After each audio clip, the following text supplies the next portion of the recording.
I'm 2 minutes early. Laura, I just saw your message. Yes. Oh my lordy lordy. Whoa, I wanted to punch Buchanan or whatever. Oh my god. I was going nuts. I cannot stand him. He was being so freaking difficult. Like on purpose. Like he wouldn't say that Proctor was the lead investigator. And then all those reports, he would be like, well, I don't see it's not, I forget the words he used, but like it wasn't official or it wasn't a actual I don't know. Oh my God. I can't stand that guy. So that's why I was like, okay, I'm gonna go live today because they're still crossing him and I want Alan to rip him apart because he is a jerk. Like he is just trying to be difficult. Everybody saw yesterday's, right? I hope, because this guy is a jerk. Oh my God. I couldn't deal with it. I just wanted to like rip my hair out. I wanted to jump through the screen. I mean, it was so obvious he was being so difficult on purpose. But hey, that's good for Karen because the jury's going to see what a jerk he was. And yeah, how he just would not just admit that Proctor was the lead investigator. So then I loved how Alan went through all the stuff to show that Proctor had his hands in everything. And he like took time, like he's like had to be like, oh, who did this? It's obviously Proctor, shut up. And then, oh, I don't know if this is what this is because I can't just take your word for it. It's like like the search warrants and stuff. Oh, it's not signed, it's not this, it's not that. Oh my God.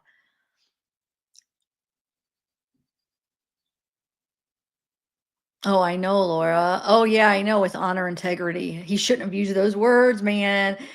Because that's a joke. It was there was no honor or integrity at all the way that Proctor handled it or anybody. Yeah, no, I watched it. I was mad. I actually caught up with the stuff I missed the day before and that. That's how quick I could get through it watching on double speed.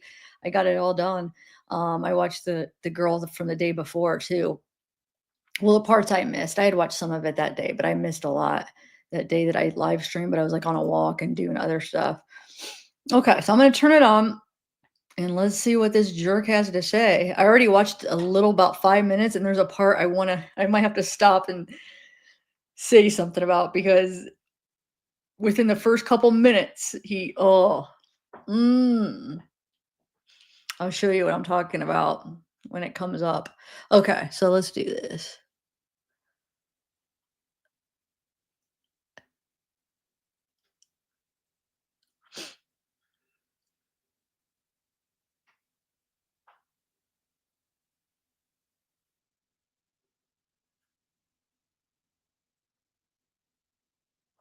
Oh, sorry, I was looking at something.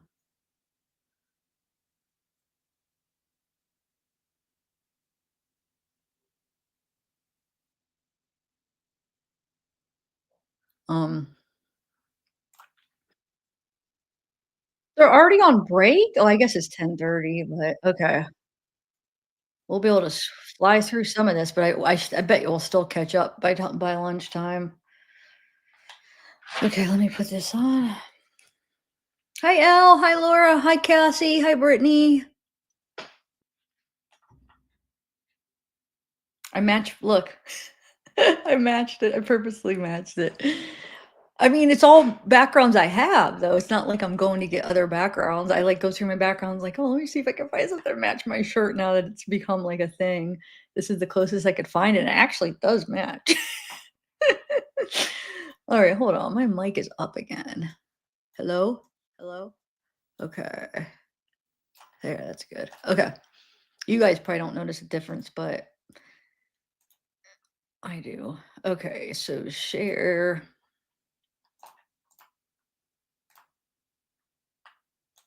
Have you guys already watched it?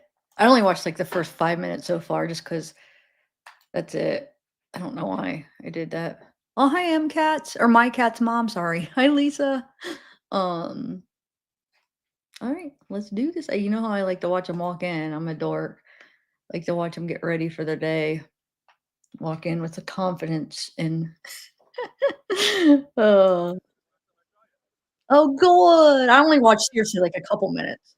I always usually wait too, but sometimes when I'm getting ready, I'll pop it on for just a few minutes. But I wait too.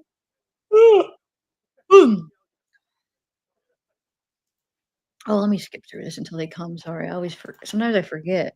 Read predict and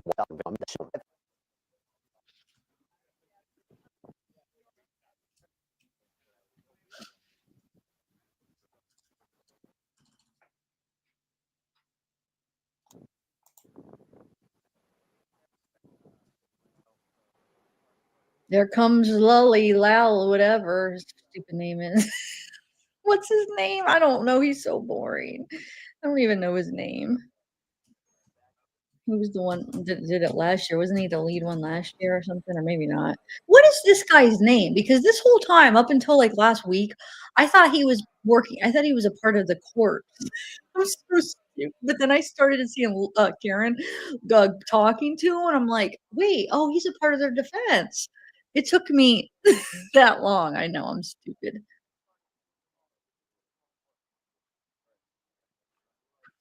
I just thought he was I don't know, I thought the courthouse was so small that, like, they had to, like, squeeze all the work like, everybody doing, they have the court reporter, I don't know, I just thought he was for the courts, but then when I saw Karen, I'm like, "No, Karen wouldn't be talking to them if not."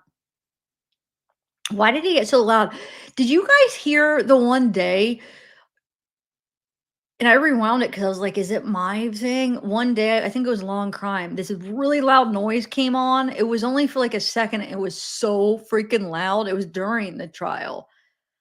Did you guys happen to notice that? Oh my god, my saw you ears. get together with some of the boys the other day. Alright, let me fast forward. There they are. Got my coffee. You guys got your coffee? Oh, there's Hank.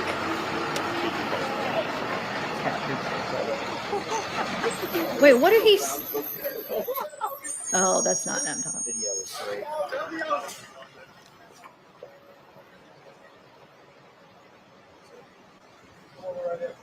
Morning, everybody.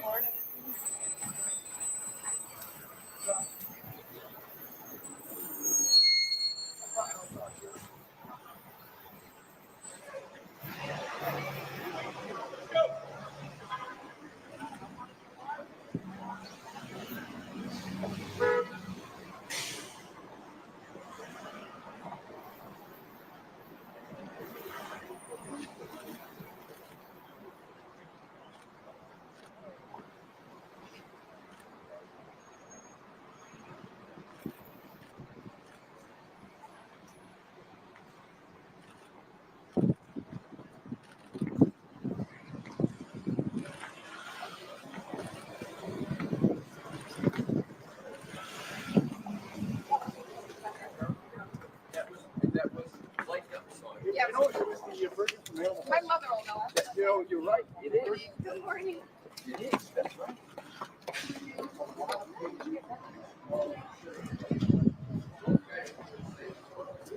You're good. Who's that? The blonde, not her lawyer, but the other one. Who was that? Huh. Hey, DB. How are you? Sounds good. Okay, now we could fast forward the fan. How are you? Nice to see you. Who is that other blonde, Laura? Where she put her arm on her back. I didn't get to see her face. Huh. I'm nosy. I want to know who everybody is. Oh crap.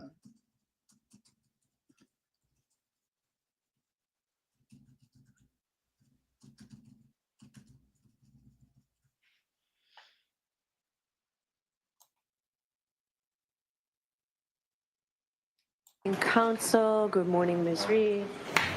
Good morning, jurors.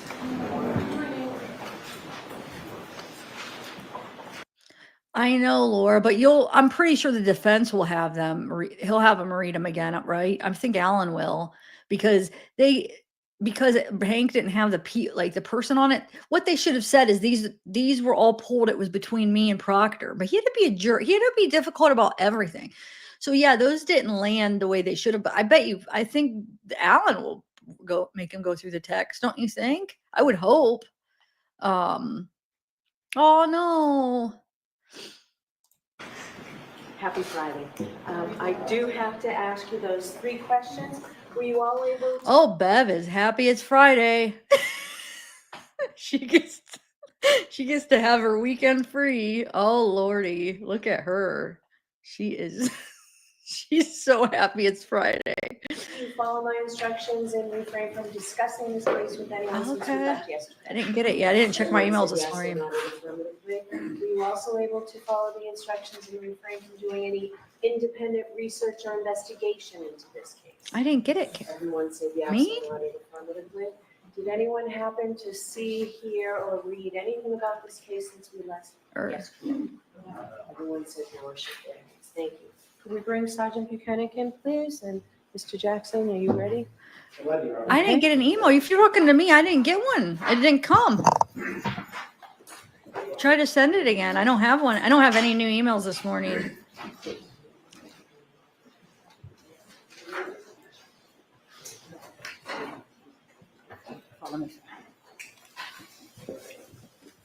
I know, Laura, but he knew that was who they were. You know what I'm saying? It's just, I don't know. He makes me mad. I'll remind you you're still in the room.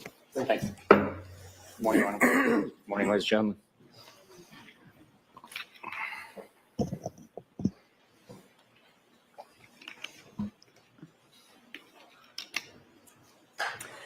May I inquire, Your Honor? Yes. Thank you. Good morning, Sergeant. Good morning, sir. Yesterday, when we left off, we had been discussing one of the trips you made out to 34 Fairview, specifically on an occasion in which you met Chief Berkowitz. I want to ask you a couple of questions to follow up on those questions that I asked yesterday. Did Chief Berkowitz ever talk to you about his communications with Brian Albert and or Brian Higgins, either at that time or afterward? Objection. Sustained. Did you learn that Chief Berkowitz had communicated one way or the other without telling me anything that they said? Did you learn whether or not Chief Berkowitz had communicated with Brian Higgins? No. Did you learn that Chief Berkowitz had communicated with Brian Albert? And I'm talking about in the days before you were at 34 Fairview, which was February 4th, from the 29th to February 4th. No. You returned to the scene, you indicated on direct examination, on or about February 10th, 2022, to conduct yet another search, correct? Yes. And on that particular occasion, you recovered some 6 pieces of red and or clear and or black plastic. Is that how you testified? There was numerous pieces. The exact number, I don't know. You'd have to refresh my memory with a report. Okay. There were several pieces. The exact number, I'm not really worried about. There were several. There's more than one. Yes. Okay. There were also some clear glass pieces, correct? Again, I don't know exactly, but if a report can be presented, it would refresh my memory. Okay. I had to comment on this. This is making me so mad. He just went over the glass pieces with Brennan. He just showed them. Now you have to refresh your memory from one day ago. That was just yesterday. He went over the glass pieces. He's just being a jerk. Did you guys catch that, or am I am I wrong here? He said there's clear, but there's some clear glass pieces. I don't know. I mean, you have to refresh my memory if you have a report. He just went over it on his testimony with Hank. He showed it. What a freaking jerk. I can't stand him. Sorry, I'm not going to stop at a bunch, but I might a little bit because this guy makes me want to freaking throw something. Oh my God. Okay. Let me. Oh, I know, DB. It's annoying. He's definitely just being difficult. That's what's making me mad. He's definitely just being difficult, and it's really making me mad. But actually, it's making me happy a little bit because the jury is not going to like him. And he was the one in charge of all this. Like Proctor was under him, and you know what I'm saying? Dude, it's actually good for Karen because they're going to see what a jerk he is. But it's just annoying to sit there and watch it. It's so annoying. All right, I'll shut up.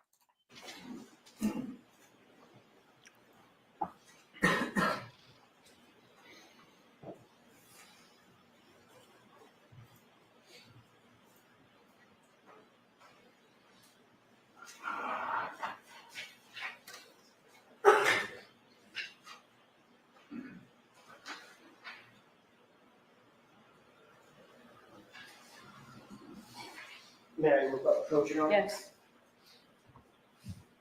Thank you. So you can, actually, let me front page that as well, just familiarize yourself with it. Thank you. Let me know when you familiarize yourself with that report.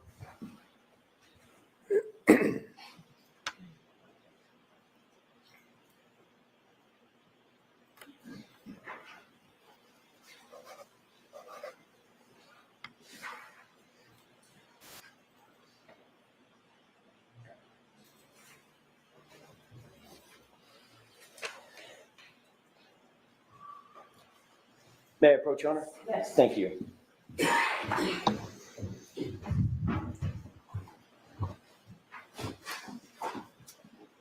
Sir, did you have an opportunity to take a look at this report? I did. Did that refresh your recollection as to the items generally that you recovered on February 10th? Yes, it did. Did you recover approximately 6 pieces of red, black, and clear plastic and 14 pieces of glass and plastic fragments? Yes, I did. Okay. You would obviously consider that to be an incredibly important part of the investigation, recovering physical items at the scene of the incident, correct? Every piece of evidence is important. Can you describe for the jurors exactly where each of the, let's take them one at a time, where each of the 6 pieces of plastic fragments were found? All items recovered that day were found in the general vicinity where the other items were also located. The area had been excavated. I've been to that location several times, and it was all located in the general vicinity where it was initially excavated, but also where I was told Mr. John O'Keefe was found on the morning of January 29th, 2022. So, other than saying in the general vicinity, did you seek to actually document where each item was found? In other words, by cross coordinates or some other such manner? The exact location where each item was recovered from was not documented with a picture or GPS location. It was still within the general vicinity of that 40 to 50 square feet or so, by my approximation, near the flagpole, between the street, the flagpole, and the fire hydrant. It was all the same general vicinity. So 40 to 50 square feet would be a 10 foot by 5 foot square, correct? Generally speaking, 50, yeah, Okay. 5 by 10, general area. If I may, Your Honor, if I may approach this a little bit, would you agree with me? I'm not going to pull out a measuring tape. Would you agree I'm about 10 feet from you right now? I would agree with you, yes. Okay. And from the jury bar, probably about 5 feet from there. Yes. So we're talking about a relatively broad area for small pieces of physical evidence to be found. You would agree with that? I would, again, estimate it was the general area, maybe 10 feet in one direction, 10 feet in another, and 5 feet out, maybe 3 feet out. They were the general area where it was initially excavated and then expanded with the snow melting, and all the pieces were within that general area. But you were working on an assumption at that point, on an assumption that there was some sort of an impact at 34 Fairview, correct? I don't understand what you're asking. You were working on an assumption or presumption that there was an impact of a physical item, in your view, an SUV, with a human being, correct? That was your presumption at the time. The evidence was pointing that impact took place because there was damage to the taillight. Large chunks of it was missing. And we were locating pieces that were consistent with texture, color, and size, fragments from that SUV on the lawn. So I wasn't assuming anything. The evidence was speaking to us. You weren't there, correct? I was there recovering the evidence, yes. You weren't there at the time of the incident. No, of course not. So you were utilizing assumptions and presumptions based on information that was provided to you. Yes or no? We work by learning information, collecting evidence, and getting that evidence to suggest what happened. That evidence is tested, and then it's all put together into the case. You used the word to suggest what happened, correct? Yes. Another word for a suggestion is if something is suggested to you, you then receive it and assume certain things based on that suggestion. What we do with suggestions, we corroborate them. A witness statement is, I guess you can say, a suggestion, and then we corroborate it through evidence. And of course, you make assumptions based on those suggestions, correct? Yes or no? We have theories. Another term for a theory is an assumption or presumption, correct? I guess in some respect you can say that, Okay. but So the I'm answer not is yes. I'm not going to argue about semantics here. Well, you'll agree that words matter, right? I mean, you're testifying, so words do matter. Words do matter. That's important. So working off of your, as you put it, your theory, you theorized that there was an impact spot at 34 Fairview, correct? Based on the statement I hit him, I assumed that Mr. O'Keefe was impacted with something. Initial hours of the investigation, we had those statements, I hit him. We had the statements that, oh my God, did I hit him? So utilizing that information with the evidence at that point that we had was a broken cocktail glass. So a theory would be, why is the cocktail glass broken? Because it came into contact with the victim. So that's why my information communicated to the ME's office was a possible domestic involving a glass strike to the victim. As a result, we had to go and see the victim's body and the injuries. So Mr. O'Keefe's injuries presented a certain way, and we learned more information. So the more information that comes in, the more information that we are able to corroborate statements and collect evidence that further corroborates other information is helpful in the investigation. That's how investigations develop. If we knew everything we knew from day one, there wouldn't be a process of developing investigation. So the answer to my question, Sergeant, is you were working off of a theory, correct? Yes or no? We were working off a report of an injured male party, and then we developed the information, collected the evidence, and developed the investigation. Do you know what the word theory means? I'm sorry, English is like a third language for me. So if you can bring up the Webster's Dictionary, I can read it out. You want me to pull up the Webster's Dictionary? You want to take a break real quick and pull up the Webster's Dictionary to define a word that you used in an answer about 40 seconds ago? We're working off of a theory, quote unquote. You said it, not me. You want me to go get a dictionary so we can figure out for the jurors what that word means? Objection. All right, sustained, let's move on, please. You would agree with me, Sergeant Buchanan, that if your theory was that there was an impact, the site of that impact would be incredibly important, correct? Very important, yes. And on February 10th, you went out to the scene and you indicate that you found 6 pieces of black, clear, and red plastic material and 14 pieces of glass material and some other plastic material as well, correct? Yes. You didn't photograph it? Is that No, right? I did not. You didn't do any plotting of cross coordinates, which would have been easy to do to determine exactly where each piece was found, correct? It would not be easy for me. I don't know how to do that. You've never learned how to plot cross coordinates? I don't have the tools to GPS coordinate an item. You take 2 points that are stable. You know what cross coordinates are? Take 2 points that are stable, like for instance, I don't know, let's pick something, like a flagpole that doesn't move. And you draw a line, pull a string directly over the item that you find.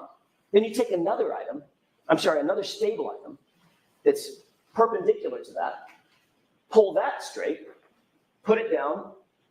That's exactly, you measure the distance between the two, that's exactly where that item, where those two strings cross, that's exactly where that item's found. That's cross coordinates, isn't it?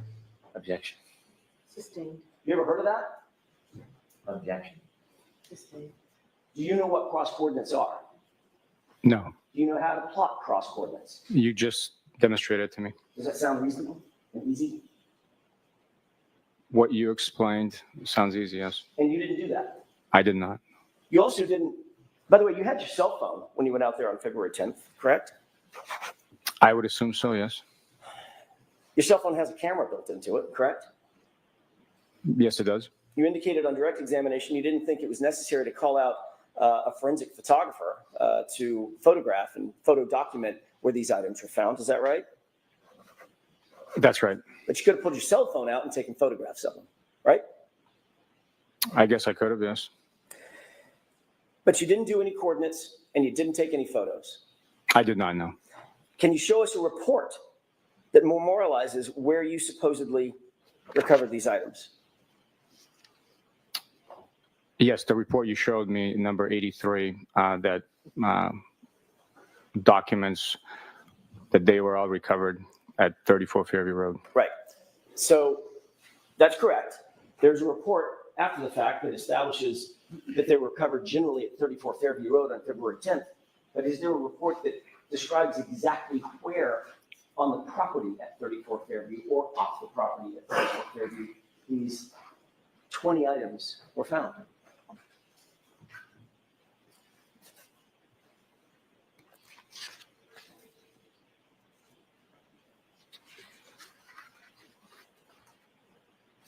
That's a question I'm waiting. Oh, I didn't realize. Do you need me to repeat the question? Was there a question? Go ahead, please. Sure. Is there a report that documents exactly where at 34 Fairview on the property these 20-odd items were found exactly? The report documenting where they were recovered from is number 83 that you just presented. Exact location is the same general vicinity. If it was something different, if we located these items across the street, different section of the yard, that would have been documented. What's documented in the report that you just referenced says bullet point 2/10/22, meaning February 10/22 at 9:15 a.m. Sergeant Buchanan secured 6 pieces of red, black, and clear plastic, period. That's what it says, right? This same general vicinity. If there was a different location. That's what the report says, isn't it? That's all I'm asking. That's what the report says, what I just quoted. That's the description of the items So recovered. the answer is yes. That's what the report says. That is part of the report. That is the description of the items recovered on that date. And the bullet point beneath that says February 10th, 2022 at 9:15 a.m., Sergeant Buchanan secured 14 pieces of glass and plastic fragments. Correct? That's correct. There is no further description of where those items were found, is there?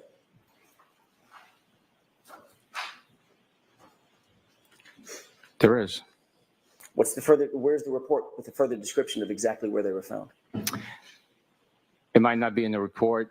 It might be on the description of the bag describing that it was 34 Fairview Road. The report indicates and encompasses itself where those items were recovered from. Clearly, the same general vicinity the initial items were recovered from. If there was a need to document a different location, it would have happened. But you didn't see the need to document the exact coordinates where those items were found, did you? You didn't see the need. It did not happen. May I approach you? Yes.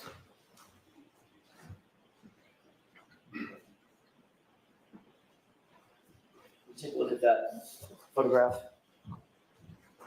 Tell me if you recognize it. What's depicted in it?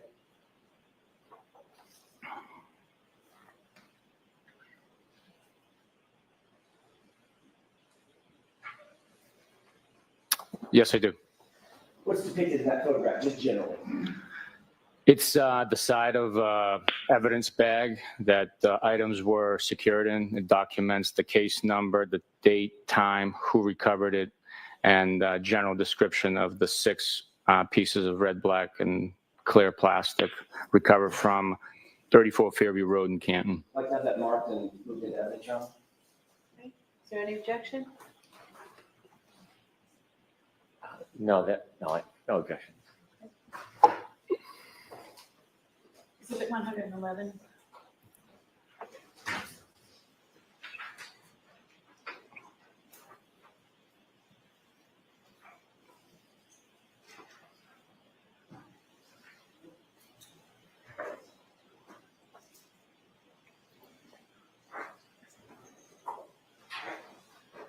May I approach you? Yes.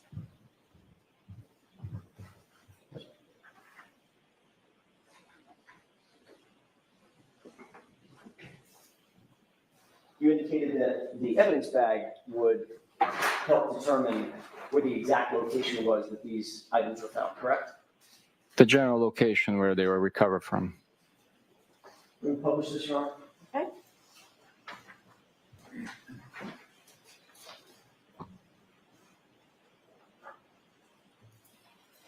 Does this look like the photograph that you were just reviewing? Yes, it does. That's just been marked as evidence? Yes, sir. And Mr. Wilt, can we make that a little larger so it's more legible? Can you read that from where you are? I can. Moving past the date, moving on to the date. What date is that? Date collected is 2/10/22. So that's the date that we've been talking about, correct? That is correct. And this indicates collected by, and who's that? That's myself, Sergeant Buchanan. Description of evidence. This is where the description of the evidence is located on this evidence bag, correct? General description identifying what's inside. And what does that description read? 6 pieces of red, black, and clear plastic. And that's all it says about the description, correct? Yes. And it indicates location where collected. And there's several lines that are available to fill in, correct?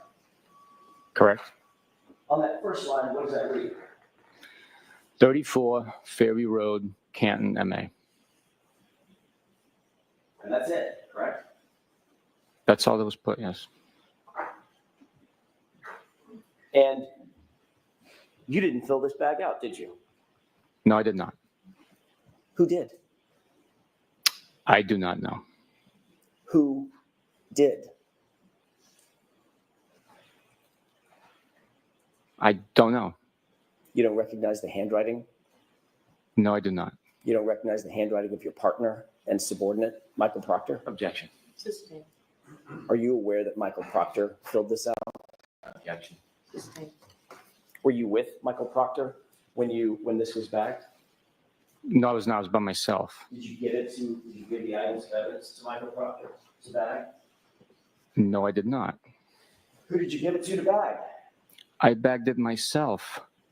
Whose handwriting is that? I do not know. If you bagged it yourself, why didn't you fill out the evidence envelope? I bagged it and turned it over, and I told them exactly where it was and what time. So someone else wrote the information. You just said, I bagged it and told him. Turned it over. No, sir. No, sir. What you just said was, I bagged it and turned it over to him. And you don't know who it is that you turned it over to? Who's the him? Turned it over to them. Who's Them. Okay. Whoever wrote it. Whoever wrote it. So we're just in a circle here. We can turn the lights Objection up. to the commentary.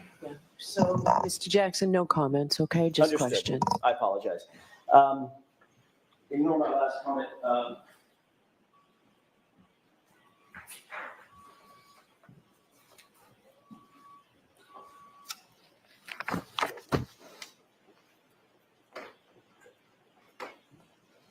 You had items of evidence that you've already described as being incredibly important, correct? Those are your words. I actually changed. I said every piece of evidence is important. Okay, since this is part of every piece of evidence, do you think this evidence was important? Every piece of evidence is important. So was this evidence important? Yes or no? Yes. So you had the evidence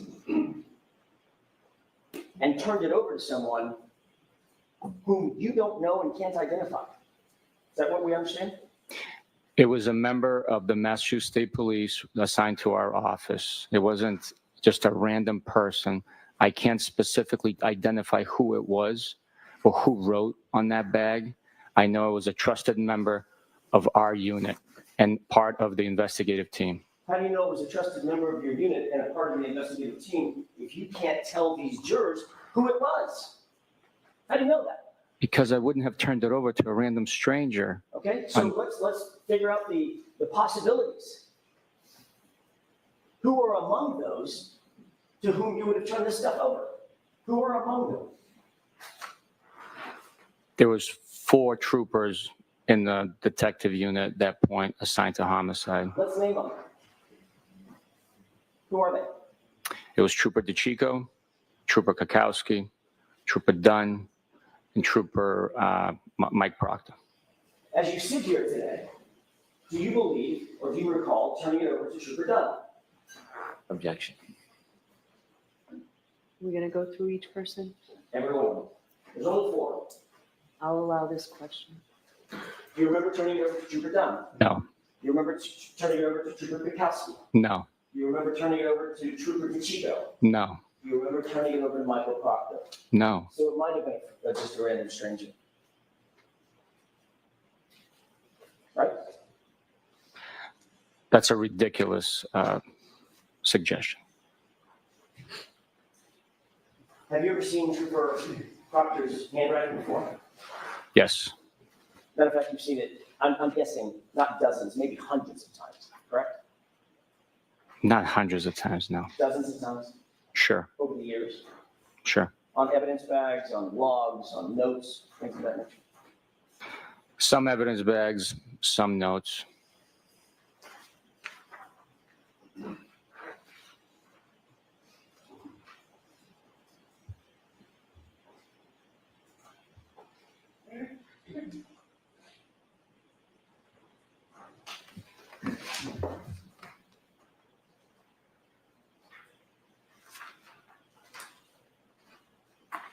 May I approach you on Yes.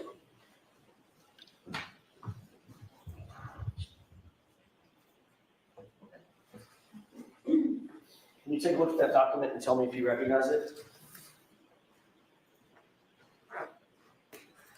The whole thing or just the front page? No, just flip through and tell me if you recognize generally what that is.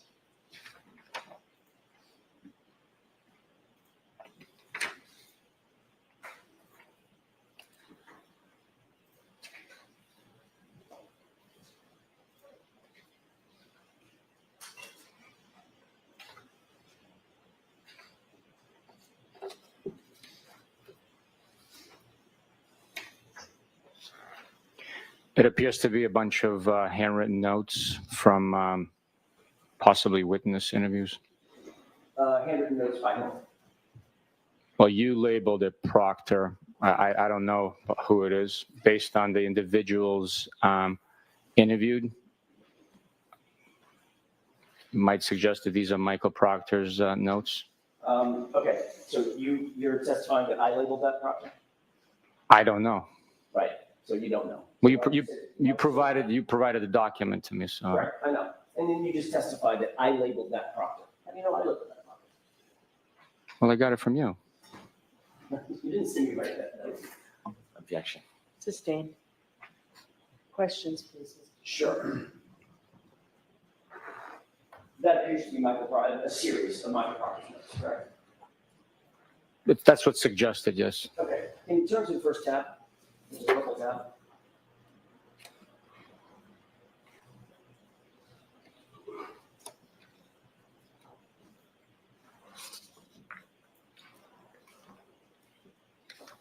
Some of these came off.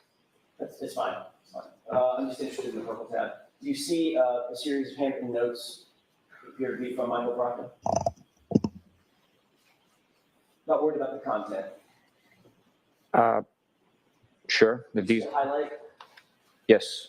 what's the word that's handwritten in that highlight? Objection. So why don't we come to sidebar with this document, Sure. please?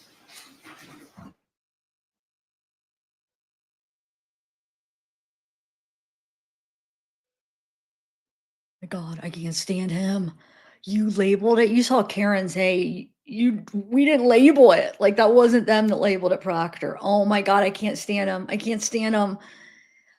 But this is looking good for her because the jury has to think the same thing as us. I mean, they have to be seeing like, why is he being a jerk? And the whole defense is like this conspiracy involving the cops, the law enforcement. So they see how jerk and how they're being difficult and you know what I'm saying? So it actually is kind of good that he's being a jerk, to be honest, but it's just driving me nuts because I want to punch him. Anyway, yeah, I could fast forward, but yeah, Laura, do you see what I'm saying though? Like with a lot of people, if that's their common practice to delete everything. So I think you'd be cool if you got if you got accused of murder or whatever, you were like they were looking into you. I don't think they'd suspect you because if they see like that you've been doing it for years, you just delete your stuff. It wouldn't be suspicious. You always delete your stuff. But it's when somebody deletes it when they don't normally, and it's the stuff in question of like that, like it's like an important time period where you're like, wait, why would they have just deleted this? They don't normally delete stuff.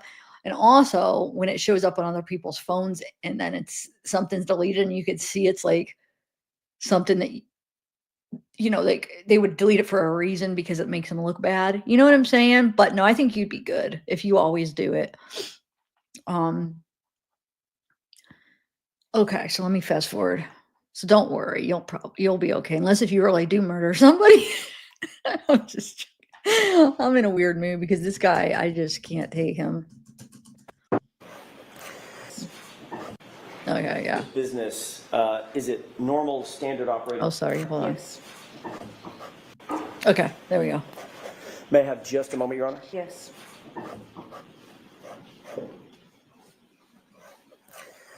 In the ordinary course of business, is it normal standard operating procedure that the person who recovers items of evidence fills out the evidence bag contemporaneous to the recovery of the item? It's possible you can do that. If there's a reason that you have to leave with an emergency or weather conditions you can't write on the bag, you can fill it out later if you have the time and you know where you recovered it from, which is like, in this instance, if it was a general vicinity where all the other fragments of evidence was collected from, it's known that it was within the general area of that section of the lawn near the flagpole between the street and the flagpole and the fire hydrant. Well, So it's the person that filled out that evidence envelope wasn't with you. well, I passed that information along to them. I see. So now it's hearsay information that's being passed along to someone else to fill out the envelope. Objection. Sustained. It's secondhand, let's use that word, it's secondhand information to the person that's filling out the evidence envelope, correct? No, it's firsthand information. I passed that along to them. So it went from you to a person filling out the envelope who wasn't there. Let's at least agree on that. I was by myself, so yes, I told the individual what time, what location, the case number, the date, obviously. How do you know? How do you know that you told the individual to whom you passed this along the time, the location, the date? How do you know that as you sit here? Because that information was then put on the bag and documented. But you can't even remember who you talked to. I do not remember specifically who I talked to, no. If you can't remember who you talked to, you don't remember what you said. Goes hand in hand, doesn't it? That's not true. I might not remember now, but the day that it was bagged on February 10th, 2022, I remembered. And that's why the accurate, detailed information is on the bag. A bag you didn't fill out, correct? That's correct. And information provided to someone you can't remember. Today, I can't remember, no.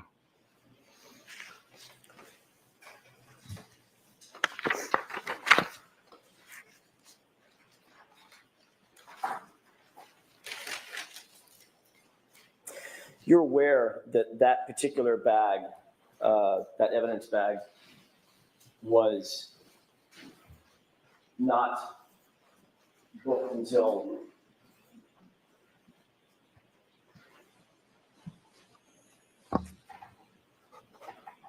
March 14th, 2022, correct? I don't understand what you're saying. Those pieces of evidence were never booked into evidence until March 14th, 2022. Those particular pieces of evidence were collected on February 10th, 2022. Sergeant Buchanan, do you know the difference between collecting a piece of evidence and booking it into evidence, creating a booking label, creating an evidence log, things of that nature? Do you know the difference? I understand the difference, yes, Okay. but you claiming that it wasn't booked into something doesn't mean that it wasn't properly handled in custody and under our control. Sir, I'm not claiming anything. You're testifying. I'm asking questions. Was it booked into evidence on February 10th? If you show me a document, I can tell you what Sure. it might be suggesting. By the way, the evidence, I have the actual piece of evidence. I'm sorry, which one? The photo. Oh, I'm sorry. Yeah. I may have just a moment, Your Honor. Okay.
Can we move on and come back to this, Mr. Jackson? I think I just gotten the documents that Okay. the sergeant needs. There are two documents here. Did you show Mr. Brennan? I'm sorry.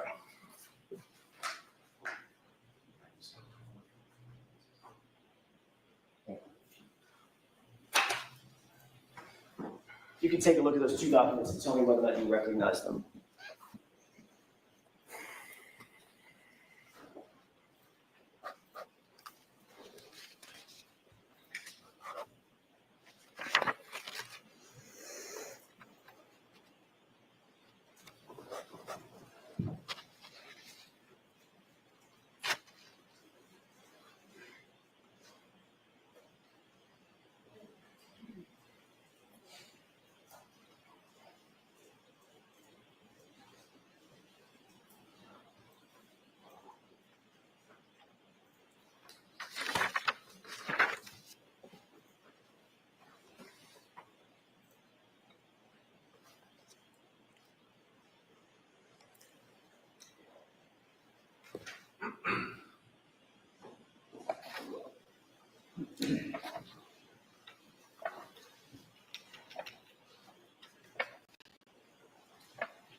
I'm going to leave those up there with you. Does one of those appear to be the log sheet for the crime lab? One is a chain of custody report for the crime lab of all the evidence that was processed, received, processed, and returned. Yes. And the other document? The other document is simply a receipt of evidence being submitted on a certain day to the lab. And both of those documents indicate that the first time the evidence was submitted to the crime lab was March 14th, 2022, correct? Objection. I'm going to allow that. I will have to take a look. It's going to be some time, please. Well, you can look at the top. Well, let me ask you, ask it in a question form. If you look through the log, it's in chronological order, the chain of custody log, correct?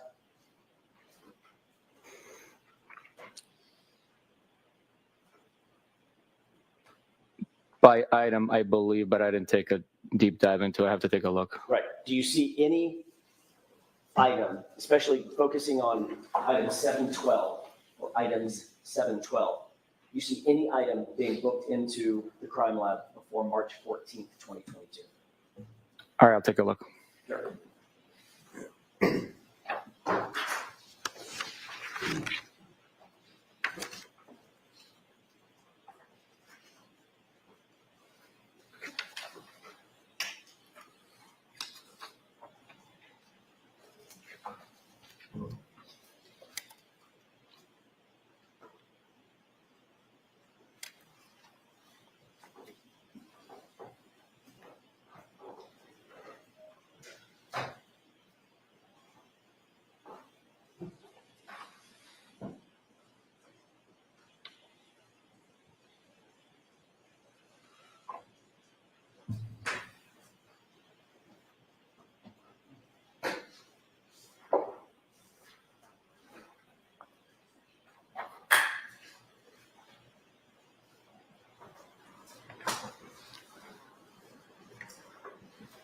Did that refresh your recollection as to when the items were booked at the crime lab? According to this document, yes, there were items booked at the crime lab prior to March 14th. In particular, to answer your question, completeness here, particular, that one item does indicate that the first time the lab received it for processing was March 14th. So they were booked at the lab March 14th, correct? The first time the lab received these items for processing, according to this document, is March 14th. And there's no indication on any document as to where those items were before March 14th. There is. We displayed the bag, me collecting them on February 10th, and they were in our possession at the Norfolk District Attorney's Office. Whose possession? The Norfolk District Attorney's Office. Your possession? Specifically? At one point, they were in my possession, and I turned it over. Right. After you turned it over on February 10th, it was the date that you claimed to have found these items. After February 10th, they were not in your possession anymore, were they? No, once I turned them over, they're not in my possession. When No. you say turn them over, you're talking about turning them over to someone whom we don't know, correct? As we sit here. Right now, I don't have a memory of who I turned it over to, but it was a member of our homicide team. So the next time, Sergeant Buchanan, the next time there's any documentation about those items is March 14th, nearly 6 weeks later, 5 weeks later, correct? I don't know that to be correct, no. But you can't point to any documentation. You're looking at the logs. You can't point to any documentation indicating the chain of custody of these items between February 10th and March 14th. Is that right? This is simply a log from the lab. Yes or no? Can you point to any documentation? Ask the question. Can you point to any documentation indicating where those items went, whose possession they were in what circumstance between February 10th and March 14th? Can you point to any document? I know that it was collected on February 10th. Right. It's documented that it was collected. It was at the Norfolk District Attorney's Office before it was logged into the lab for processing. You keep answering the same question that I'm not asking, sir. Objection. Sustained. No comments, Mr. Jackson. Sergeant Buchanan, do you understand my question? I'm asking, can you point to a single document for these jurors as to where those items went and in whose possession they remained, specifically between February 10th, when you lost sight of them, and March 14th, when the crime lab received them? Objection. Sustained. May I approach? Yes. I'm just sorry, to- I'm sorry. Mr. Just for Brennan. the evidence. Just for the evidence. False start.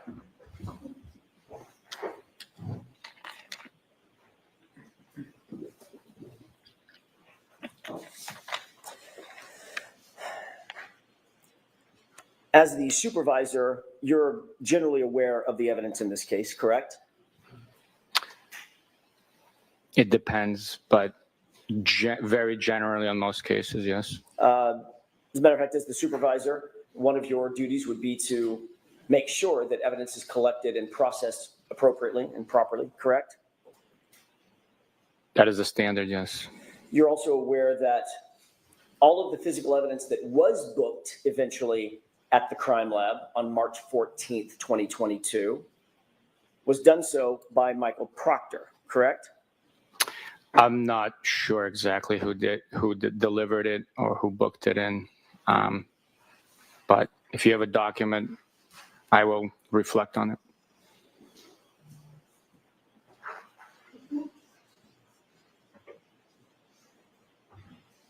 May I approach, Your Honor? Yes.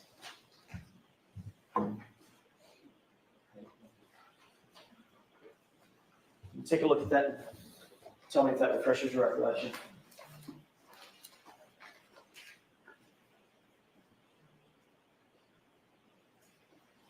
Yes, it does. May I approach? Yes.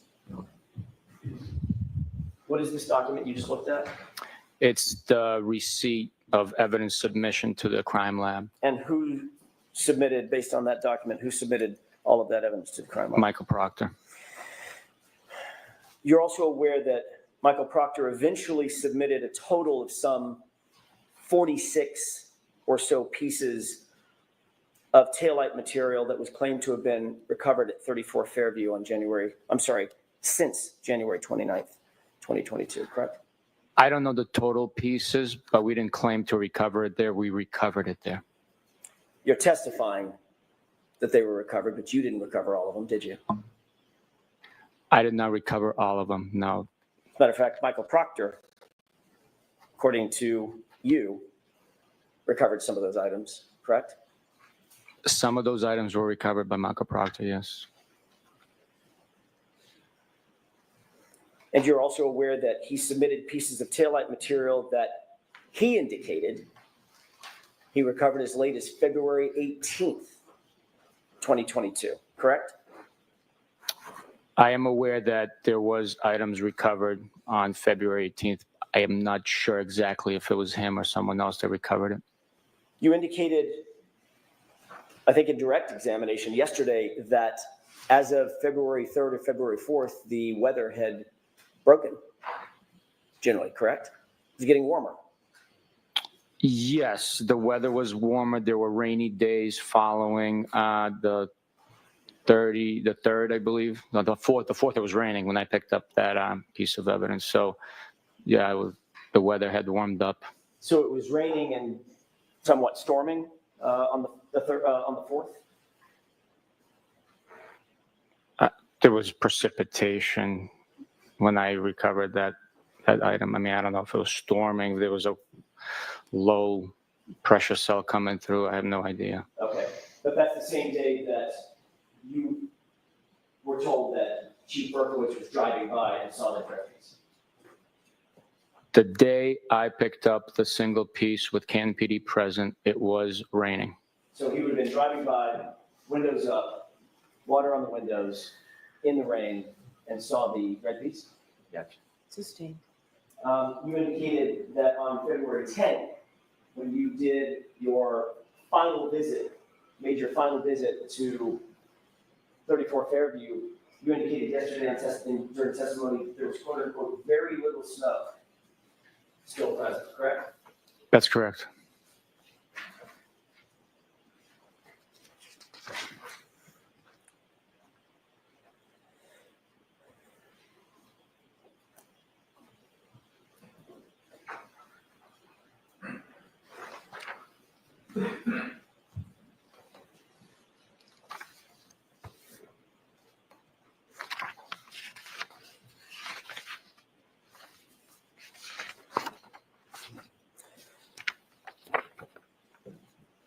Your Honor, may I approach? Yes.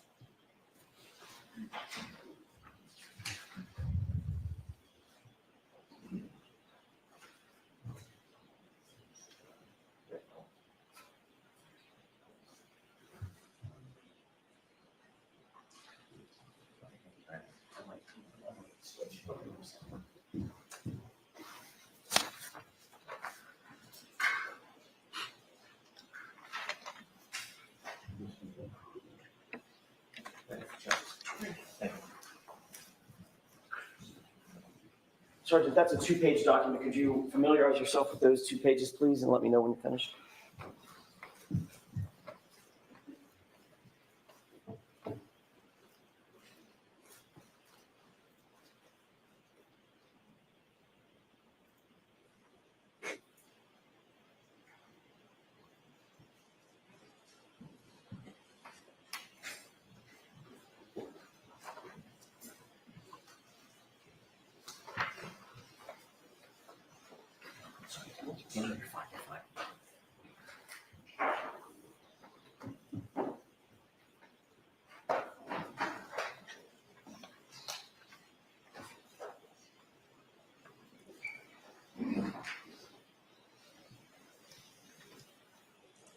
Okay. Thank you. Sir, what do those 2 pages purport to reflect? What are they pictures of? Just general, an evidence bag, something else? The first one's an evidence bag with Can you some, tell me the date, just so we can cut to the chase, the date of that evidence collection according to that? on the bag, the date is 2/11/22. Okay, and what's the On second? the sticker, there's another date. There's a sticker, March 9th of 22. Okay, what's the? There's also a date at the I'm just interested in the 2 pages, just generally. I need to mark them for evidence. What's the second page look like? second page is a large piece of red and black taillight plastic cover, and it's identified by a lab number, I believe.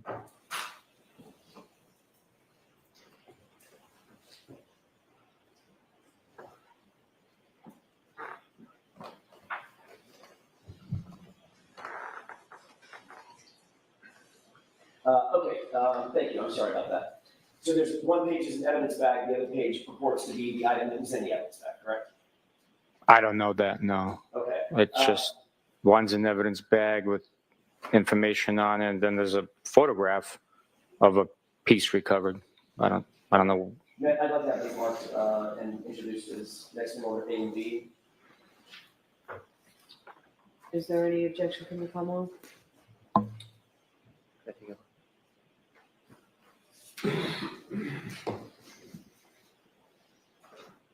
No objection.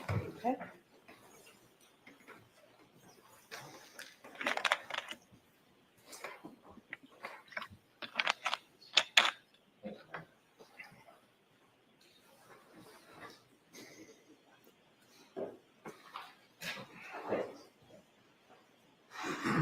Exhibits 112A and B. Your Honor, request to publish. Okay. Thank you, appreciate it. Taking a look at this item, can you describe for the jurors what they're looking at, please? This is an evidence bag. It is labeled with case number, date collected, time, who collected it, description of items enclosed, the location it was recovered, and the victim's full name. It also has to scale ruler for the photograph and some identifying marks from the laboratory. Can you indicate for the jurors who was it that collected this item according to the evidence bag? According to this evidence bag, it was collected by Trooper Proctor. And can you show the date, or tell the jurors the date that it indicates the item was collected, or items were collected? I believe it says 2/11/22. February 11th. So that would be the day after you were at the location, correct? It would be the day after, yes. Can we have the full screen, Mr. Woke? You see the designation at the bottom beneath the measuring ruler? Yes, I do, yes. Is there a case number or case designator starting with 22? Yes, I believe, I'm not sure, but I believe it's a LIMS number 22-02184. And do you see an item number listed right next to that case number? Yes, this indicates it's 7-15. And there's another set of initials beneath that, it appears, correct? That's what, I mean, there's letters. I don't know if there's someone's initials. I don't know what it is. I'm sorry. Fair enough. This appears to be something that was filled out by the crime lab, the black lettering and numbering, correct? I would assume. I don't know for sure, though. Okay, and obviously there's a date down here, 2/17/23, a year later, correct? Yes, And then it says Canton at the bottom. yes. If we could have the full screen, please.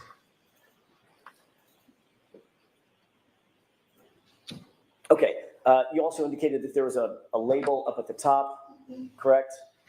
Yes. All right, if we could go to the second page, it'd be page B of this. Can you first of all, look at the bottom and tell me if that number designator appears to be the same as on the evidence, as on the previous page? The limbs or the item number? The item limbs. number is 715. Okay, and that comports with what we just saw in the previous page, correct? That is the same number. All right. This would be an exemplar, one of the items in that evidence bag labeled 715, correct? There were several items, but this is one of them. Is that right?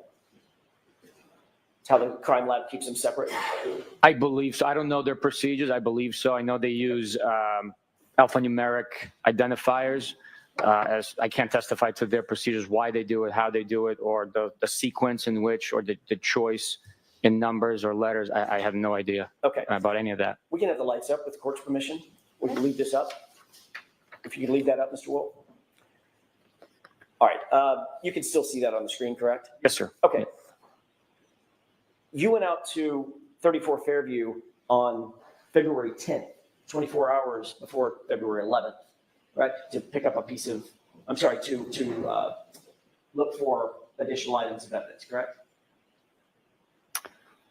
I collected, I believe, 20 pieces in total, 6 and 14, the day prior, yes. You see the size of this, according to the ruler. Generally, Yes. how big is that? The widest part, that thin.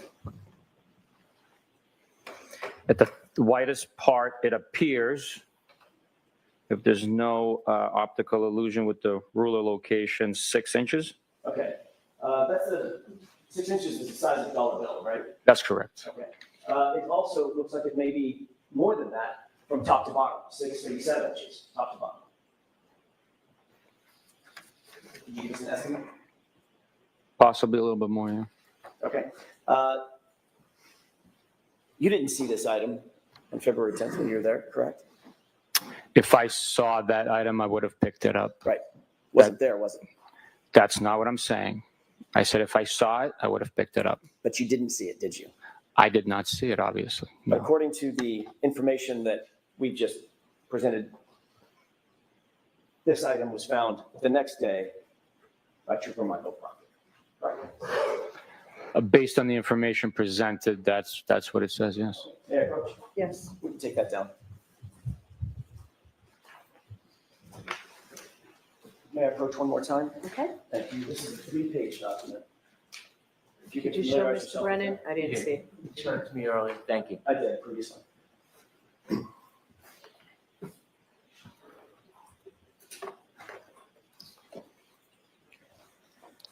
Are you familiar with that document? When I say familiar, that's a bad question. Let me ask it a different way. Do you recognize what's generally in those 3 pages? I got to take a look. Sure. I must have missed your first Sure. request.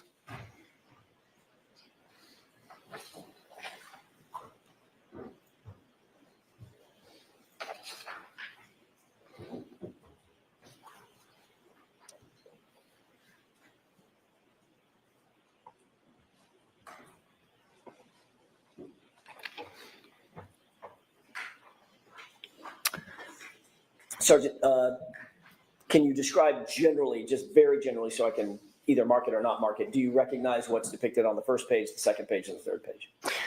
The first page depicts an evidence bag from labeled date of collection 2/18/22. Second page is a red piece of plastic. And third page is also a photograph of a longer red piece of plastic with a little bit of black molding on it. Your Honor, I would ask that be moved into evidence as A, B, and C subordinately.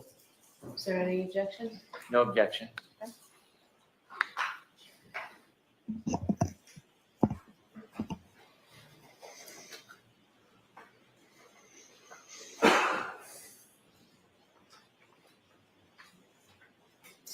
Exhibits 113A, B, and C.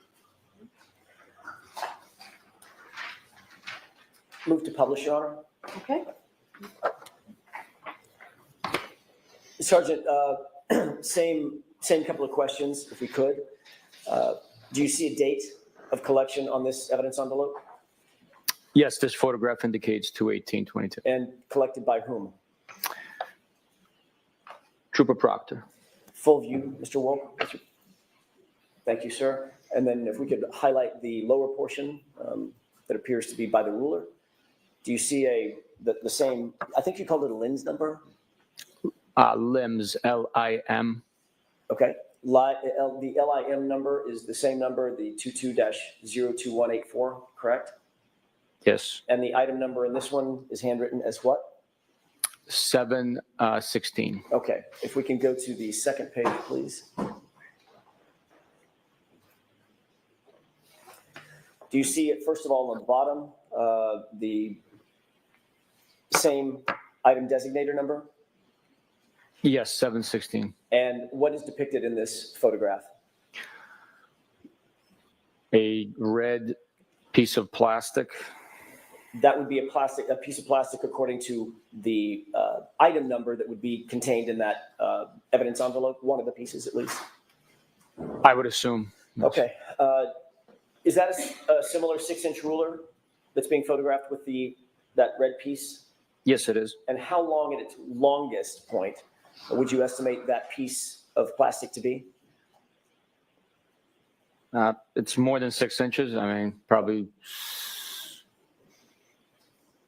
7, maybe. Okay. Maybe And maybe 7. I know this is a little bit of a challenge, but how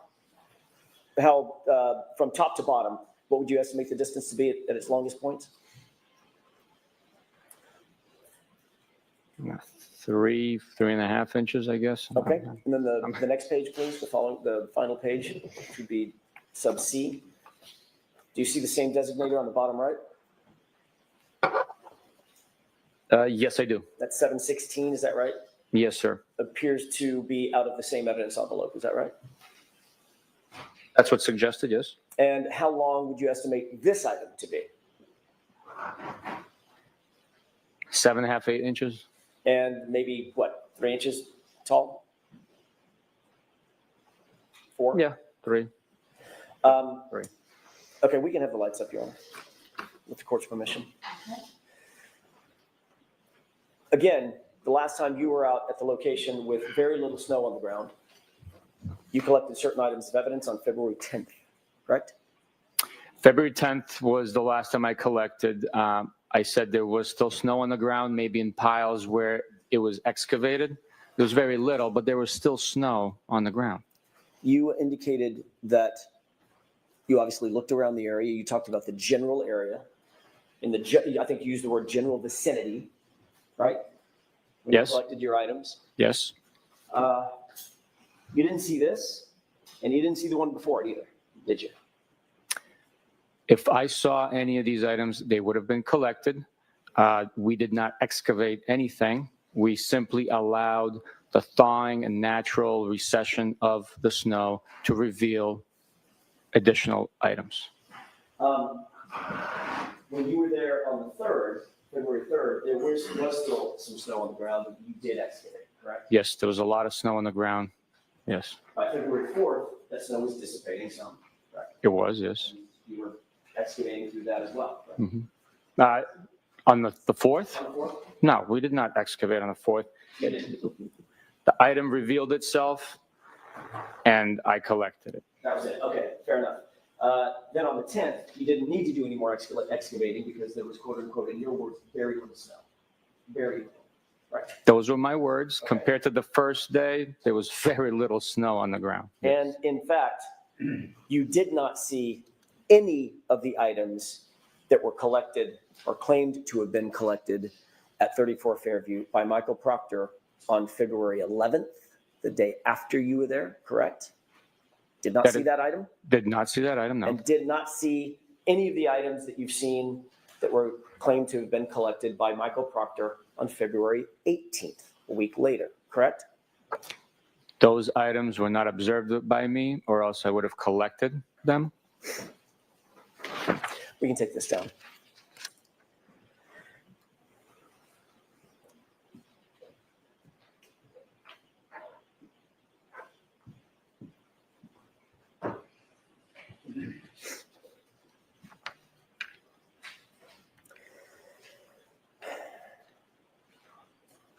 I want to change gears for a second, Sergeant, if it's okay with you, and switch to the Waterfall Bar and Grill.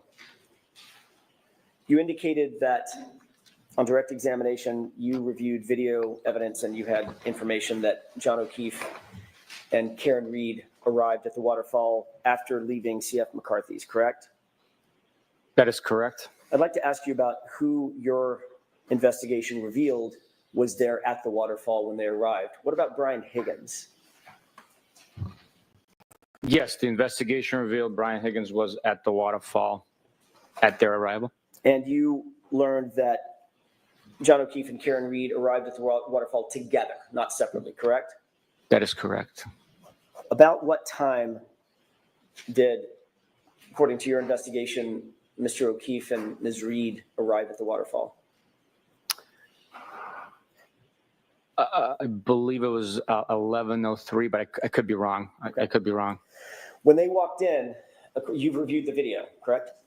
Yes, we played it yesterday, yes. When they walked in, Brian Higgins was already situated in the Waterfall, standing or sitting at a sort of a high top bar table, correct? Brian Higgins was present. I don't know his exact location. The video would depict it. You did learn that Brian Higgins, on January 29th, January 28th, going into January 29th, 2022, had what could be generally referred to as a romantic interest in Ms. Reed. Objection. Sustained. Did you receive certain text messages from Brian Higgins during the course of your investigation? I received extraction of his text messages. I did not receive any text messages. Did you actually receive an extraction from his phone, or was it simply text messages that he supplied to you on his own? It was extraction of text messages on a CD and also printed out the same document. Did you perform that extraction, or was that extraction performed at your request by Massachusetts State Police from his phone? It was not performed by me. and it was not performed at my request. Okay. So in fact, when you met with Brian Higgins, he simply provided you something that he said had been extracted from his phone. Correct? Objection. Sustained. Did he provide you something? Yes, Did Brian Higgins indicate that he had taken those off of his phone? Objection. Sustained. What was your understanding about what the items were, the pages of text messages that you received? What was your understanding about where they came from? from his device and his communications with the defendant and Mr. John O'Keefe. But you did not have a forensic extraction performed, correct? That's correct. And Brian Higgins never gave you his phone to perform a forensic extraction, correct? That's correct. So the items that you received were directly from him and him alone. Is that right? He handed me the items. I don't know who else was involved. You said him alone. He handed me the items. That's what I mean. You reviewed those text messages back and forth, correct? It's been some time, but yes, I had. And those purported to be, I think you already said, those purported to be two strings, I'm going to call them strings of texts. Some string text messages between Brian Higgins and John O'Keefe, correct? Yes, And some string text messages between Brian Higgins and Karen Reed, correct? yes. Would you describe the text messages between Brian Higgins and Karen Reed that he presented to you as flirtatious in nature?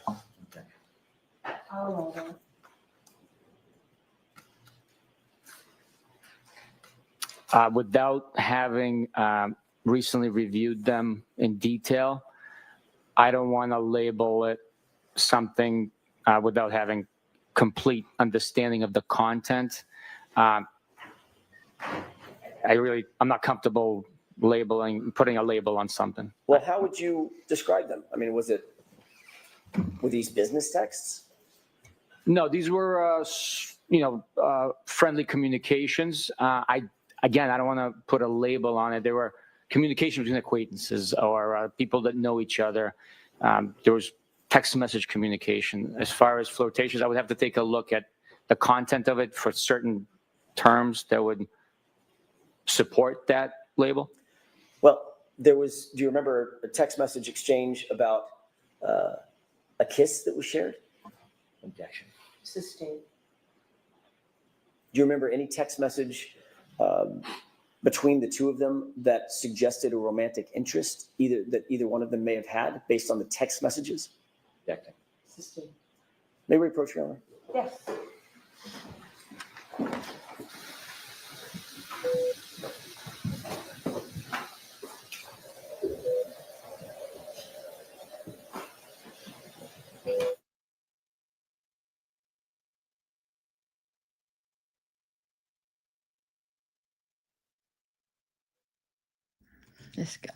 This guy. I should just go like this. I just never know how. Oh, Morgan and Morgan. Oh my God. Why does that annoy me? Wait.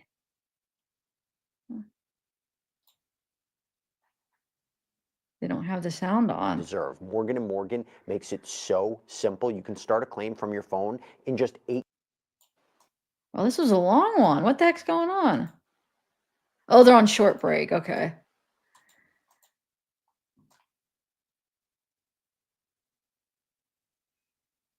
Look, we're going to be caught up before lunch. It's crazy. I started an hour and a half late. And we're almost caught up already. What the heck?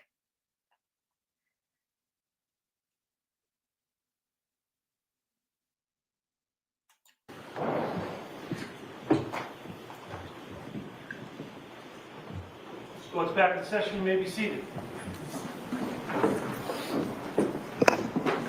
Jurors, we appreciate the long break. We did it in an effort to make sure things go a little bit more smoothly from here on. All right, Mr. Jackson, whenever you're ready. Thank you, Your Honor. May I approach? Please.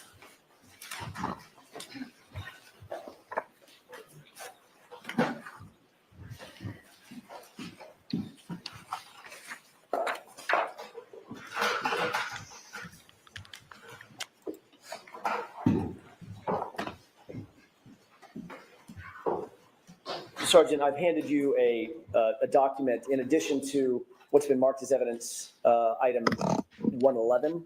There's a document that's heavily redacted. Do you recognize, or do you see that document? I do. Do you see a word on that document? Yes, I do. Does that appear to be a redacted form of the document that is the same document or the same page or copy of that page that you saw this morning from those notes? Yes, it is. Okay. I'd like to have that marked as next in order, the redacted document with court's permission. Okay, And with the court's permission, hold on. sure. Exhibit Oh. 114. Thank you.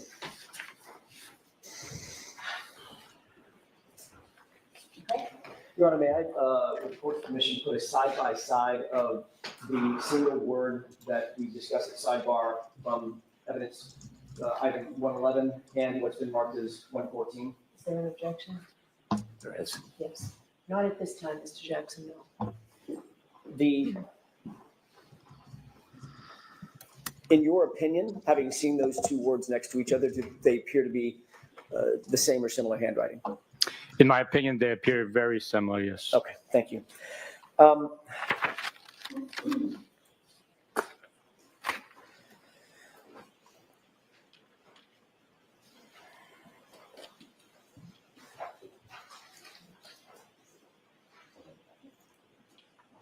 May I inquire with counsel for just a second? Sure.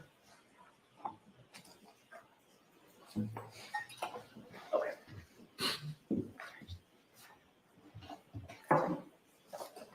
Thank you. May I approach one more time, Your Honor? Yes.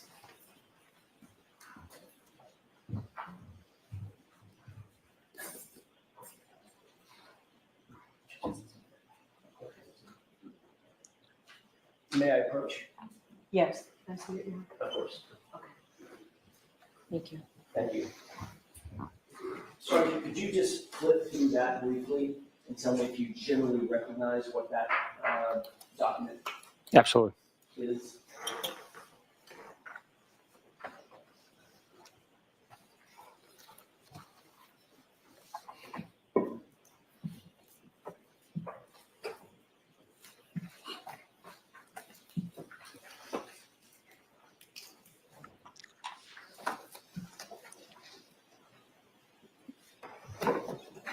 I do. Thank you, Sergeant. What is that document generally? Generally, it appears to be screen captures of text message conversation. Is that the document that you earlier referred to as having received from Brian Higgins? It's a printout of the document, yes. You saw something in electronic format, I take it, Yes. and you reviewed it on a computer. Yes. Did you receive the electronic file on a thumb drive or a CD or something like that? I did. Okay. And this appears to be a true and accurate representation of that electronic copy that you received from Brian Higgins. To the best of my understanding, yes. And is that document reflective of the text messages that Mr. Higgins indicated to you were between the string, as I use that word, between Brian Higgins and Karen Reed? This is what was provided, to the best of my understanding, and now has been printed out. Okay. With court's permission, I'd like to ask the witness to read the text messages that he was provided by Brian Higgins So we're going to mark this for identification only.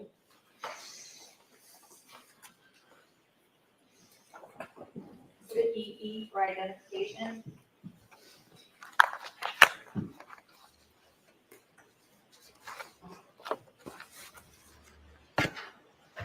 You're certainly not asking him to read this whole document. I expect to. All right. I'm going to see counsel.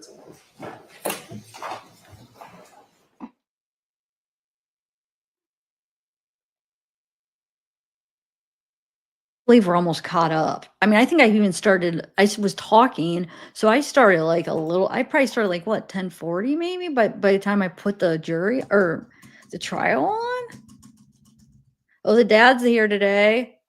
He always looks like really, well, I mean, I guess he lost 2 kids. I mean, that has to be hard, but Why did he always looks exactly the same to me? I don't know how to describe it, but he's got the same expression, the same. Mm. Trying to Oh, be yeah, hold on.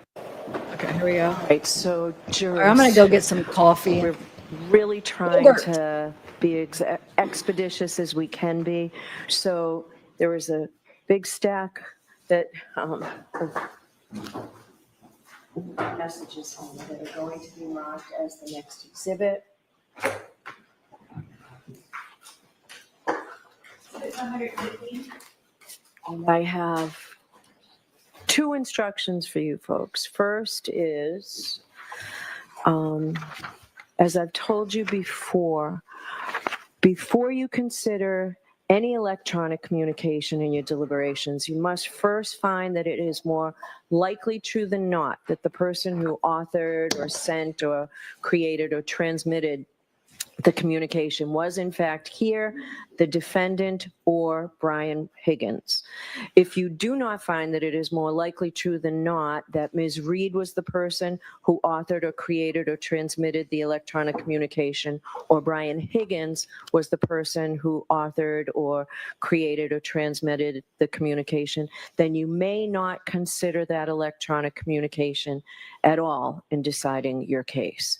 Now, if it gets past that and you do find that that burden has been met, these messages are not being offered to show the truth of the statement. They're simply to show that this information was in fact provided to the Mass State Police for their investigation. Those are the instructions. All right, with that, Mr. Jackson, go right ahead. Thank you, Your Honor. I appreciate that. Yes, I'm going to let the witness have that pack. Oh, he's got one. Oh, you know what, Chrissy, I'll take one back. The one for ID will now be the exhibit, and I'll take the other one. Of course.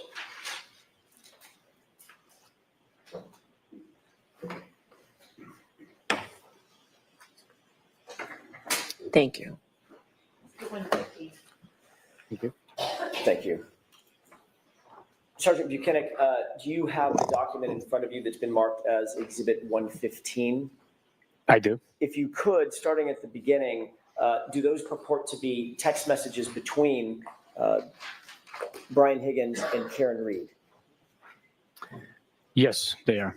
Does that printout accurately reflect what you received in electronic form from Brian Higgins during your interview? Yes.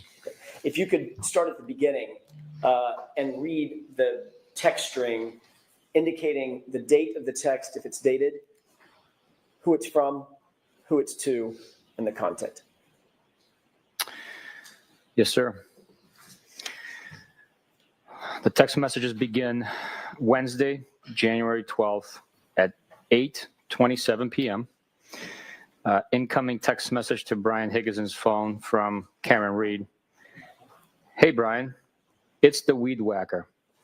The response is a question mark, followed by a picture of a six-pack of Smirnoff Ice screwdriver in appears to be a package store cooler, followed by a YO response. And that is it for January 12th, Wednesday. Do you want me to continue, sir? Yes. May I have just a moment, Your Honor?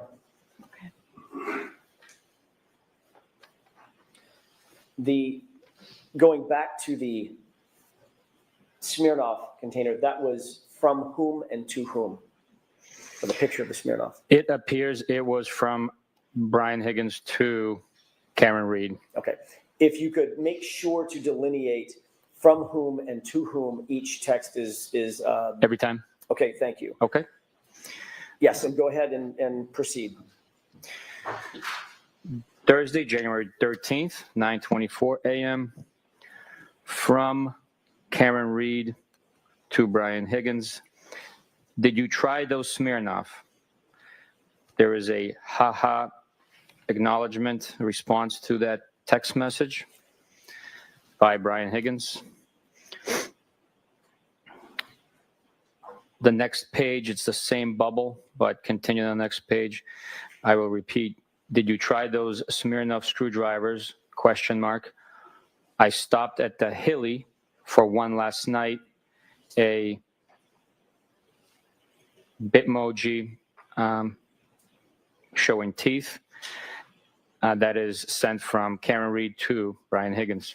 If you could, and I hate to ask this of you, but if you could tell us who it's from before the content, for instance, from Karen Reed to Brian Higgins, content. That would just be a little easier, I think, Okay. in flow. The last one was from Karen Reed. She stated, did you try those Smirnoff? And that she stopped by at the Hilly last night for one. From Brian Higgins to Karen Reed, haha, followed by same person. How did you get my digits? Question mark, question mark, question mark, question mark, question mark. Karen Reed to Brian Higgins, the Melissa and Leto show. Brian Higgins to Karen Reed, ha, ha. Brian Higgins to Karen Reed, I thought you creeped John's phone. Brian Higgins to Karen Reed, ha, ha. Karen Reed to Brian Higgins, no way, with an emoji, X person holding an X in front of them. I was the last person in Greeter, Canton, who didn't have your pound sign, number sign. I think even Carrie has it. I'm going to see counsel at sidebar for just a minute, please. Why? Oh my God. And yeah, the pound signs and the number it don't have your number. I mean, is this guy? He drive me nuts.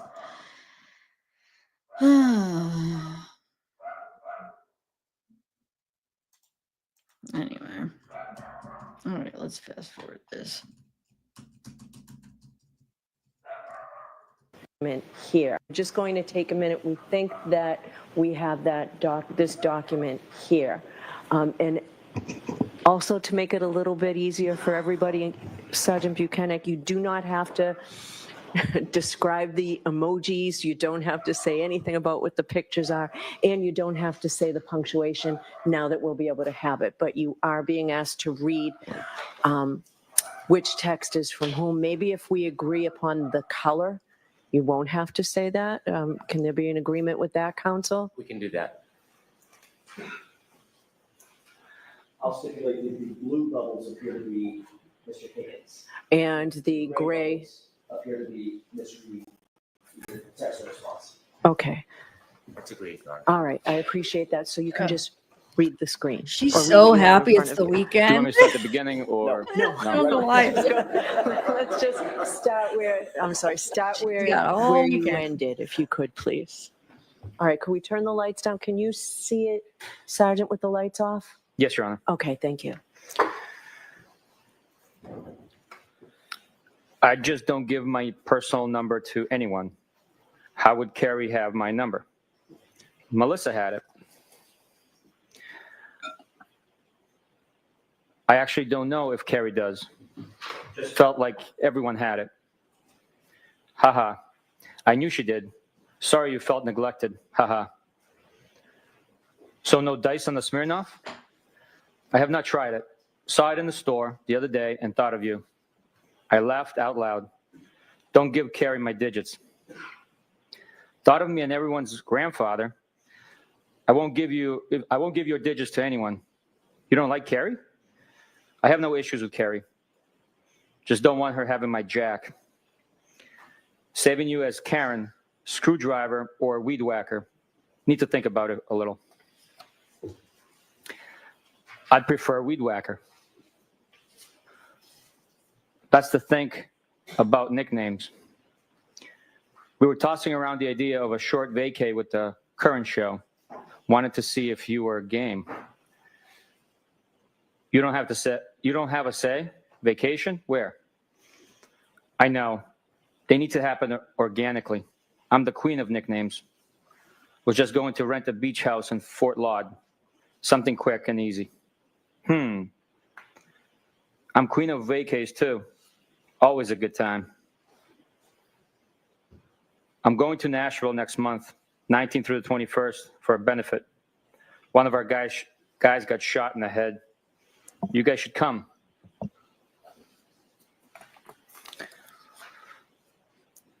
So you claim. Advertisement. Jesus, is he alive? Was he from Massachusetts? Yes, he is alive, not from MA. We were thinking late March. I guess the guy in his group is friends with Old Dominion band. Kid Rock's supposed to be there too. I have a tough time with country. I was a Kid Rock fan back in the day. I agree. Of course you were. From Brockton. LOL. That's how I got my street cred. Funny. I didn't know you had any. LOL. Carrie said you tag along. No one would say that about me. How would I know? We all frequent the same watering hole. I don't know Carrie well. She talks about herself a lot, but I guess so does everyone. I don't ask questions, just make observations, assess, and decide. I am quiet. That's a good policy. You can read most people in a few minutes. Excuse me, mins.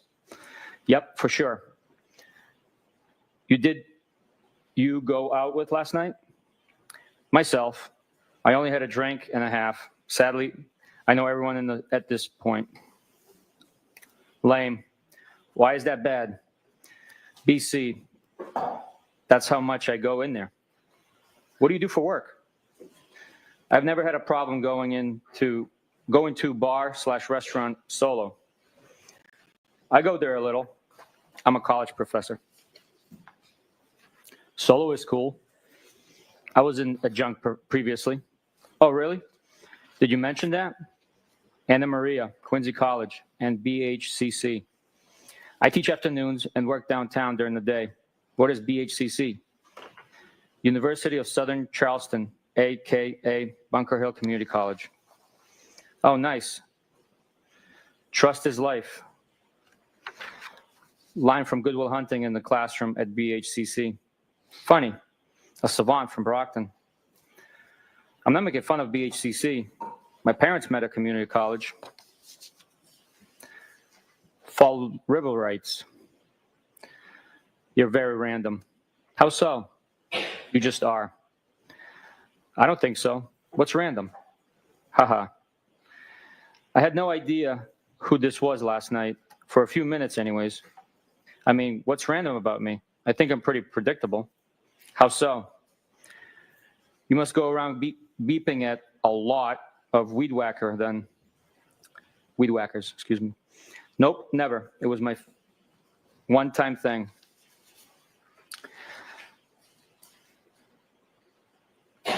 Sounds like I'm scattered and all over the place.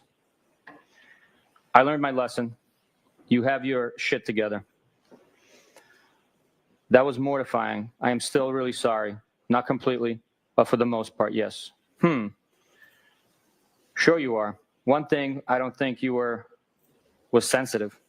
When was I sensitive? To the weed whacking incident. I just snapped when I think guys are being creeps. Can't help it. I'm not a creep.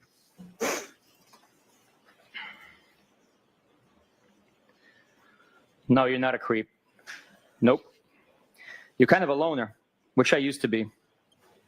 Not really. I have a ton of buddies, but I only let a handful of friends in that I am tight with.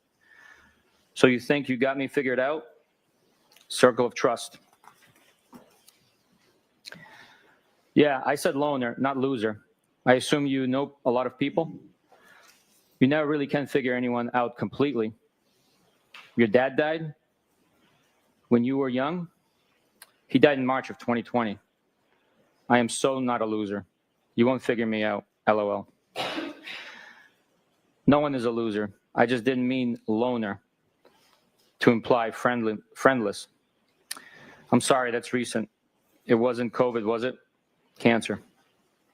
I know you date girls who don't lock the house behind them, and you arrive private and observant. I'm sorry. What kind? Lung, brain, kidney, and pelvis. How do you know all these things? LOL.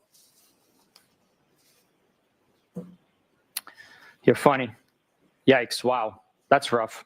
Jesus. I'm sorry. We chat a lot at the hillside.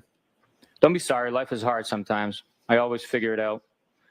Who chats? Life is hard, but losing people is the hardest. So I'm sorry. We chat. That all you got WeChat? Sure, you're from Brockton. Spit it out. You and I chatted about the girl who kept forgetting the door lock. Oh, she has been out of play for like 3 months now. Out of rotation? Nah, just out of play. I am solo, no rotation. I am not a hoe. Solo? Solo, like no rotation, or woman for that matter. Not locked down. Haha. Good for you. That's the best way to be. Yep. Has its benefits for sure. Are you working? Remotely. Oh, tough life. Live like a queen. I just got a Saturday invite. Did you say yes? Not yet, but did respond. What did you say, Mr. Elusive? No, I just don't want to intrude on your couple's night. Haha, I am shy. We prefer to hang out with W non-couples. Bob Gallery is probably coming too, solo. We'll probably do cards or something at some point. Some PT, excuse me. I'm inviting you. Haha. John said, quote, Brian is being wishy-washy now, end quote. Haha. Did you tell him to text me? No. You cranky now? Haha, no. Just stop being so anti-couples. Most couples don't even like each other. Name a few. Name a few? I don't know. All of them? They all want to hang out with single people?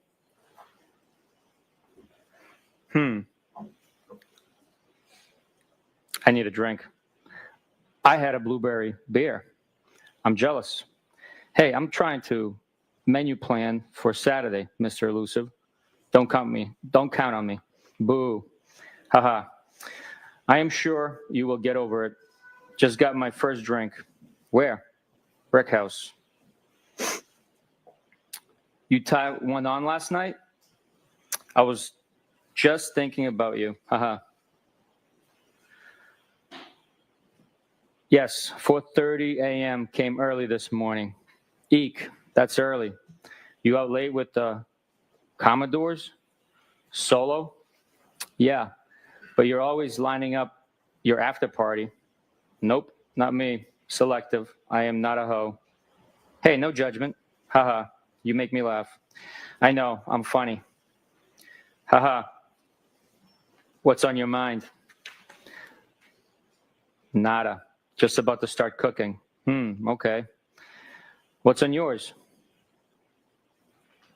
I'm going to a Hillside Regulars 60th tomorrow. This could be a new low for me. Who? Detective, if I could interrupt 1 second. When there is a date that's delineated, could you just state the date out loud so the jurors follow the date progression? Starting with the next one. I'm saying the next text message date or Yes, sir. date within. Where the Yes, above absolutely. or below the bubbles. Yep. So this screen here is Friday, January 13th at 3:33 p.m. Thank you. I believe I stopped before Bob Clinton. Everybody can't stand him. I detest him. His breath smells like ass. OMG, always. His daughter and I have mutual friends. I actually don't mind him when he's socially distant. I think he's friendly. Why detest? Yeesh. Talks like an ass clown. Maybe I am being too hard. He just says crazy shit. Doesn't know his audience. Geez. Is he different from anyone else in there? Haha. His wife and daughter are cooler than he is. I like his wife. Never met the daughter. A nurse? Yes. Her fiance is a firefighter. By coincidence with people I grew up with. Crazy. Sunday, January 16th, 12:59 a.m. You're nuts.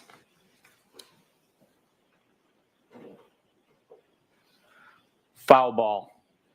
You stink. You suck. And you're double. Trouble. You're hot. Are you serious or messing with me? No, I'm serious. Feeling is mutual. Is that bad? How long have you thought that? Are you okay driving? You don't want to stay here? I am fine. I have an office at the PD. You didn't answer the question. Rather you stay here? I wish. I think you're messing with me. Why do you think that? Because this is so out of left field. Where did these feelings come from? I just think you're like me. Meaning, do you have your own kids? I have no kids. How am I like you? Hello? Aren't we alike? I think so. So why did you get my number and reach out to me? Shoot straight with me. I told you, I just think we're alike, right? Yes, agree. Now what? I don't know. Shouldn't you know? Do you like me? Yes, from jump. When was jump? First time I saw you. When was that? Hillside for sure.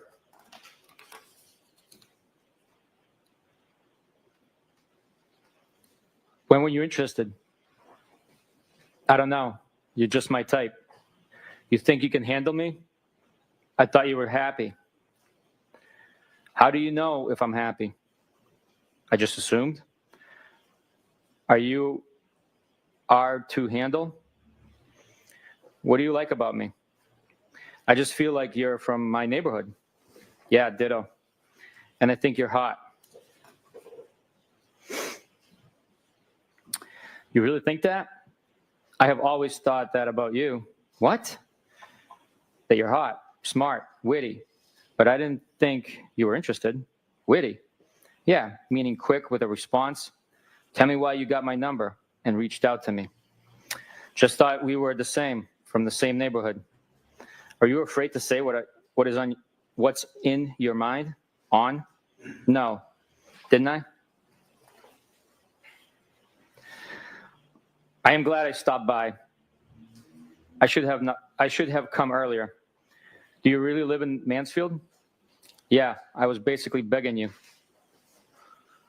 You don't have to beg me. Beg. Huh? I will give you whatever you want. How are you texting right now? Ugh. Leaving me hanging. No. Kids? Kinda. How am I texting? Is everyone asleep? I'm just wide awake on my phone. Yes, they are. I should have stayed, LOL. So now what? Yes, you should have. That would have been distracting. So know what? Now. Now what? Ball's in your court. What do you want? Loaded question. What do you want? I asked you. Nope. You initiated this. Spit it out. Hey, we're single and we don't have kids. We can do whatever we want. Don't you have a boyfriend? Where are you? Canton. Where? My office at the PD. Why are you going to Mansfield? Where is that? Canton PD. I have a house there from before I reconnected with John. Oh, I feel like you're not really saying what's on your mind. Do you like me? Yes, clearly. Come over to my house. When? When works for you? Whoever, whenever. When works for you? I asked you first. I think you're messing with me. I'm glad you came over tonight. Me too. Ball's in your court. What do you want, Karen? You look great tonight. I don't know. What do you want? You always do. Yeesh, really? Why? I look great? You're full of it. I think you're hot. Always have thought that. Just have not revealed my thoughts. I'm hot for the hillside. Low comps. Knock it off. You're hot, period. Are you glad you walked me out? Yes. Are you? Def.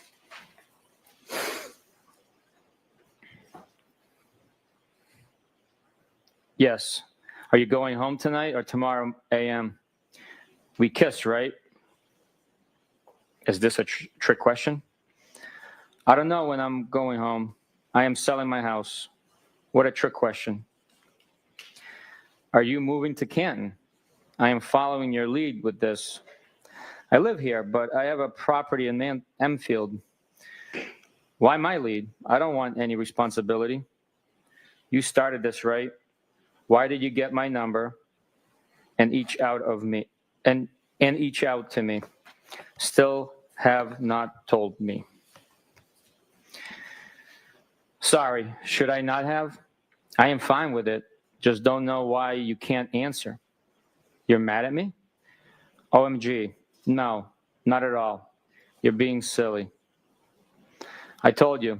I just think you're like me, and I am attracted to you a lot. Feelings mutual. I just never saw this coming. Why? Because I just assumed you were happy with your situation. I was, but things have deteriorated. Why? How so? What did Melissa say when you asked for my number? It is very, very complicated. He and I dated when we were kids, and then his sister died, and everything got fucked up.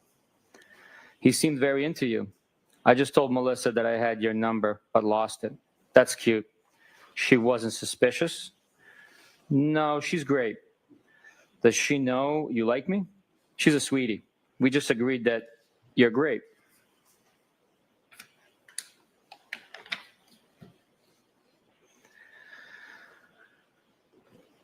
What does that mean? I was jealous that she had your number. Look, like you're either all in or you're out. Why would you be jealous? I am not attracted to her at all. I have always been attracted to you. Really? Yes. Since the first time I saw you, we would have fun. Where are you? I told you, Canton PD, my office. So are you selling your place and moving to Meadows? Yeah, but where is that? I have had all my shit here for a couple of years, and my house has been vacant. But I'd like to get closer to the water. Are you breaking up or staying together? I don't know. He hooked up with another girl on vacation. I am very close to his niece. It is a very fucked up situation. When was that? And how did you find out he hooked up? I don't want to complicate your situation. We went away for New Year's, the four of us. I put the kids to bed and found him in the lobby of our hotel, all over one of our friends. Whatever. It doesn't matter. It does matter.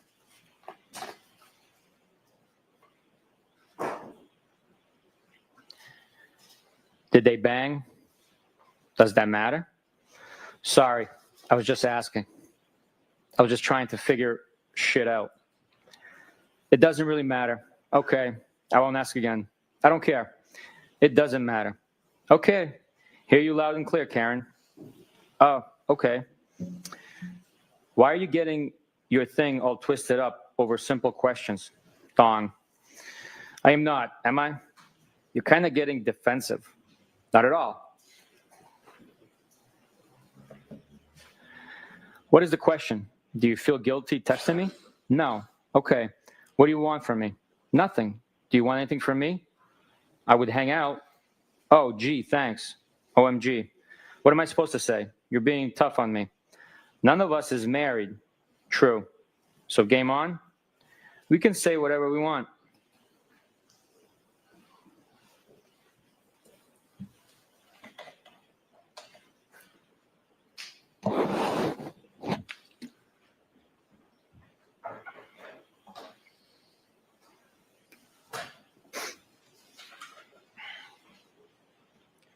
Game on?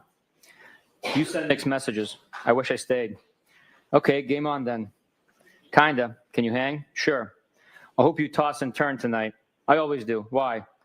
Why'd you say that? I just do. Why? Because you're fresh. No, I'm not. Okay. Do you always get what you want? Be sweet to me, please. I could be so sweet. I've been very sick. I had colon cancer and 10 surgeries in 18 months. I'm a wreck. I had no idea. Are you okay now? I never get what I want, just what I need. I am okay. What do you need? What need to be content? What can I do to make you happy? Haha, don't worry. I've always been very happy. You talk in riddles. Just tell me why you contacted me, huh? What's the big deal? I told you. Just think you're like me. What does that mean? Like you want to hang with me? You asked why I contacted you. Yes. Excuse me. Yeah, I did ask. We are attracted to each other, right? Reasonable question. Yes, 100%. Okay. We did kiss earlier. No? I think you initiated that. No? Yep. Do I owe you an apology? OMG. No. Why are you being sensitive? I am not. Kinda. No. Excuse me. Never. What do you want from me? What's on the table?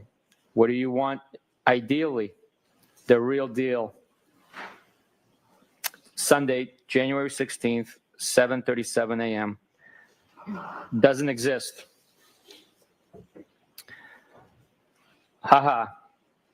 Sunday, January 16th, 5:53 p.m. So you like Hennessy XO? Sunday, January 16th, 7:15 p.m. I am hurting so bad. Yeah, me too. The Currens went after it again at noon today. No way. This was about 2 hours before you came over.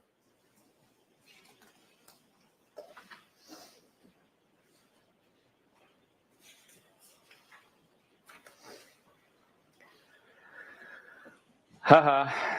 I am heading for drinks soon. Really? Yeah. Tuesday, January 18th, 5:09 p.m.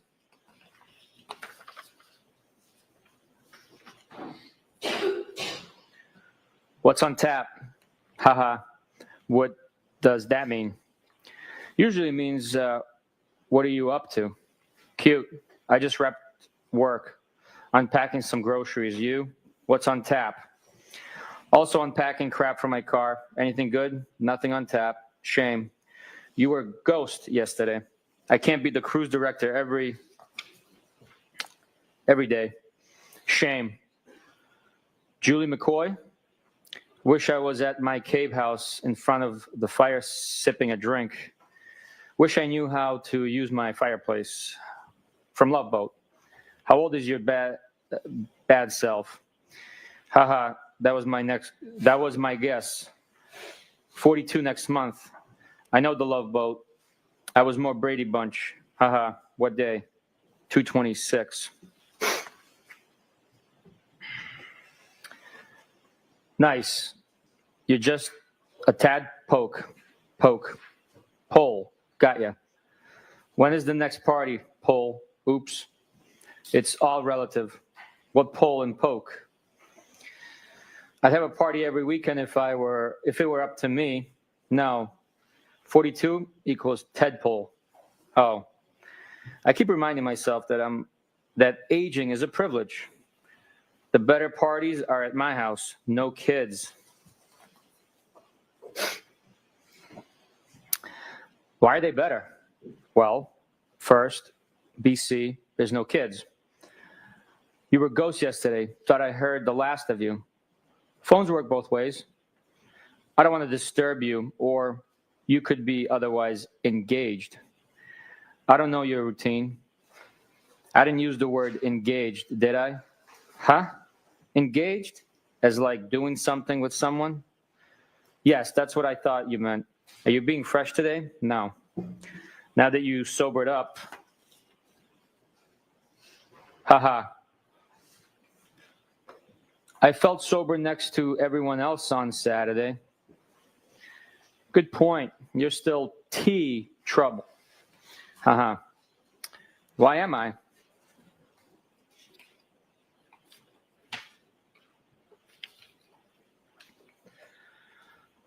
Just playing with you. What is that? Whiskey with a big ice cube. What kind of whiskey? Jameson, right? Cherry in middle. What good does that do?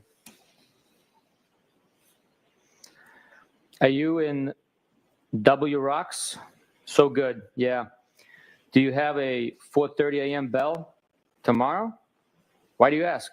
Trying to figure out how many whiskeys you're going to have? Depends. I don't restrict myself from having fun.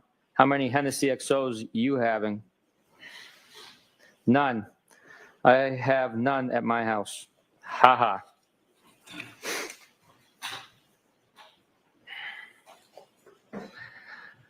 I am not really trouble. Want me to pick you up next time I go to the base? Usually cheaper and tax-free. Just a little based on your conduct. The base? Military base. I go through the Henny fast. I shop there a lot. I can as a veteran. My conduct? I'm not married. I'm the only one who does everything right. What kind of veteran? Where is the base? Dude, chillax. Teasing you. Are you serious? Veteran from Iraq. I can go to any base, but usually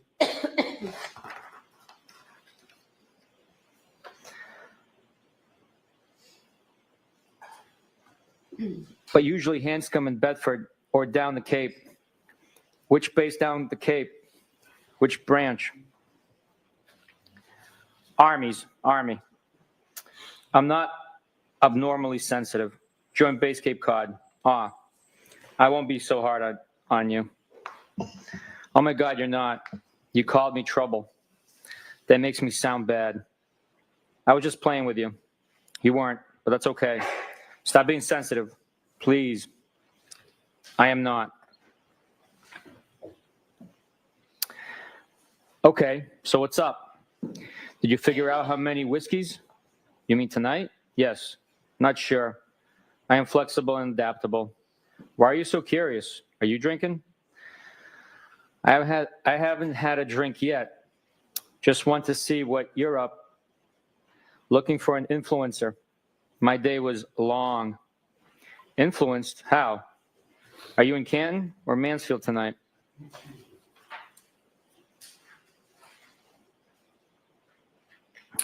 Influenced to have a drink, even though it's Tuesday, in Mansfield. How often do you stay there? Is it a nice crib, house, or condo? I stay here once or twice a week. House. I guess it's nice. I like it. How long have you owned it? How many beds, rooms? 2017 or 18? 5 bedrooms. What? Why so big? I don't know. It's an old colonial. It has a lot of bedrooms. More than you clearly need. Are you moving to Canton? I know, seriously. Some rooms I only go into dust. Not anytime soon. I'm there for most of the time, but sometimes it's a lot. A lot why? Do you even know what you want or who? Because I went from being solo to trying to give attention to kids who aren't mine. And I never wanted kids. I thought you were in this happy relationship. Everyone is happy at Hillside. Oh, God. You avoid things.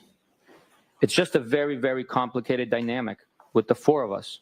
He isn't cut out for what he's doing, and the kids present constant issues. I think he believes he is doing the right thing. Well, of course he is, but his heart isn't in it. It's only because he was very, very close to his sister.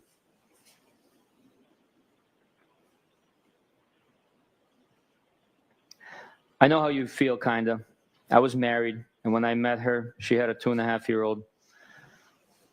I went from being single to being a dad. It's hard. I am divorced since 2017 and have no kids.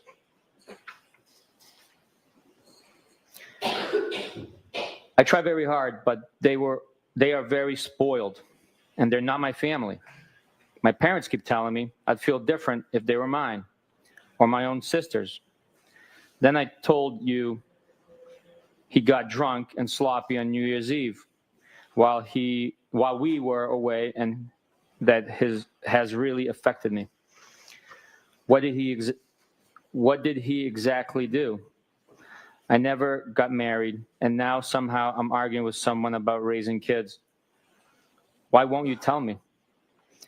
He was a puddle all day and then disappeared. Then I found him all over friend's sister in the lobby of our hotel, and she's gross, which I think may actually be worse. Not sure. Oh God, did they bang?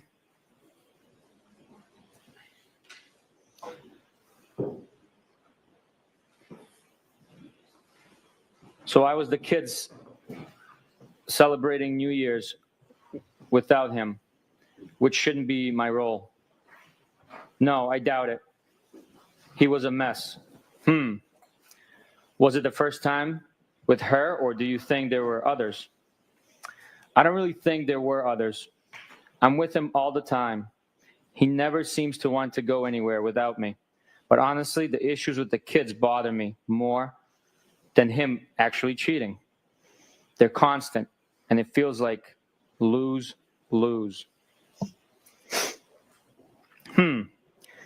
You clearly have a lot of feelings swirling inside of you. Yeah, it's very complicated. Sorry for the rant. You can vent, babe.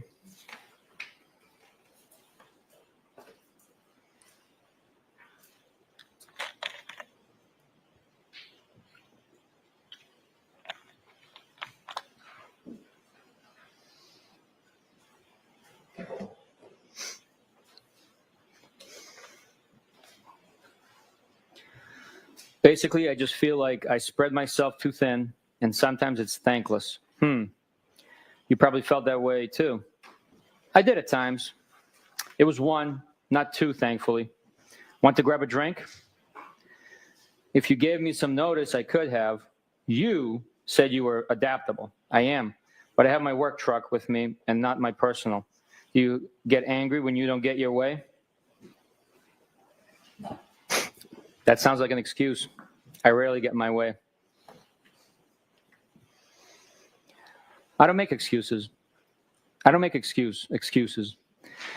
If I don't want to deal with someone, I tell them. Then I am a ghost. Why do you even want to hang with me? Don't we already hang out? I don't make excuses. Work truck, personal truck. What does that doesn't sound like a massive problem. I end up drinking with you at least once a week, I'd say. I can't use my work truck for transportation to go drink. You think so? What makes you so sure? Probably would be fun. I think I see you about once a week at a bar, no? Not lately, but yes. Okay.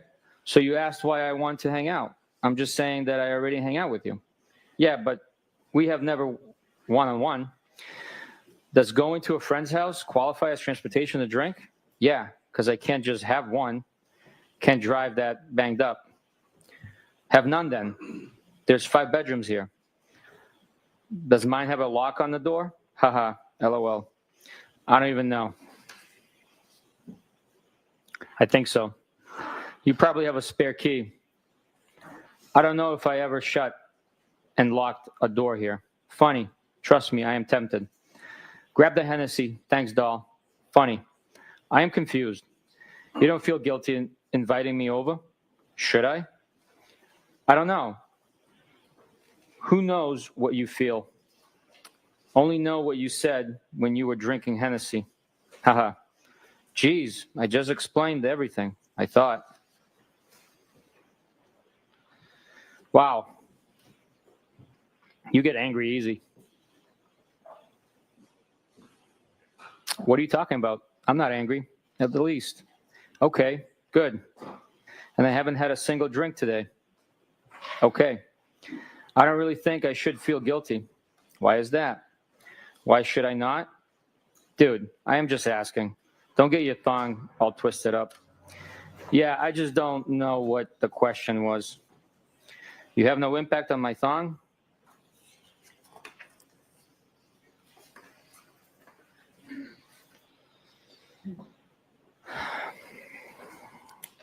I think I try my best to do the right by people, and sometimes people suck. And I'm not married, nor do I have kids. I agree, but you kind of have a live-in boyfriend. You act like you act like I ask dumb questions. Yeah, kind of, but it's been a long time, and there's ups and downs. So at some point, you have to think more rationally. Do you plan on leaving him? I'm sorry. I don't think they're dumb. It's just hard back and forth on text to understand the question. When you ask what day, earlier, read my birthday, I thought for a full minute that you meant what day did I use to watch the Brady Bunch. And I had typed it a text every school day at 4 and 4:30. I meant what day was your B-day.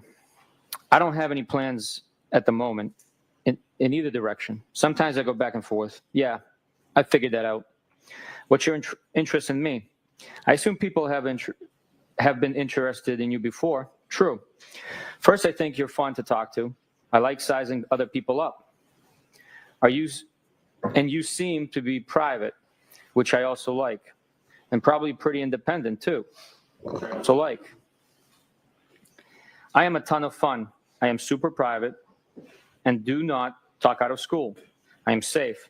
Does that make sense? I am all of that and more. Safe? Like I am private. Don't talk out of school with what I do or who I hang with. Do I aggravate you? Haha, no. According to John, you may occasionally talk out of school. He said that about me? But that's none of my business. With respect to what exactly? None of my biz. So then why invite me to your house party? Now I am aggravated. Tonight's house party or last week? OMG, why? Last week. Like, why would he talk shut about me? Because we all like you. Everyone does. Geesh. You just said he talked shit about me. He wasn't talking shit at all. He always says how much he likes you. Just mentioned Brian does all right for himself. He has not said one negative thing about you ever. I just didn't think you were that private, that's all. I am about a lot of things. Don't be so sensitive. I am good. Oh, geez. Are your panties in a twist now? Stop.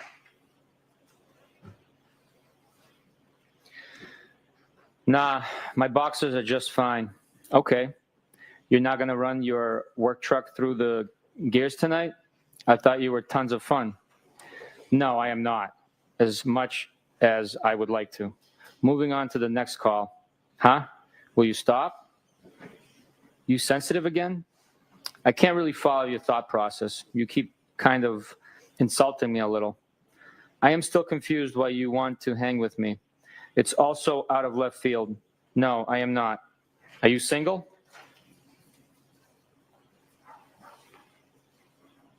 Yes. I don't think it's out of left field. Wasn't I already begging you to come over last Saturday? You getting my number from Melissa and reaching out to me. And then on vacay and probably a few other occasions. You didn't really beg. I asked at least twice. How do people usually reach out to each other? Why would I have thought you had any interest in me? Usually do it when they do live with someone. Do not. Maybe, maybe not. So you have sent me signs before? Did I miss them? John and I have had a lot of ups and downs, and we already did this nearly 20 years ago. And there's kids involved that get attached and things get muddy. I don't know what the answer is, but I feel very strongly that I've put my best effort in with all three of them, and the extended family too. At some point, it gets frustrating, and my actual feelings take precedence. I get it. I am not denying that or that it gets tough. Do you remember anything you said to me the other night? I'm just trying to explain where I'm coming from. Yes. I get it. I deleted it because I didn't want to do my own text walk of shame. But I'm pretty sure I remember everything. Okay. So don't you think it would complicate and confuse your situation if we hang out? Fair question. Probably. Do you only do things with that simplify your life? Nope. I complicate my life on the regular. Yeah, so does everyone else. Just so you know, I thought you were extremely hot off the rip. Amazing personality. I could go on and on, but I do not. Want to pump your shut up too much. Thanks for saying that, but low comps at Hillside. You know how to ruin something nice. I frequent other places. John has showed me about 5 times the Ring video of me walking you out on Saturday, and my voice and my accent are killing me softly. What? Yeah, he has cameras everywhere. You cops. Jesus. He Christ, are you guys hooking up? OMG, great.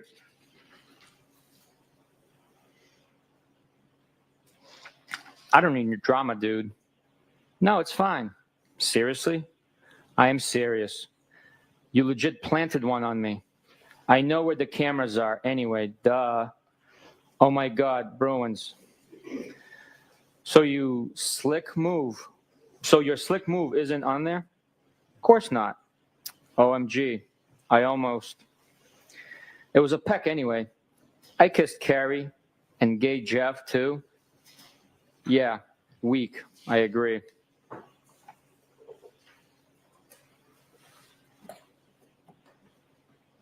LOL, funny. So now he is jealous of me? No. I told you, he likes you a lot, which makes this worse. You said or did something at the bar last week, and he goes, I like Brian more and more. I think he is a good dude, too. Yeah, he is. Funny. What's your end game? What do you want from me? You will just confuse the shot out of yourself. Shit. Because I am a lot of fun. So am I. I'm sure I'm more fun than you. How so? Details. I don't know. I hate people on the whole, but I've been told by many people that I'm a lot of fun. I don't do anything half-ass, nothing.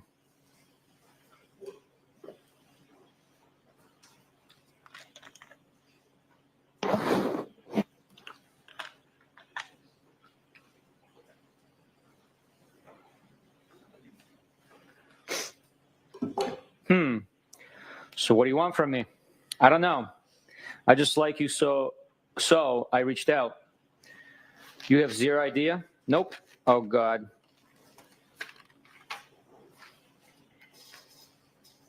What now? Why, oh, God? Because I need some direction. Well, I'm not an FG oracle, sorry. That's actually funny. Do you eventually get what you want? I told you, rarely. So you're a quitter, a realist. So you reached out to me? A ballsy move. Now what? The things I worked the hardest for have meant the most. Does Melissa know you dig me? Ballsy? Not really. I already know you. True. But you have a man. I figured if you text with Melissa, you'd definitely text with me. She isn't trying to hang with me. Of course she is. Plus, I never really texted with her other than to see if they were headed out. I asked you over. Is what? You made excuses. That's fine. But I'm not asking again. She doesn't like me like that. I'm sure she does. What makes you so sure? BC, she said, I'd love to set Brian up with my sister. She deserves such a good guy like him. That doesn't mean she wants to. Bang me. He's self. And I think Lito is kind of a dink, so I'm sure Melissa likes you a wee bit. Herself. Yeah, he is interesting. Have you always had trouble accepting compliments? Yeesh. No. It at all. All yours came to me after a day of drinking. You were way more all over me that day. So what? Don't most compliments come that way? Like all over me with compliments and how you felt. It was 3:30 a.m.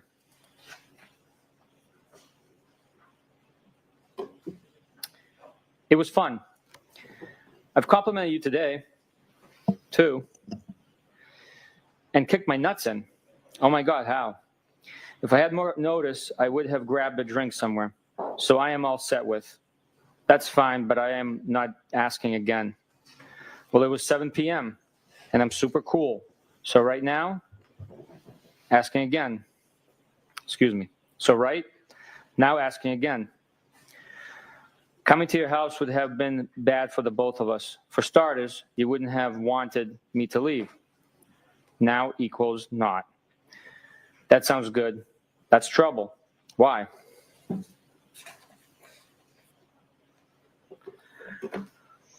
Because you would have made me stay, locked me in your room. No, I wouldn't have. Haha, you wish. I don't share a bed with anyone ever. I have my own room in Canton. What? Yeah, I think sharing a bed is archaic. Is that the one you wanted me, TK, stay in? You sit like to be spooned? You don't? Not for more than a minute or two. Weird. You would rather sleep alone? I've got to make my sleep count. So doesn't everyone? Honestly, I am the world's lightest sleeper. I can hear an ant crawling across the floor, and I wake up almost hourly, which isn't fair to whoever I'm sleeping with. Okay, bet Melissa isn't like that. Haha. Lori wouldn't like that. I know for a fact Melissa isn't like that. She told me she can't even fall asleep unless they're spooning. Lito rolled his eyes and pointed a gun at his head. You've probably got to go to work on your truck. Talk soon. Whatever.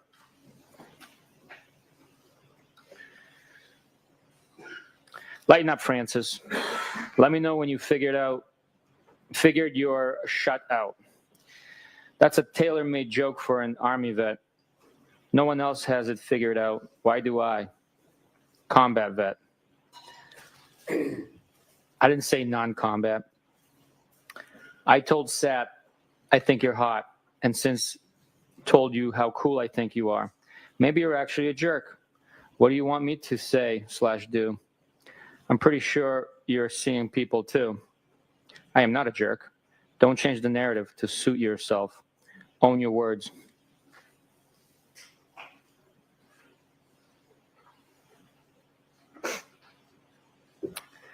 I don't think you're a jerk. I don't have simple answers to your questions. It's actually simple. What do you want from me? What do you desire? To start, I would just like to hang out because I like to talk to you and hear what you have to say. If that's it, I'd be happy. Okay, I will lock you into that statement. That's fine. I suspect you will give up eventually. Just so you know, I will still be your friend. Clearly, you're trying to give me a Heisman. No, not at all. Why would you say that? Because I've tried and I'm failing. Tried what? Failing what?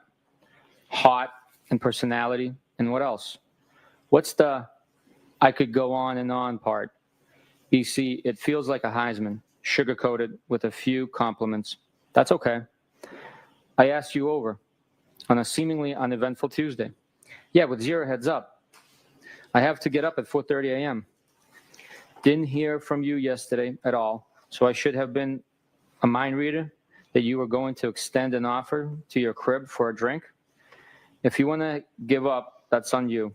You're being silly, for the record.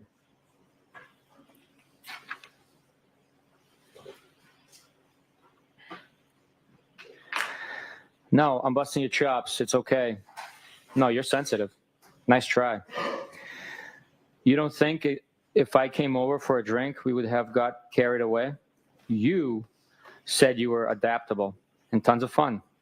I took that as an invite for an invite. Oh, okay. I'm 42. I know what happens when you invite someone for a drink. You're the master of avoidance. So you think I would just give it to you? Give yo to you? Give it up. I've been a lot in my life. I have a little bit of a carpe diem mindset. Been through.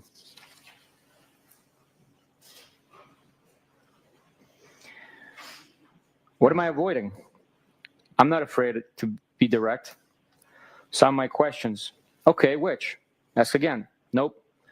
Tricks are not for kids. I'm pretty sure we would have hooked up. Okay, I can't say that. Of course you can. Did I miss any other questions, sir?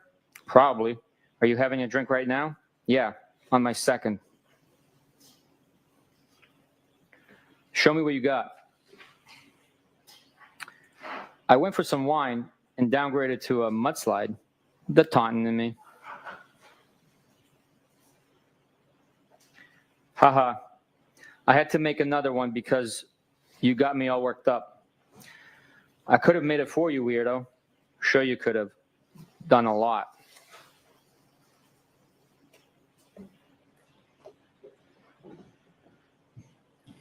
And you got yourself worked up, buddy? Yep, I am. What a crime? Excuse me. That a crime? Are you annoyed? Kinda. Why? Because this offer on me last minute of through. I could have made 3-round tips by now. Excuse me. I apologize. You could have made 3-round trips by now. Oh, I bet. Crickets. 4-round trips. Bite me. Geez, that's fresh.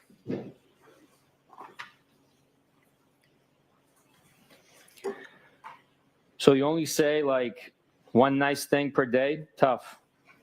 You're impossible. Let me know when you figured this out. You're impossible. I've been pretty straightforward. You're wishy-washy. What do you want from me? Doesn't matter. Okay then. Wednesday, January 19th, 10:08 a.m. Sup? Sup? You tell me, playa. Just working remotely. Sweet. From Mansfield? Yep, you? I am in Canton at the moment. I want to drink. Haha. Is that bad? Really? I think day drinking once a week is okay. Go celebrate the 20th anniversary of the Tuck Rule. I can't wait until tonight. Wednesday, January 19th, 1:07 p.m. Where are you planning on heading? Not sure. Wednesday, January 19th, 3:34 p.m.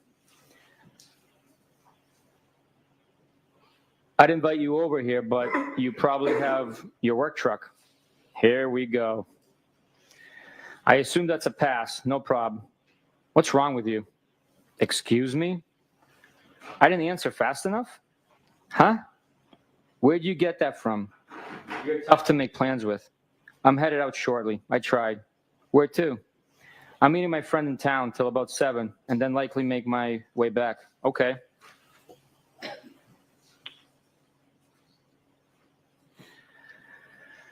Where are you headed back to, Shady? I assume that means Shady. I'm meeting my gal pal, who's from Canton, back to Mansfield. Do I know her? Name? I don't think so. Julia Mellon. Lives on Sherman. I'm not trying to be difficult. I just don't want any drama for either of us. I don't either. Okay. Trust me, I am tempted. I don't think it's a big deal. What? You coming over to my place? Or you coming over mine? Okay.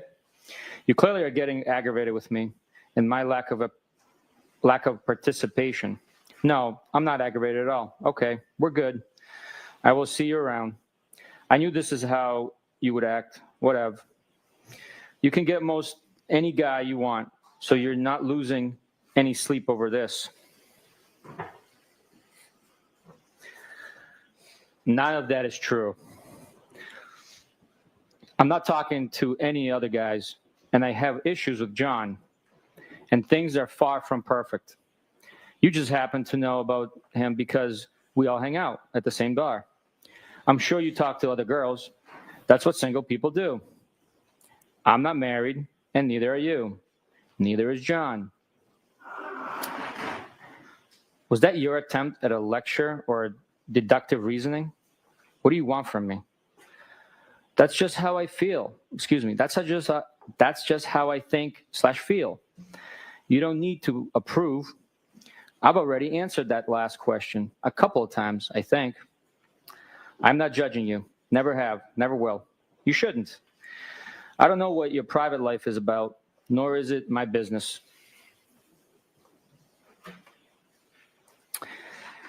You just happen to know what I see, that I see someone. I don't have kids, and I'm not married. Aren't you afraid you might actually like me?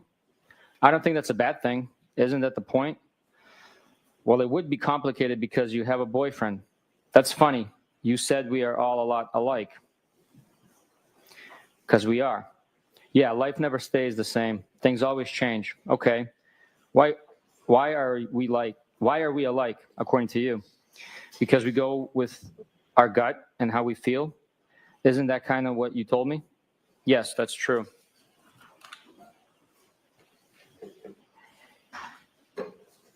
Have a good night. You're clearly irritated. Sorry to bother, young you. Either texting is bad or you're sensitive. I'm not irritated at all, I swear.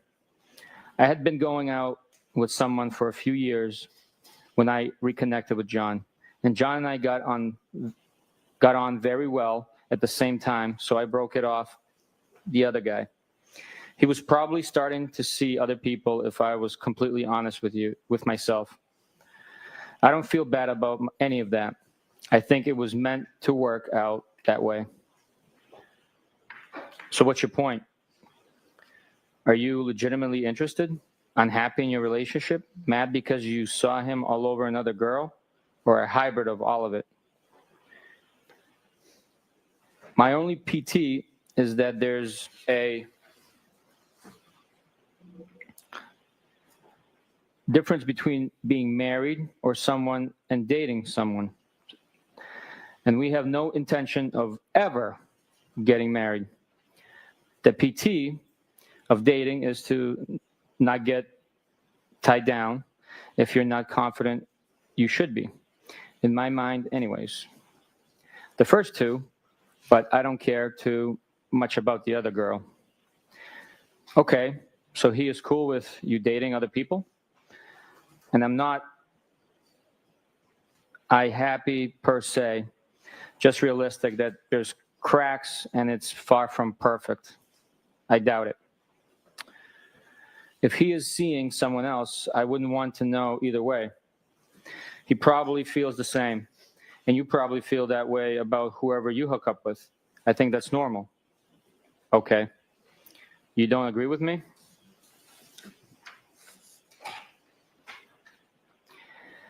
You make some valid points. No shit, Sherlock. Come on, I'm funny. Sit on that and spin. See? Now you have to go below the belt. Love it there. Do you wear belts? Only once in a while. Okay. When I go into the office. Okay. Rando. Haha.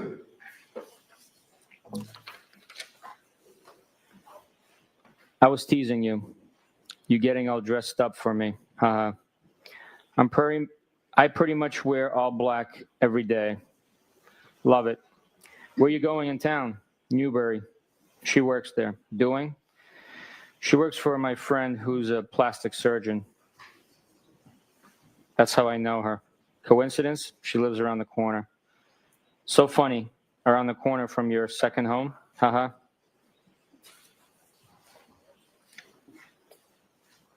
Oh, haha. I had to come downtown earlier, so told her I'd meet her for a drink. You there now? You would like my spot at the Cape. I have a great spot for dinner and drinks down there. Are you there tonight? I'm a beach worshiper.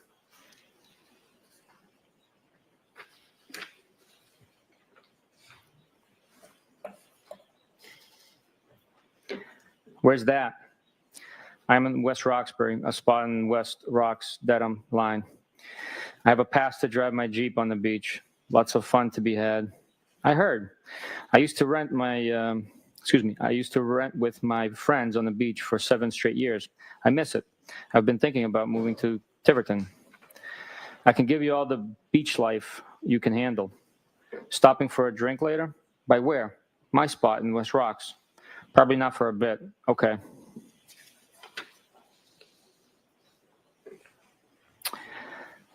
At a bar?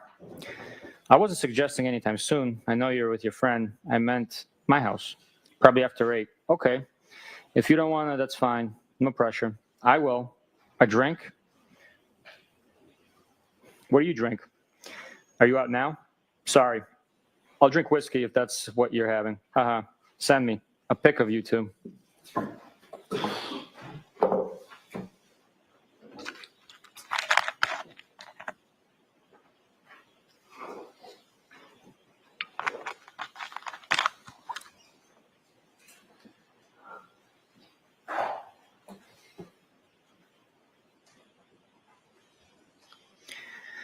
Haha, I figured.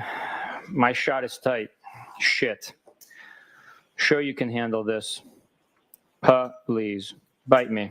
Stop saying fresh things. Why? Excuse me, I'm sorry, Detective. There may have been a page that is missing in that document, or it's not comporting with the, Oh, you're right. I did accidentally turn the page. no problem. I apologize. I think starting at, I usually drink whatever the person with me is having. Yep. I usually drink whatever the person with me is having. Oh, okay. I don't take selfies either. I don't really even know how. Whatever. I wanted to see her smile. Ugh, I hate having my photo taken. Weak. Sorry. I am a very particular person. What's that mean? Okay, never mind. Go enjoy your friend. Go clean your house, will ya? My shit is spotless. Haha, I figured. My shot is tight. Shit. Sure you can handle this. Please, bite me. Stop saying fresh things. Why? Are those statements tempting? Nope. Oh, which statements? Perhaps you should drive directly to Mansfield. You said bite me like 3 times. Okay. 8:30ish is too late? For what? Drink. No, why? Are we not meeting up? You can stop over for a drink. Balls in your court. Are you going to give me the address? Yeah. We don't have to meet up if you don't want to. But I'm leaving town now. I am up for a drink. Okay. Should I drive around?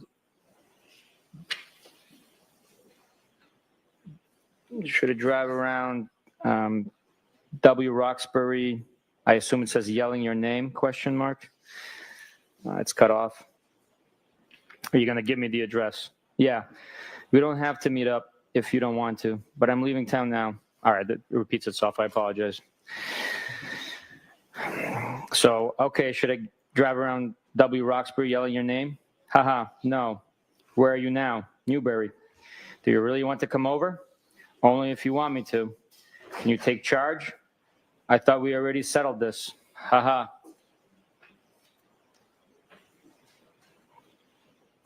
Okay, well, I am in my car and now getting on the highway. This feels like I am forcing you. Not at all. I am game. Okay, well, I'd like to know where the hell I'm going, Pike or 93? You just want to meet me at the crib, or do you want to come over? Pike, I would daub say. You decide. I don't know either. Whatever you want. I don't either. Place so wherever you're comfortable. You know anyone in West Rocks? I don't think so. Ha ha ha. Then just stop by for a drink. Up to you. No pressure. Just give me an address. I hate texting while driving. Bryant Road. Text me when close. Okay. I will show you where to print. Park. That's W Rocks? It's not coming up. Yeah. Then put Boston in. Bryant Drive, West Roxbury Township, New Jersey. Searching for a friend. And then add your phone contacts so you can search for their address on maps. It's a screenshot sent through. First one. What app do you use? Turn around on the street. Park at the top of the street across from the red minivan. LMK when you're here.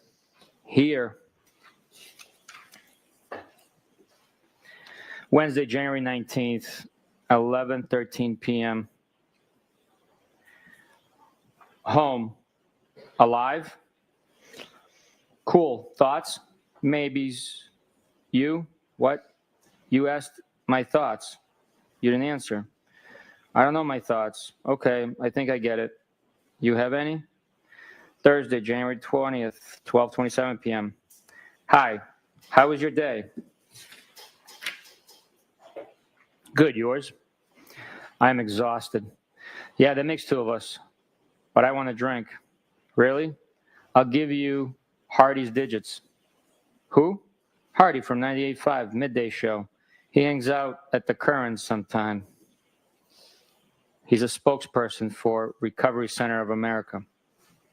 Haha, I don't have a problem. Kidding. I know.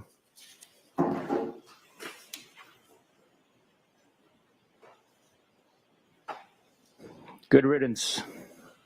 Haha, stranger. Hey, I was at Hilly all weekend. Have not heard from you.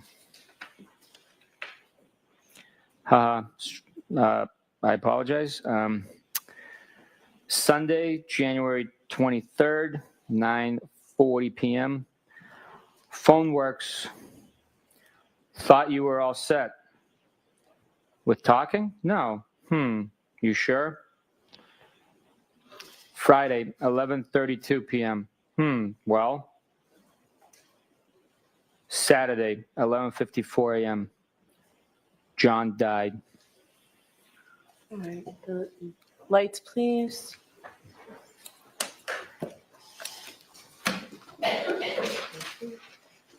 Punchers are right at 1 o'clock, so we can keep going. Court, all rise to the jury. I'd like to see counsel just a second about scheduling, please. Goodbye.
why don't you come in?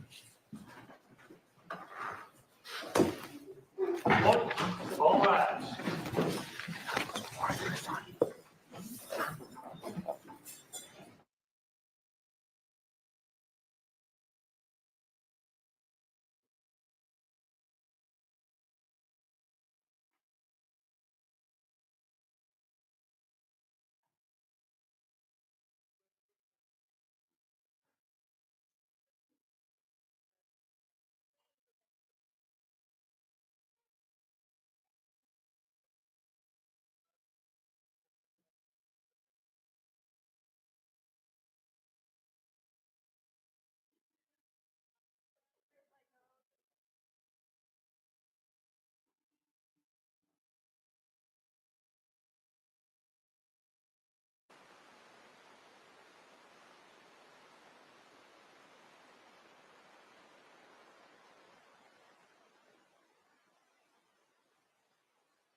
Shoot, I'm probably not gonna. Just got my fresh pizza, and it's probably not. We're probably not gonna be ahead enough to the break to be over. Shoot, I'm probably not gonna. I just got my Shoot, I really want to eat it fresh too, guys.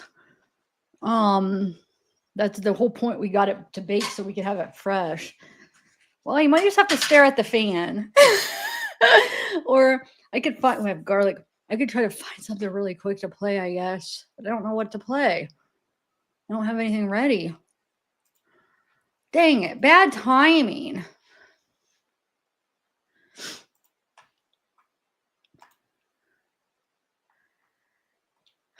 I don't know, guys. I don't have anything for you right now. I'm gonna eat my pizza.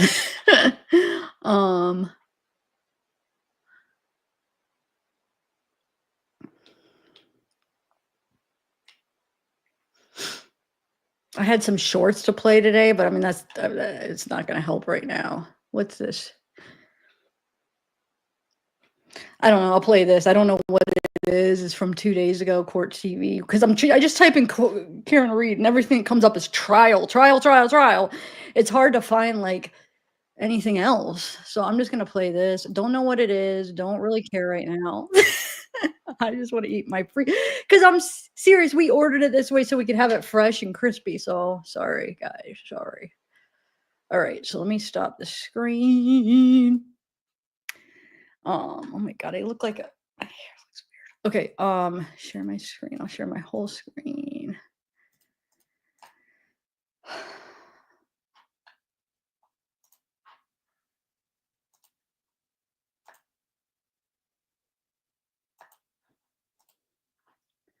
I'll just play this, whatever this is. I don't really know. I'll watch it with you guys.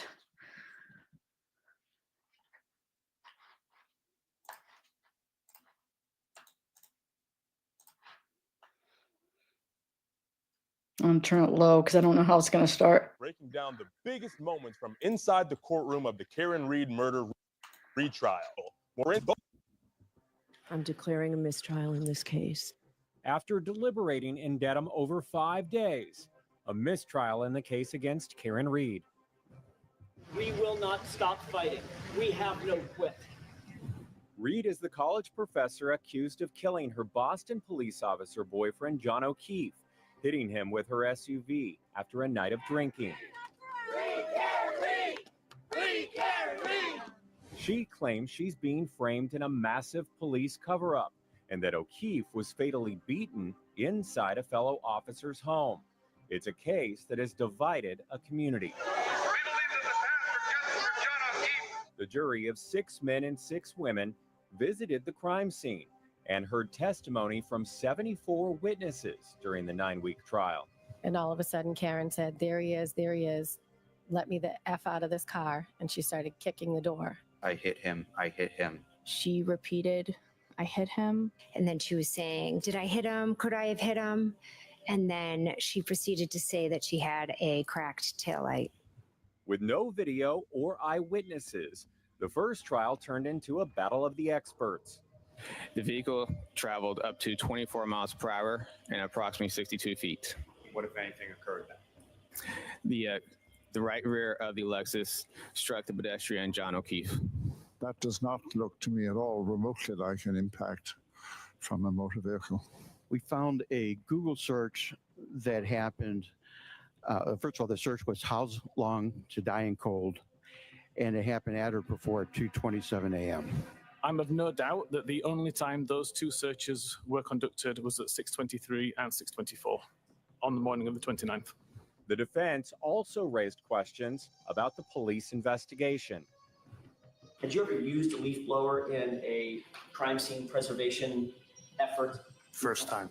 Not once did you mention that this video is actually completely inverted. I did not know. Lead investigator Trooper Michael Proctor also came under fire. She's a whack job. No ass. Now Reed faces a new jury and new special You notice what they said, lead investigator, because that's what he is, and that's what they've all called him. I just hate that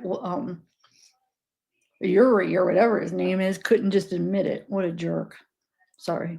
Just wanted to point that out. Who's here? Prosecutor Hank Brennan plans to introduce new evidence, including molds made of Chloe's mouth. Chloe is the German Shepherd owned by the Albert family during the night in question. Those wounds were inflicted by a dog attack. But they actually got rid of the dog altogether. Do you know that Chloe exists, that we provided notice to you, that we went up and saw Chloe and took molds?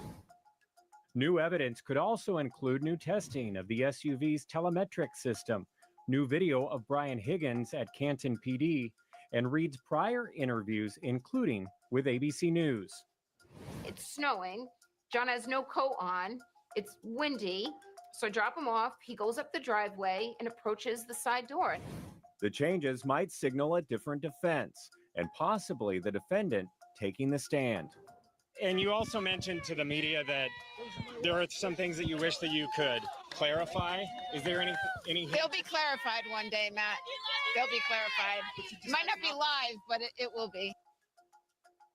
On day 5, forensic analyst Ian Whiffen took the stand to analyze the movements of John O'Keefe's phone and said his phone remained near the flagpole at 34 Fairview Road, contradicting the defense's claim that O'Keefe entered Brian Albert's home.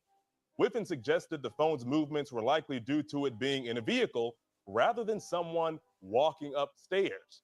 Then there was witness Jennifer McCabe's controversial "How long to die in the cold" Google search at 2:27 a.m., which came under scrutiny when Whiffen said that an earlier tab left open on McCabe's phone may have affected the timestamp, suggesting the search could have occurred a little bit later. It was also noted that O'Keefe's phone locked for the last time at 12:32 a.m. just before unanswered calls from Reed came through. And the phone's battery temperature dropped significantly from 82 degrees shortly after midnight to 37 degrees when found at 6:14 a.m. Here's more from day 5.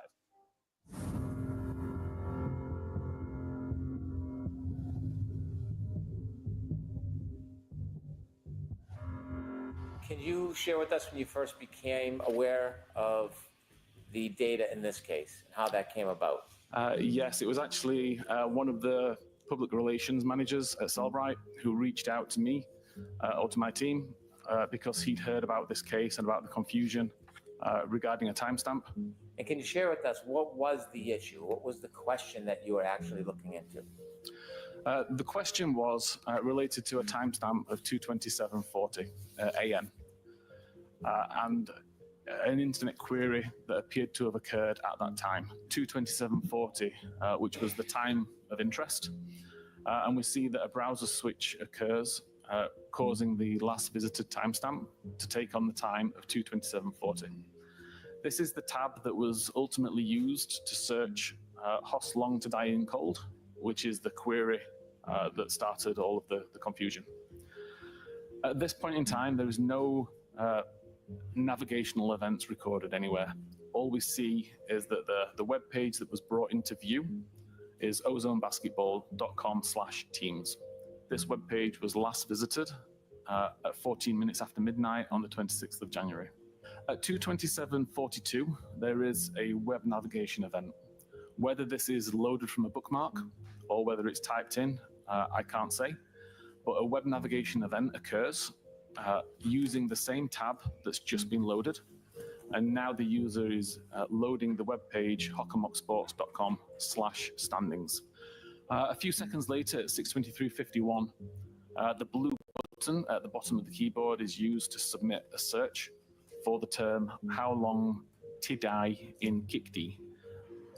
Importantly, there is no history record made that shows that a navigation actually occurred to this website. Around 10:33:34, that tab would have been closed.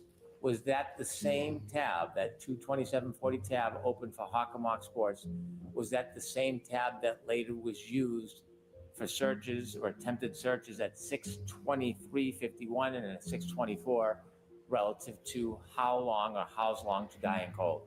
I believe it was, yes. Do you have an opinion to a reasonable degree of scientific certainty whether or not that information was removed as a natural application of the phone, or was it because somebody took the phone and actually deleted it by hand?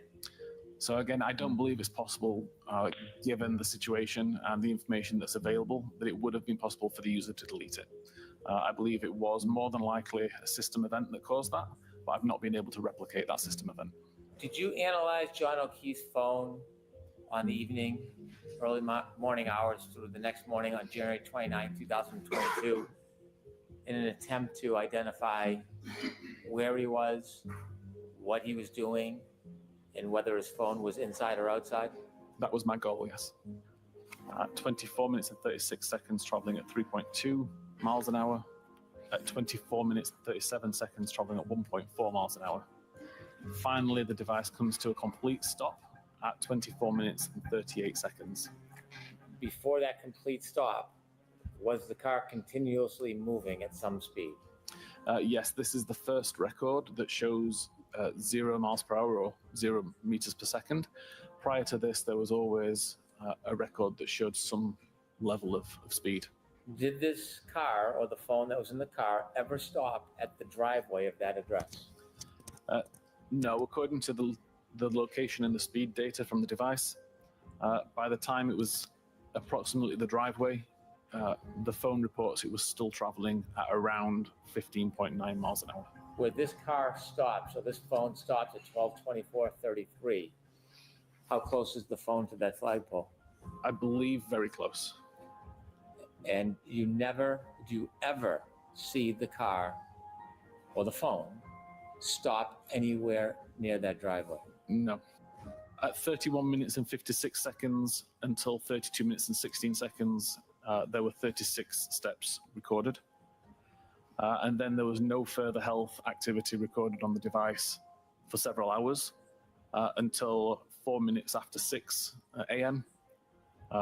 When 432 steps were recorded between the time of 6:04 and 6:11. So on the evening of the 28th, see an average temperature of around mid-80 degree Fahrenheit. By 37 minutes after midnight, we now know the device is already at Fairview. It's been at Fairview for approximately 12 minutes. And the temperature has continued to drop. It's now 72 Fahrenheit. And then you're now at 6:14 and it's 37 degrees? Yeah, you're correct. This is the coldest temperature recorded. Do you know what, if anything, happened to that phone at 6:15:01? I don't know. 32 minutes and 4 seconds, the device is unlocked using Face ID. SMS application is already on screen from the previous use, and at 32 minutes and 9 seconds, the lock button is pressed by the user. My opinion is that the device never moved far away from the flagpole.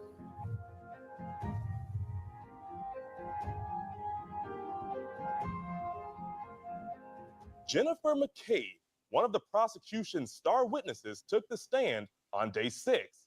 She described searching for O'Keefe with Karen Reed and Carrie Roberts on the morning of January 29th.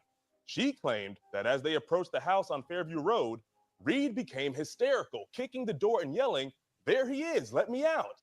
McCabe recalled Reed asking, "Did I hit him?" and described Reed as screaming and yelling. She testified that neither Reed nor O'Keefe entered her sister's home that night, and that no fighting, no violence, and nothing out of sorts occurred in the house. Meanwhile, 2 controversial ARCA experts from the defense, Daniel Wolf and Andrew Rentschler, were cleared by the judge to testify.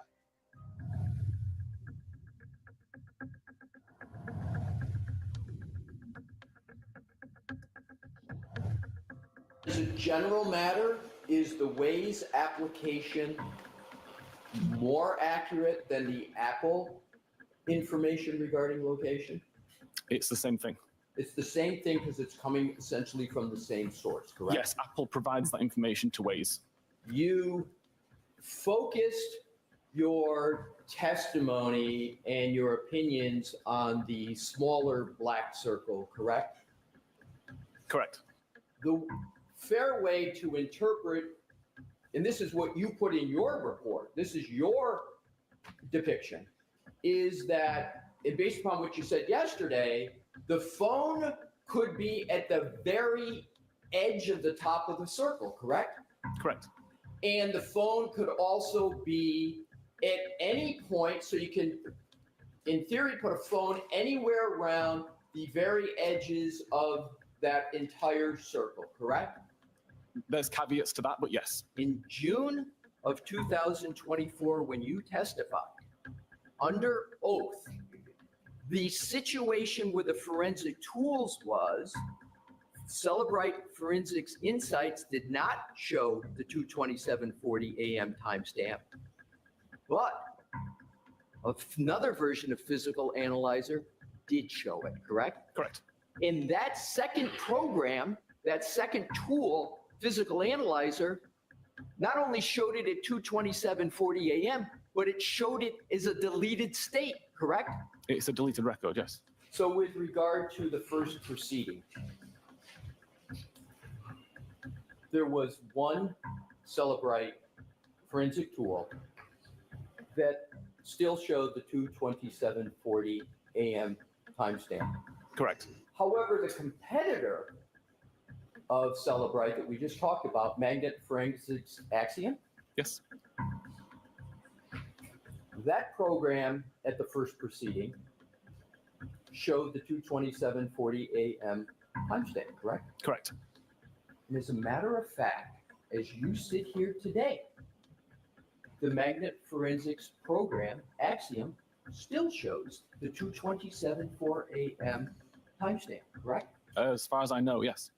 And Magnet Forensics Axiom is a reputable company, correct? Correct. Celebrite removed that 2:27:40 a.m. timestamp, which is in a deleted state, in response to issues raised in the first proceeding, correct? It was changed because of the research that I did, and that was verified by the forensic research group. But the issue arose because of what had come up in the first proceeding, correct? In the first investigation prior to the proceeding, yes. In the first investigation in this case, correct? Yes. So Celebrite, after the first proceeding, after the investigation, just outright went and removed the timestamp. It's not unusual to change the I code. didn't ask if I just asked whether they we removed it. Are you a detective in your present role helping aid one side or another in an investigation? I'm not, no. At some point, you and I spoke about reviewing phones. We did. You had begun your whole process in some of this work before you had met me. Correct. And I'd asked you to look at Mr. O'Keefe's phone. Correct. Did I ever tell you what you should look for? No. Did I ever tell you what I wanted to see or what I wanted the results to be? No. Did I ever share with you parts of the investigation that had nothing to do with your actual data analysis? No. Is that the only time that the phone moves from the point it stops at the flagpole until the next morning? Correct. The only time? Correct. 12:31:56 to 12:32:16. Yes. At 12:32:16, when that phone stops moving, John O'Keefe's phone stops moving, do you know the next time it moves again? It's approximately 6:15. Less than 5 minutes later, 12:37, that battery in that cell phone gets another temperature reading. And it goes down to what degrees? 72 degrees. And over the next 8 minutes, does that temperature even or go up? At 43 minutes past, there was another reading of 66 Fahrenheit. And then at 12:53, that's about, what, 21 minutes or so after that phone stops moving? What's the temperature? 61 Fahrenheit. 61 degrees? Yes. And over the next 14 minutes, does it drop again? It does. It drops to 55 degrees at 1:07. And at 1:36 a.m. that morning, It's down to 50 degrees. does Correct. this healthcare data show that this phone hasn't moved since there's- 12:32:16? No more steps were recorded.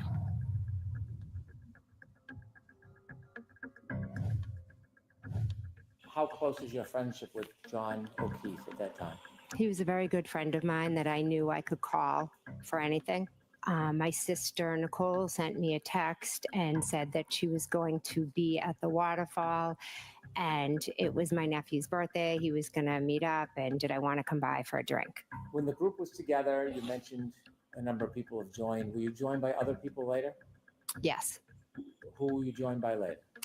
John O'Keefe and Karen Reed.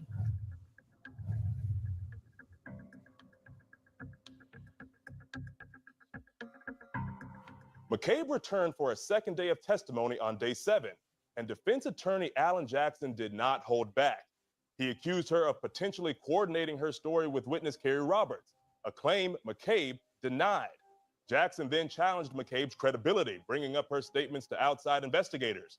McCabe initially said she called just 2 people after the incident, but under cross, she admitted to 3 more calls, including one to John O'Keefe's mother, Peggy O'Keefe. She also confirmed she did not hear a collision or a cry for help outside the house.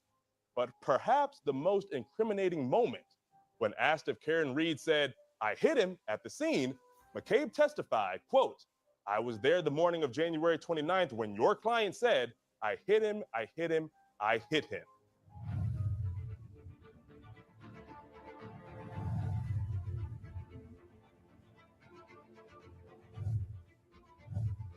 Before the chest compressions, did you make a phone call?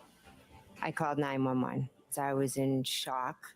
My heart was racing. I was trying to be as helpful as I could and get the information to the most important information out as quick as I could to the 911 operators. But also the scene there with Karen and Kerry was a bit chaotic between the two of them.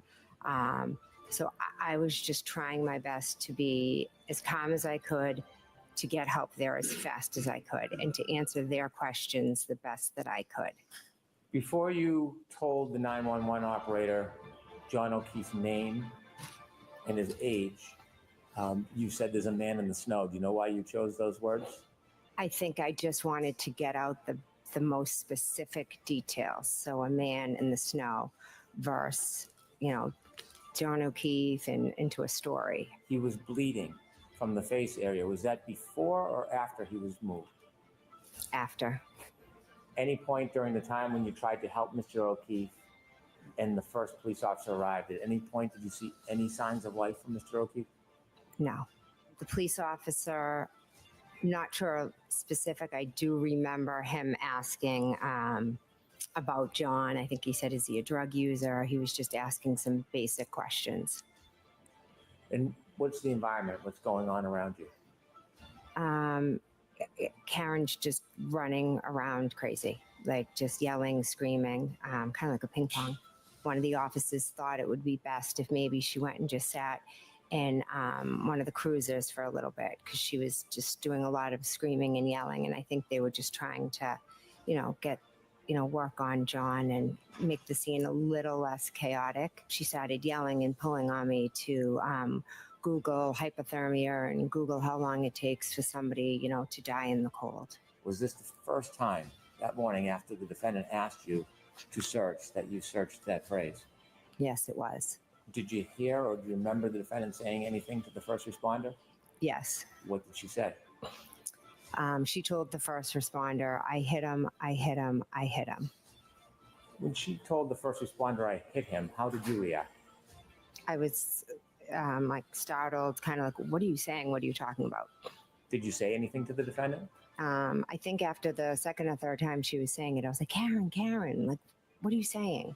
I was extremely concerned. I was calling Kerry, trying to get updates. I think deep down I knew that John was gone, but there's, until you hear it, I think there was that little bit of hope maybe.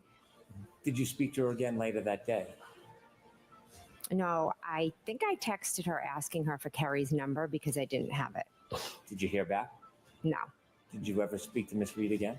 No, I've never spoken to her again. Neither one of you, your good friend Kerry Roberts and you, have ever discussed either of your testimonies between that time and this time. No, we've discussed the case and we've discussed what happened that moment, the moments of the morning, but we have not discussed testimony. As you said, that's your story, correct? Not my story.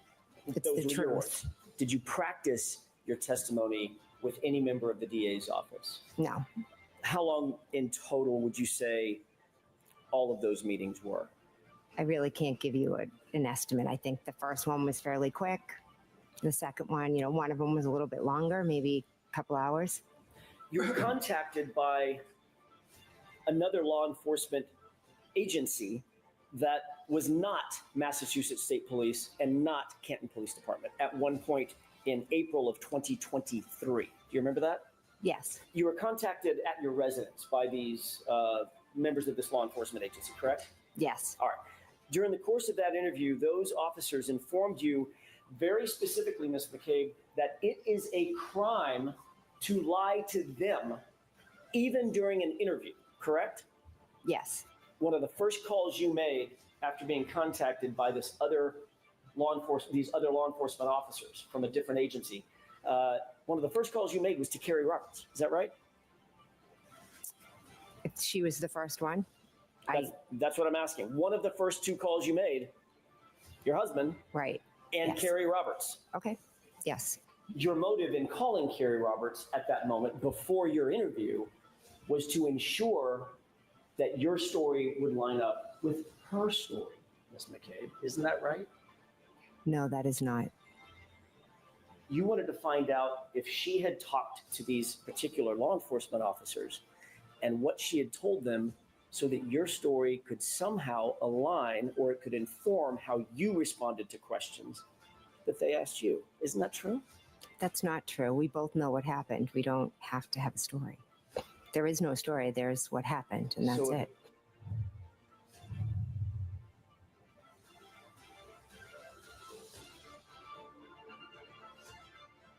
McCabe returned for her third day of testimony on day 8 of the retrial. Jackson scrutinized her evolving statements and phone calls and texts. She adamantly defended herself and any of her actions. Meanwhile, forensic scientist Hannah Knowles testified that retrograde analysis estimated Reed's blood alcohol content was between 0.14% and 0.28% around 12:45 a.m., well over Massachusetts' legal limit of 0.08%.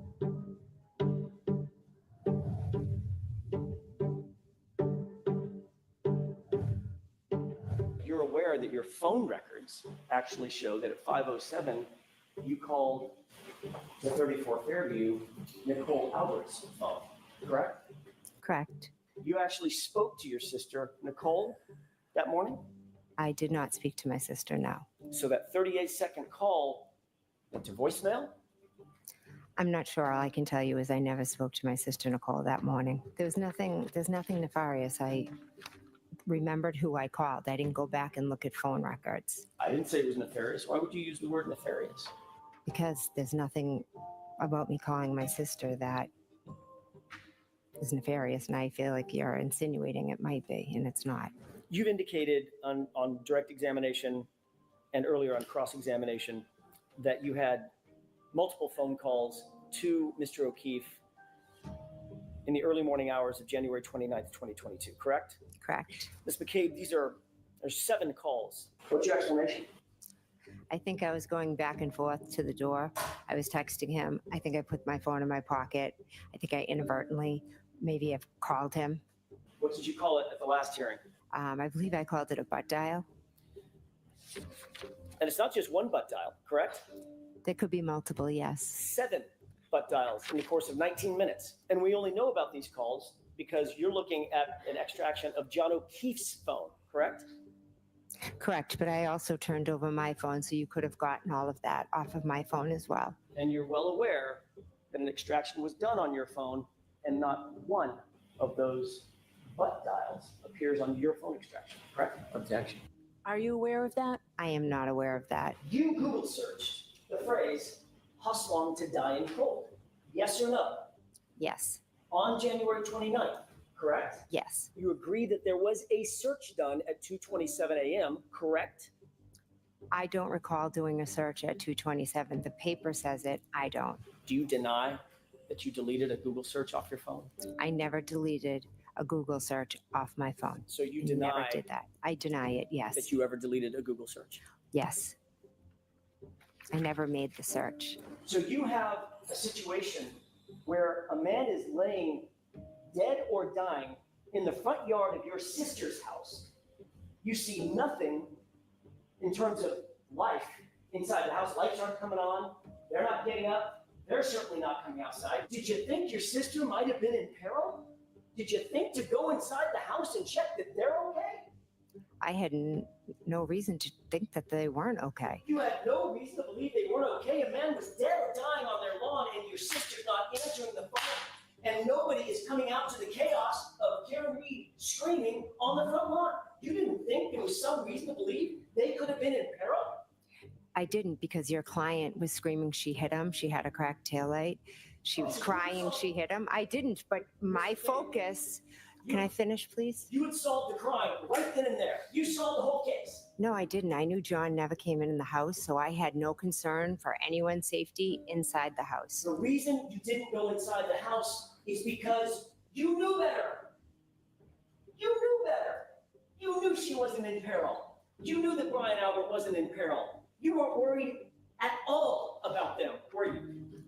I was not worried at all because something happened on the front lawn that had nothing to do with anything inside that house. You weren't worried about them at all because you knew what really happened. At that moment, I didn't know that he was hit by a vehicle and there was taillight found next to him.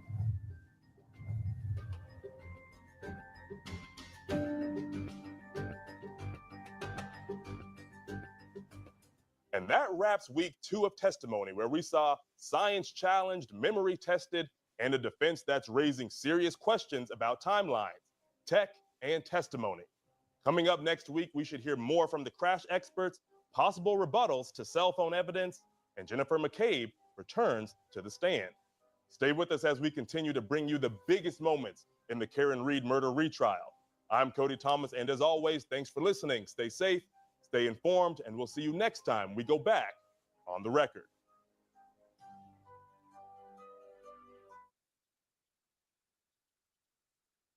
We are on the record in the Karen Reed murder retrial. I'm your host, Cody Thomas, and I'm here to break down week 1's biggest courtroom moments. Karen Reed, who was accused of killing her boyfriend, Boston police officer John O'Keefe, is back in court after her first trial ended in a mistrial. We're going to get right into day 1, but first, let's get you caught up on the case. I'm declaring a mistrial in this case. After deliberating in Dedham over 5 days, a mistrial in the case against Karen Reed. We will not stop fighting. We have no quit. Reed is the college professor accused of killing her Boston police officer boyfriend, John O'Keefe, hitting him with her SUV after a night of drinking. She claims she's being framed in a massive police cover-up and that O'Keefe was fatally beaten inside a fellow officer's home. It's a case that has divided a community. The jury of 6 men and 6 women visited the crime scene and heard testimony from 74 witnesses during the 9-week trial. And all of a sudden, Karen said, there he is, there he is. Let me the F out of this car. And she started kicking the door. I hit him. I hit him. She repeated, I hit him. And then she was saying, did I hit him? Could I have hit him? And then she proceeded to say that she had a cracked taillight. With no video or eyewitnesses, the first trial turned into a battle of the experts. The vehicle traveled up to 24 miles per hour and approximately 62 feet. What, if anything, occurred then? The right rear of the Lexus struck the pedestrian, John O'Keefe. That does not look to me at all remotely like an impact from a motor vehicle. We found a Google search that happened. First of all, the search was how long to die in cold, and it happened at or before 2:27 a.m. I'm of no doubt that the only time those 2 searches were conducted was at 6:23 and 6:24 on the morning of the 29th. The defense also raised questions about the police investigation. Had you ever used a leaf blower in a crime scene preservation effort? First time. Not once did you mention that this video is actually completely inverted. I did not know. Lead investigator Trooper Michael Proctor also came under fire. She's a whack job. No ass. Now, Reed faces a new jury, and new special prosecutor Hank Brennan plans to introduce new evidence, including molds made of Chloe's mouth. Chloe is the German Shepherd owned by the Albert family during the night in question. Those wounds were inflicted by a dog attack. But they actually got rid of the dog altogether. Do you know that Chloe exists, that we provided notice to you, that we went up and saw Chloe and took molds? New evidence could also include new testing of the SUV's telemetric system, new video of Brian Higgins at Canton PD, and Reed's prior interviews, including with ABC News. It's snowing. John has no coat on. It's windy. So I drop him off. He goes up the driveway and approaches the side door. The changes might signal a different defense, and possibly the defendant taking the stand. And you also mentioned to the media that there are some things that you wish that you could clarify. Is there any? They'll be clarified one day, Matt. They'll be clarified. It might not be live, but it will be. Day one kicked off with fiery opening statements. Prosecutor Hank Brennan says Reed hit O'Keefe with her SUV in a drunken fight and left him to die in the snow, citing phone data and Reed's own words. But the defense has a very different story. Alan Jackson says this is a cover-up, blaming corrupt cops and even suggesting O'Keefe was mauled by a dog and his body moved. A first responder was the first to take the stand, recalling Reed saying, "I hit him 3 times. Then John O'Keefe's close friend, Kerry Roberts, described the frantic search that ended with O'Keefe's body in the snow. Let's take a look.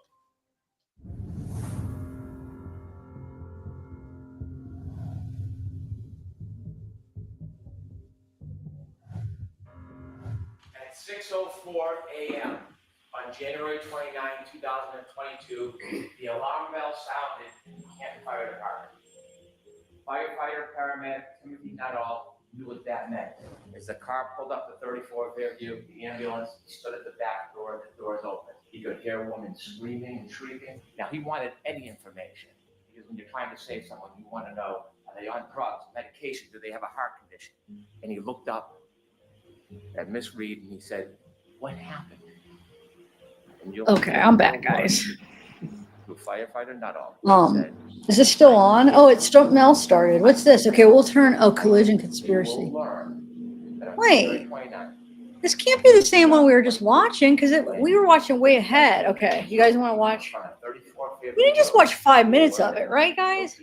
Oh, let me pause it because it's probably talking. Okay, hold on, guys. I ate. I got my coffee.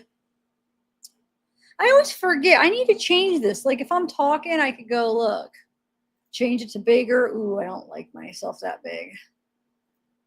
Like that. I'm like so self-conscious about myself now. I gained some weight and I feel like a pig. Anyway, my face. I get it in the face first. But I started my diet because I stopped walking. Like when I lost my weight, I was able to kind of eat what I wanted to, but as long as I exercised, I stayed. I didn't lose anymore, but I just stayed there. But I screwed up. I stopped really walking that much. I don't walk like now. I've been walking only a few times a week, and then I don't walk nearly as long. But I stopped for like sometimes I go weeks without walking, and then I was still eating like crap. So now I'm gonna have to freaking exercise and not eat. My diet, though, all I did when I lost weight is I just didn't eat anything after dinner, and I exercised, and I was fine. Anyway, all right, guys, you ready to start? Or did you want to watch the rest of this? Because I think it's probably back on. Oh, yeah, it is. I'll rewind it. Wow, it just came. Dang it. It just came back on. Maybe we should watch a little bit more of that. Dang. by the side of the road after an argument with the defendant. That argument, that anger fueled by heavy intoxication, and her SUV drove away.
Street's Lexus is now being loaded back. Mute. Oh my God, I'm on mute. Dang it. So what I was saying is, God, I hate this because I hate it's so annoying. I know it's annoying for you guys, but I feel like it's more annoying for me in a way because everything I just said explaining it was just freaking pointless. It's so annoying. But what I was saying with that map is what I was saying is I was notice where's it at? Did I exit out of it? Gotta be kidding me. Did I? I could bring it back up, but it just makes me mad.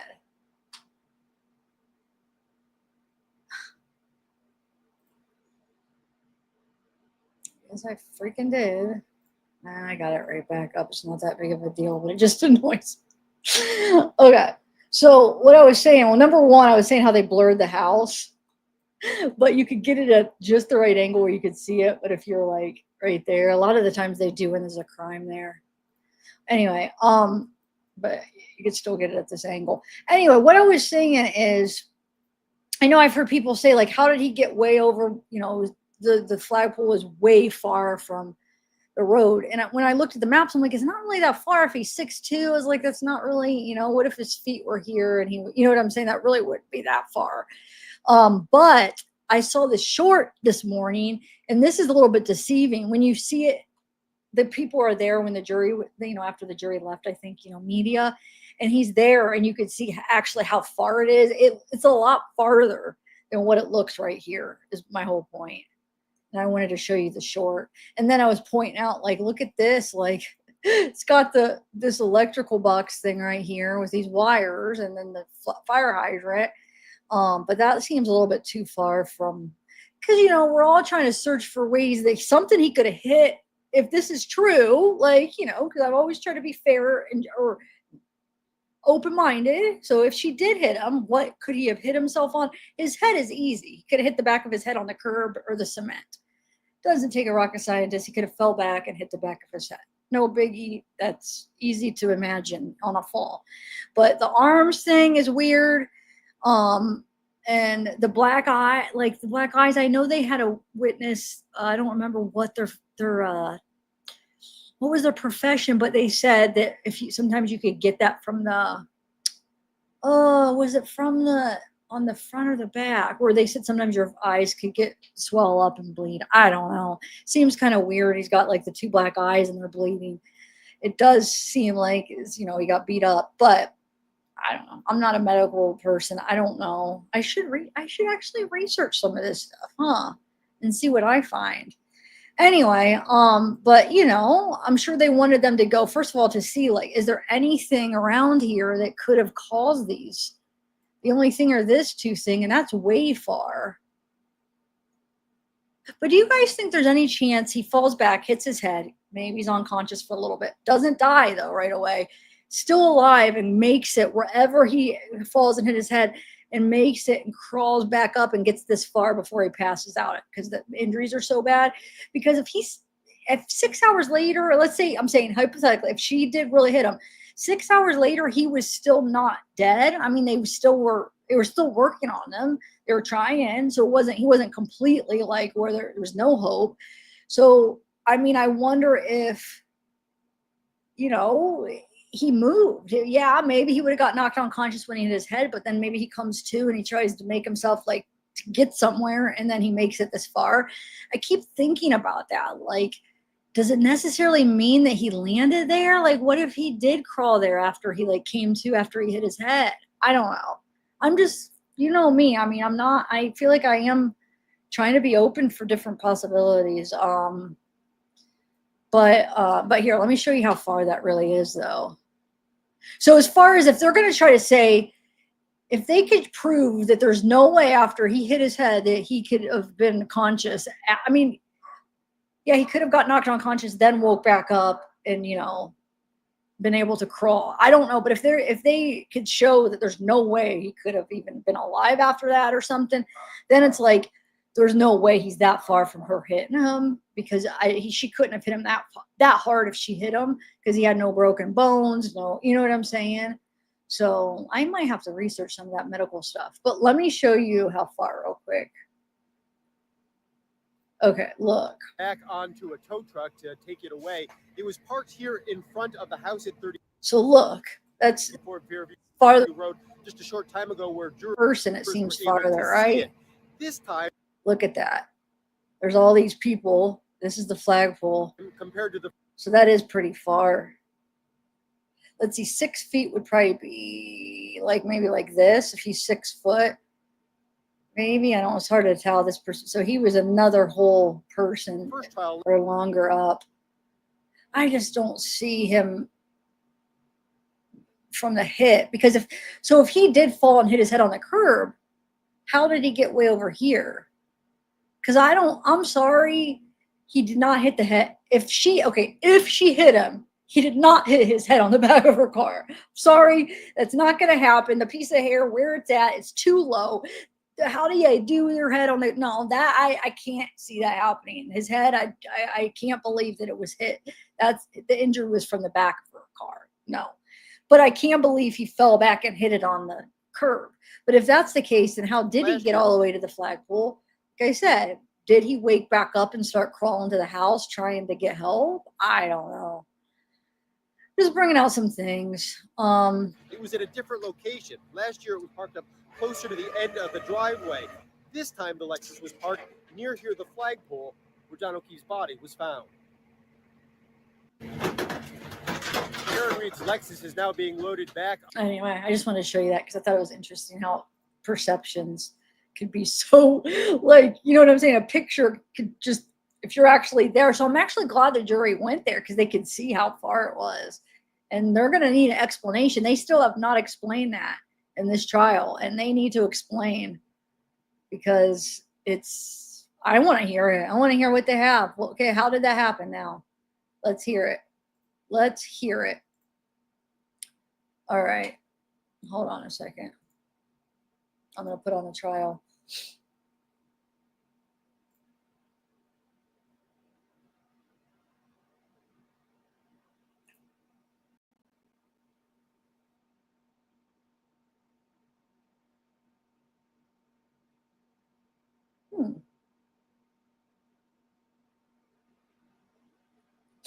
Oh, where did that go? I swear I had it up, though. I just don't want to have 2 of them up.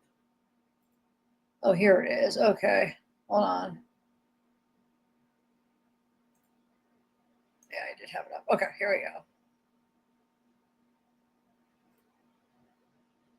Let me.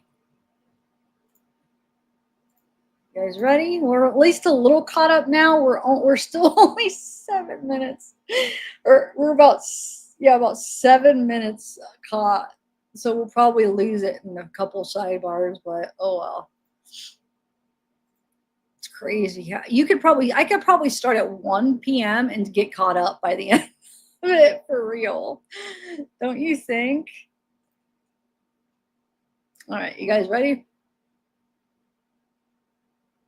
Well, that would be such a small amount. I don't know if that would have showed. But then that's the argument, the same thing. If you believe that it didn't move at all, then how did he go in the house, right?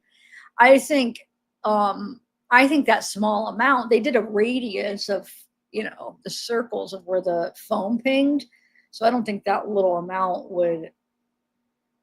But what I'm saying, if you're saying that, then you must think that he never went in the house, though, right?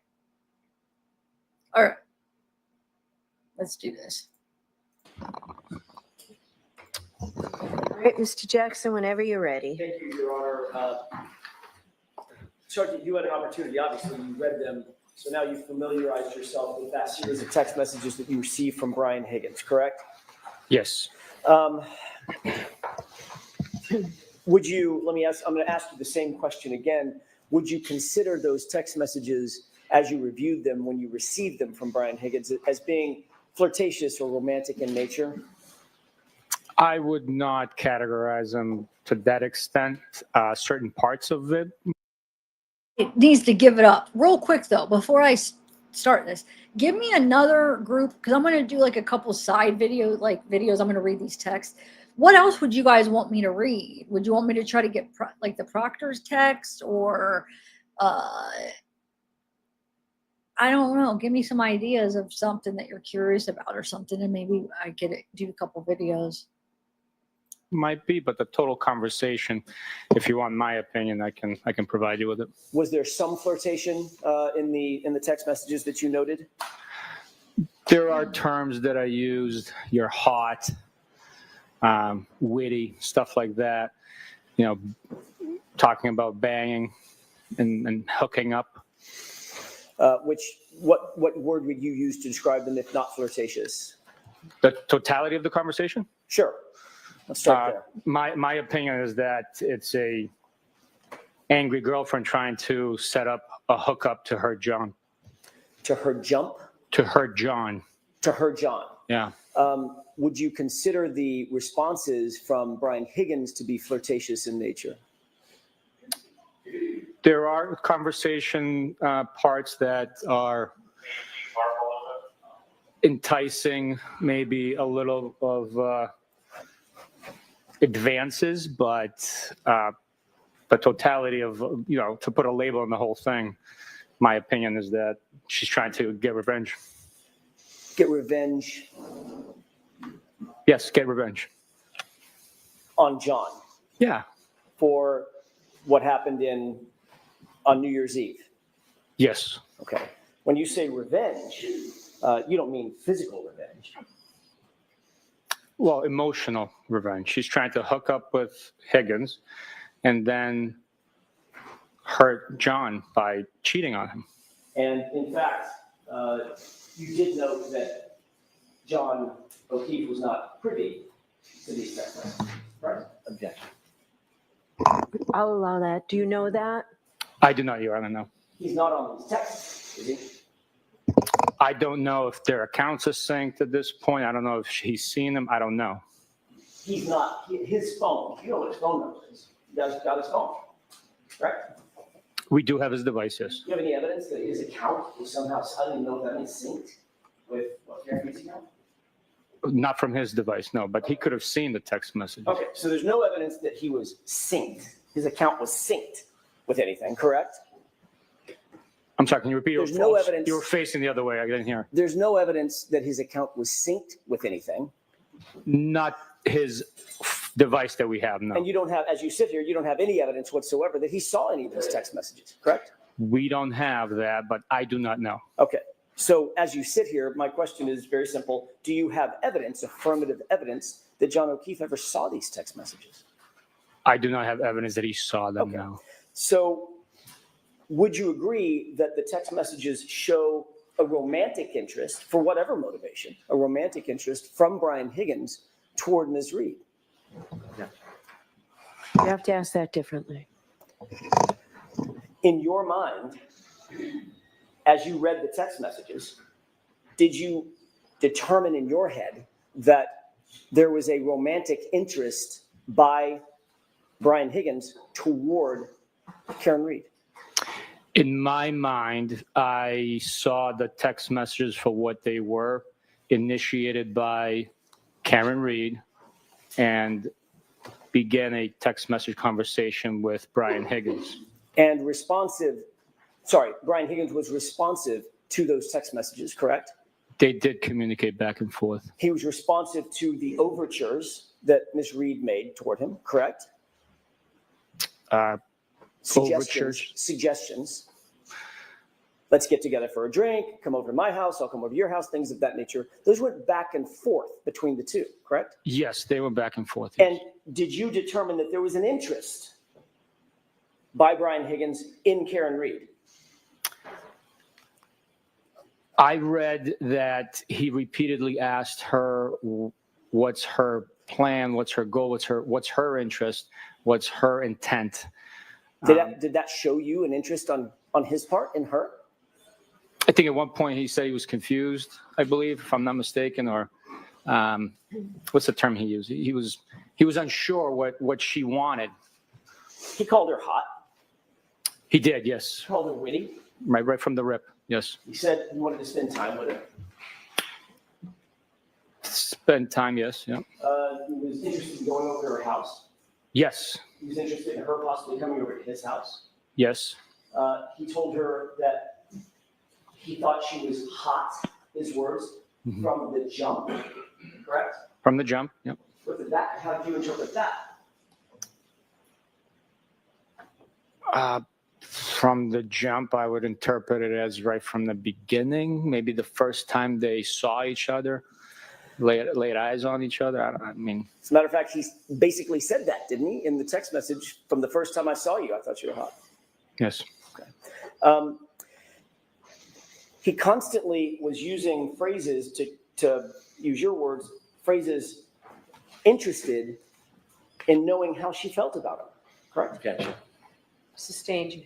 To ask it differently, Mr. Jones. Did you interpret any of his text messages as Brian Higgins being interested in knowing how she felt, what she was thinking about him? Objection. Ask it again. When you first saw these text messages and you reviewed them, did you interpret those text messages in your mind? That's what I'm interested in your mind, as Brian Higgins being interested in knowing how Karen Reed felt about him. I believe his statement indicates that he was interested in seeing what her interest was, what her intention were, and questioning the fact that she's dating live-in boyfriend with his buddy.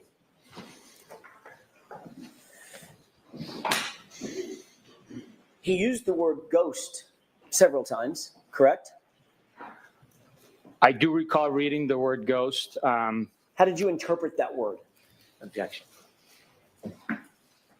I'll allow it. I interpreted ghost in the common slang terminology as to abandon conversation, stop communicating. He indicated that 2 different times in the text string, correct? I know I read the text messages, by reading them out loud to a room full of people, I might not have remembered how many times the term ghost came through. I was concentrating more on the reading, not of the comprehension of each word. Fair enough. But you did note that he used that term in his text messages to her, right? I think I recall at least once that the term ghost was present in the communication. Did you interpret that?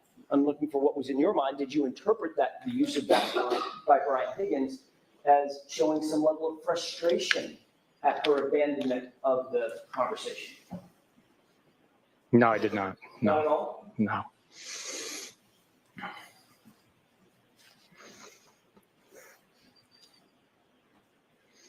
Have you ever heard the phrase, "you ghosted me"? Yes. How do you interpret that phrase, just in general? I've heard it communicated between other people. I've never used the term ghosted. I think it's a little after my time in communicating with others, but I take it as you stopped responding to my text messages. Do you take that, do you interpret that, or did you interpret that as a positive or a negative comment? You ghosted me. I interpret it as a matter of fact, like you stopped talking to me. I never thought about it in a positive or negative connotation. I never gave it any thought. As you sit here now, if you do give it thought, would you put a positive or a negative connotation on the phrase, "you ghosted me"? Objection. Sustained. You're aware that, based on the text messages that we just saw, there was a series of text messages that went back and forth starting in mid-January and basically ending around January 23rd, correct? This chain of text messages began in January 12th and ended January 29th. Right. I'm going to get to the 29th. But the back and forth ended on January 23rd, did it not? I don't recall specifically. I can leaf through it and tell you what it is. I know I read the dates out loud, and Again, I was concentrating on reading. Do you have the document in front of you? I do. Could you turn to the last page? Yes, sir. I believe it's the last page. It may be the second to the last page or something.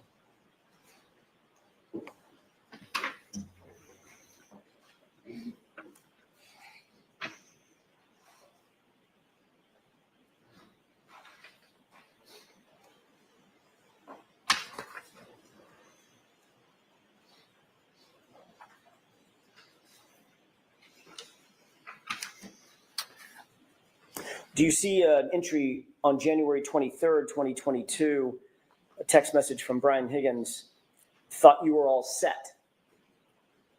Yes. And Ms. Reed responded with talking? Question mark. No. Period. Correct? That is her response. Mr. Higgins then responds, with 4 M's behind the H. Correct? That's correct. And then he responds again. By the way, did Ms. Reed respond to the No, she did not. And then he follows up with, you sure, with no punctuation. Correct? That's correct. Did Ms. Reed respond to you're sure? She did not. The next text is on January 29th at 11:32 p.m., correct? I'm sorry, January 28th at 11:32 p.m. Is that right? Yes, it is. Is that from Ms. Reed or from Mr. Higgins? At 11:32 p.m. on Friday, January 28th, it is from Mr. Higgins. That's all I ask. And now, can you tell the jurors what that text is? And then the next text immediately after it. Well.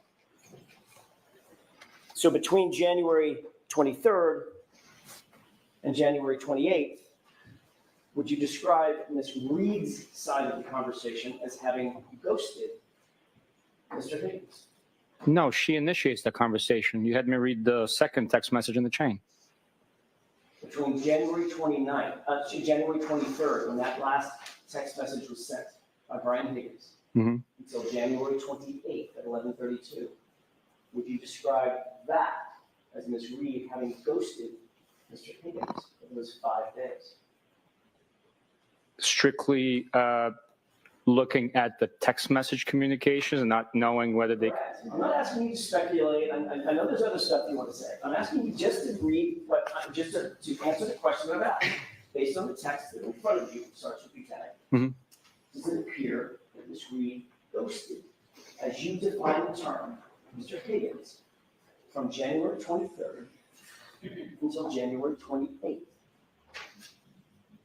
One could read into that in that manner, yeah. And then on January 28th, Sergeant Buchanan, when Brian Higgins sends, well, did Ms. Reed respond? No, she did not. They were together at the same location. Did she respond to the text? On that day? Correct. Not on a text message, no. You said they were together. That means that Brian Higgins was together in the same room with Ms. Reed when he sent his text, correct? Yes. And she ignored it, didn't she? Okay. It's a stand.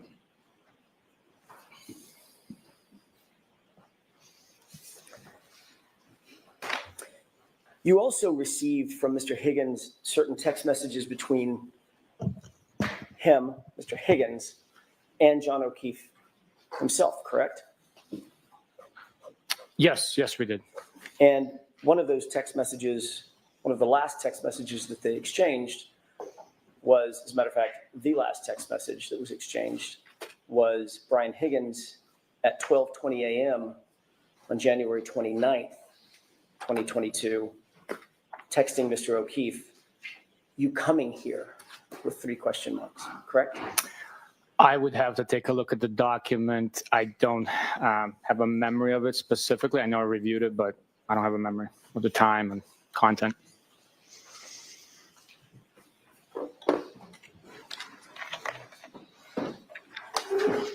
May I approach, Your Honor? Yes. Thank you very much. Thank you, sir. No, no worries.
Based on this extraction, I cannot definitively say that this text message was sent on January 29th because of the file source time and and the JPEG being so small. I can't testify to that, sir. May I approach? Yes.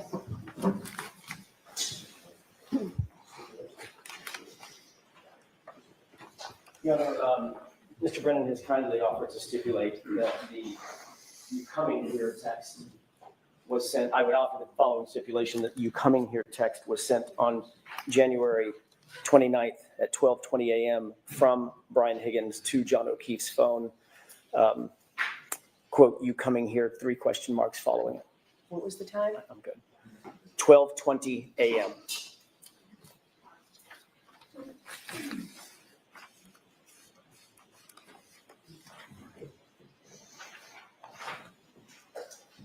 May we enter that stipulation with the court's permission? Sure. So, jurors, you've heard that the lawyers agree that that fact is true. Thank you. Thank you, Sergeant. So you were aware of the timeline on or about January 29th when, first of all, Karen Reed had not responded to a text message from January 23rd throughout January 28th and into January 29th. Sorry, throughout January 28th by 11:32 p.m. or so. She just not responded. Correct? So the text message that she sent to Brian Higgins, the last time she sent a text message was on the 23rd. And he responded with several text messages to which she did not respond on January 23rd. Correct? I believe she sent 2 and he said 3, I believe. So the answer is yes. There was a text message that he sent to which she did not respond. Is that right? On the 23rd. He was the last one to send a text message on the 23rd. That was following multiple text messages back and forth between the two of them, spanning a couple of weeks. Correct? Yes. Then, on January 28th, 2022, Brian Higgins is at the Waterfall Bar and Grill after 11:30 p.m., correct? He was. Karen Reed then walks into that same Waterfall Bar and Grill, accompanied by her boyfriend, John O'Keefe, correct? They did. Brian Higgins then texted Karen Reed, who's standing in the room, well, correct? Correct. Karen Reed ignored that text, correct? Objection. Sustained. Karen Reed did not respond to that text. There's no text. Brian Higgins then, a little less than an hour later, texts John directly, "you coming here?" with 3 question marks, correct? Correct. It's been stipulated. That is an accurate timeline of the events that we've just talked about, correct? Yes, sir.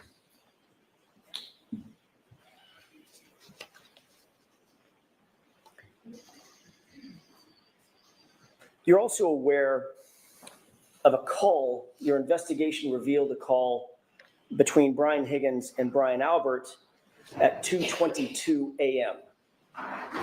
on the 29th, correct? Objection. Sustained.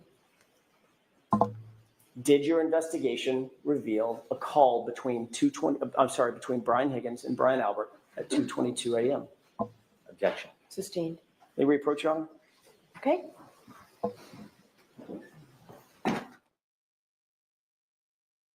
Wow. I might have to get an energy drink. Man, I'm falling asleep. I haven't fell asleep, but my eyes keep wanting to shut. Oh, yeah.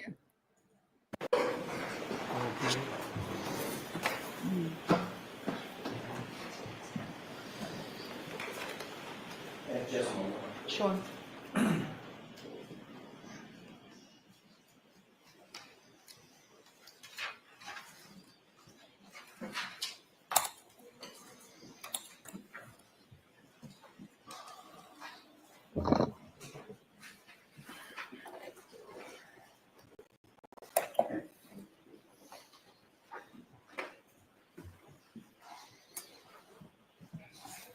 Sergeant Buchanan, did you become aware during the course of your investigation, then I'll narrow the time frame, during the course of your investigation that there were calls between Brian Higgins and Brian Albert at approximately 2:22 a.m. on the 29th? During the course of my investigation, I was not aware of that. If you have a document that I can see, I can tell you if I've ever seen it before. Did you seek to secure Brian Albert's cell phone to determine what calls he did and didn't make on No. January 29th or January 28th? No, we did not. Okay. In your experience, would a phone extraction, a cell phone extraction of Brian Albert's phone have revealed calls made and received in the time frame that we're talking about, the 28th and the 29th of January 2022? If a phone is extracted, the records of phone calls being made and received would show those records. You did receive information from Brian Higgins' phone, specifically the texts that he claimed he pulled off of his phone and gave to you, correct? We received text messages that I read today that Brian Higgins provided from his phone. Did you seek to secure his actual phone for a forensic download or forensic mirror image to get the actual calls made and received or text messages made and received from his phone? No, we did not.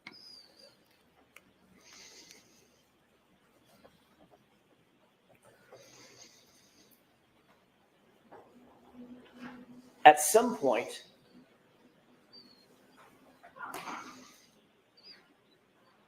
this is just yes or no, at some point, did you become aware of a call between Brian Higgins and Brian Albert at 2:22 a.m. on the morning of the 29th? Just yes or no? No. As you sit here today, this is new information to you. Let me rephrase that. This is unknown information to you. You do not have any information about that? Objection. Sustained. We need a time frame, Mr. Jeff. I realize that, Judge. That's why I'm asking it this way. As you sit here, are you aware of a phone call between Brian Albert and Brian Higgins at 2:22 a.m. on January 29th, 2022? But you just shared that with me. I have no memory or record of seeing that it actually took place. I do not know. Okay, so you've never heard that before. That was what I was getting to. You've never heard that before. No. Okay.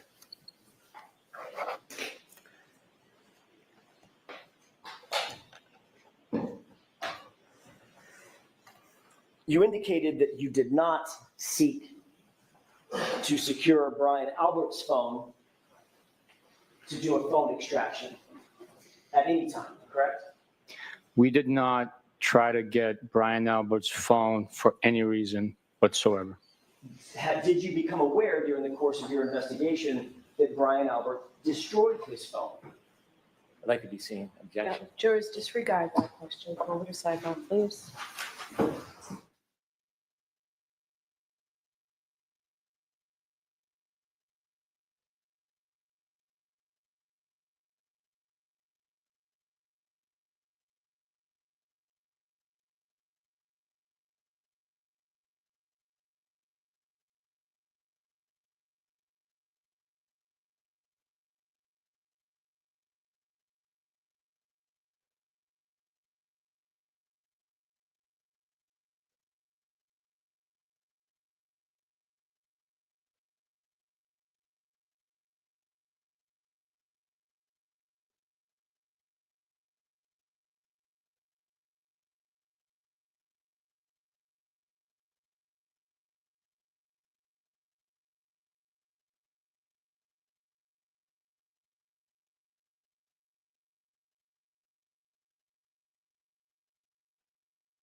I could fast forward this, but I'm going to be caught up. I know, so I'm not watch this. By what time is? Well, no, we're almost at 3. You know how Bev is. She doesn't want to go till 4, and if she goes till 4, it is 4 or not, never any time after. So I mean, a lot of times she goes a half hour early, 15 minutes early. She will never go over, but go under all the time, and it's just bull crap. I've never seen a judge do that early. They always go after. They always go later. They're like, let's just go to 6, or like most of the time they'll go to 5 every day, or they'll push it sometimes till 6 with hearings or something that needs, let's just finish this witness up so we don't have to bother with them tomorrow, or so, you know, you don't have to come in for more days. It drives me nuts, dude. It drives me nuts. This trial could be cut in half if she would go longer till 5 like normal trials go. If she would what's the other thing? There's something else. Oh, with all the sidebars and breaks and stuff. There's something else I was gonna name. Now I can't remember, but you'd be able to cut the time in half, dude. Friday night, she's can't wait for the weekend. Let's see let's take a poll. What time do you think today will end? See, I don't know, since today's Friday and she knows she's got all weekend, will she go out till 4 today, or will she do it early again? This is a tough one. She might just go early because it's like, oh, it's Friday. We'll just go early because we'll have a full day Monday, and then Monday comes, they start late, they end early. I'm gonna guess 3:45. It's like she can't even go till 4. What do you guys think?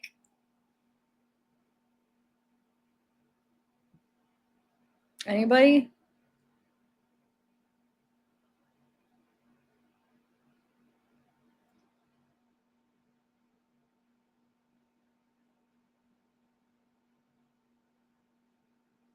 Okay.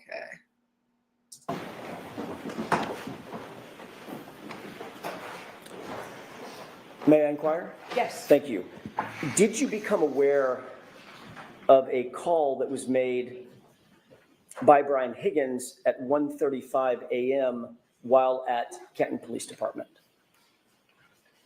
I am not aware of that, no. So you did nothing in terms of investigating any phone call that Brian Higgins did or didn't make while at Canton PD on the night or the early morning hours of January 29th, 2022? We never sought to get Brian Higgins' phone. He was not looked at as a individual that we would need to get his information for any reason at that point. Even after you received and read all of those text messages between him and Karen Reed. Correct. And even after you became aware of the timeline that we just walked through, starting on January 23rd, going all the way into January 28th and into January 29th, you did nothing to investigate that. We had the information that we had. We did not need to get his phone. And the information that you had came from Brian Higgins himself, not from a forensic extraction, correct? The extraction that Brian Higgins provided was a forensics extraction of his communications with Mr. O'Keefe and Karen Reed. We had Mr. O'Keefe's phone and we had Karen Reed's phone, so we can verify and confirm that those text message communications were accurate, unredacted, not deleted, and were true representation of what their communications consisted of. And that was a representation made by whom? The totality of it. That was a representation made by whom? A person made that representation to you that it was fair and accurate. Who made that representation? It wasn't the person, it was the extractions between the three devices. Well, an extraction that you were handed on a device by someone, correct? No, I said that we had all three devices. And as I told Mr. Higgins in our interview together, I said, Brian, we have those two devices. Meaning If you and Karen's. correct. Okay. If there's anything deleted or altered in any way, we will have proof of it.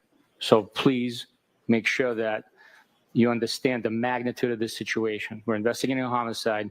It needs to be accurate, and it was. And you trusted that coming from Brian Higgins rather than simply getting an extraction from his phone, correct? Yes. I trusted him, yes, because we trust and verify. And after verifying, the extractions were correct.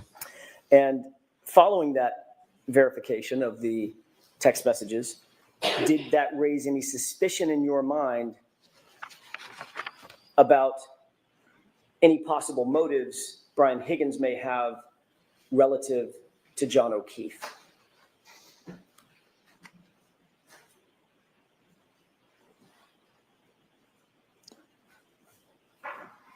Suspicions of motives? Is that your question? Correct. No, the evidence spoke for itself. The honesty, cooperation of all the witnesses and corroborating, supporting facts spoke for themselves. So I was not suspicious of his motives. The conversation was documented over text message. Spoke for itself. Supporting documentation, including a text message at 2:20 a.m., just minutes before John O'Keefe arrived at 34 Fairview from Brian Higgins, right? 12:20 a.m. That's one of the factors, right?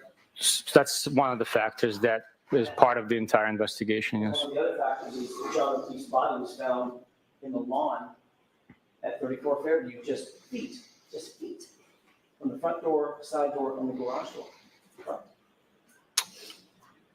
That is when Mr. O'Keefe was found on the left side of the lawn, yes. And one of the factors was you originally said that it appeared that it may be an incident involving a cocktail glass to the face. Initially, please. Based on verbal reports, initially, that was a possibility. Again, it was before we spoke to before a lot of other things happened, but initially, that's what I'm asking about. Yes, initially, it was a possibility. And when you saw John O'Keefe at the hospital, a big contusion above his right eye, correct? That is not correct. He had a big egg just above his right eye. That is not correct. You did not see that? His eyelids were swollen, not above his eye. And there wasn't a contusion. Two different paramedics said that they saw what they described as an egg above his right eye. Well, let me ask you differently. Did you speak to any of the paramedics? Yes. Did they describe an egg above his right eye? I'd have to see a report to actually be described as an egg above his right eye. Did you notice laceration at his right eye? His right eyelid did have a tiny, tiny laceration. Did you see a small laceration at the nostril on his nose? A tiny, tiny laceration, yes. You noted that he didn't have any broken bones or fractures other than to his skull? I did not know that. I didn't conduct x-rays or conduct the autopsy. I'm not a medical professional. You didn't ask the doctors at the time you went and visited him and saw him in the hospital whether or not he had broken bones or fractures? I don't believe they reported that. And another factor that you considered was the fact that in the early morning hours of January 29th, 2022, around 6 a.m., 7 a.m., 8 a.m., there were no taillight pieces found at that location? Zero? Did you consider that? At what point? On January 29th, when say 6 a.m., 7 a.m., 8 a.m., 9 a.m. Consider that? Once we learned that there was damage to the defendant's right rear taillight, I could only consider at that point because I didn't know what I didn't know.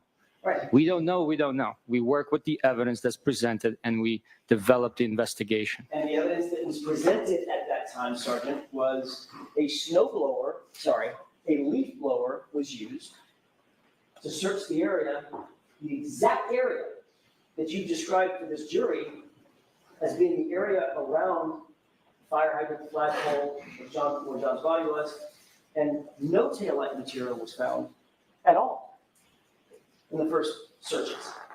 You're aware of that, yes or no? Yes. As a matter of fact, you're also aware that no taillight material was found until after that SUV was in Massachusetts State Police custody and sitting at the Sallyport in Canton. Correct? I believe the first taillight piece was found after it was in our custody. I don't know the exact time. I'd have to see it.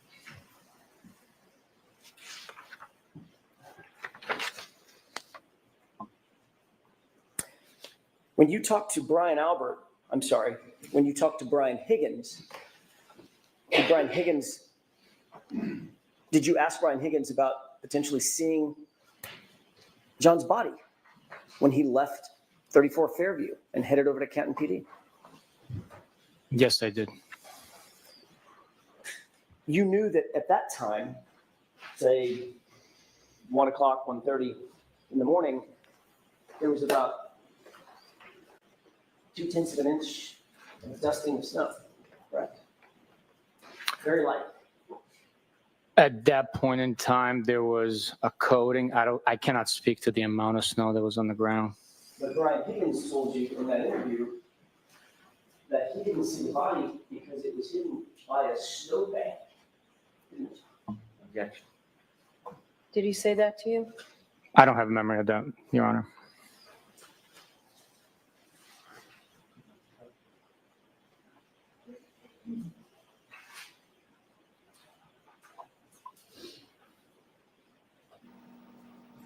Wait, can I rewind that? Because I missed, what did he say?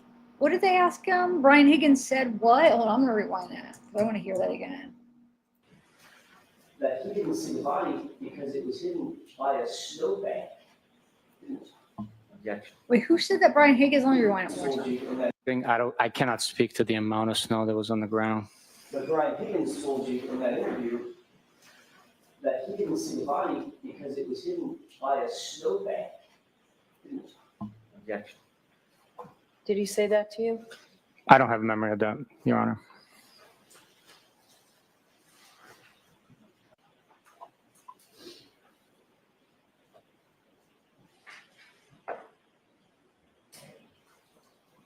May I put you on? Yes.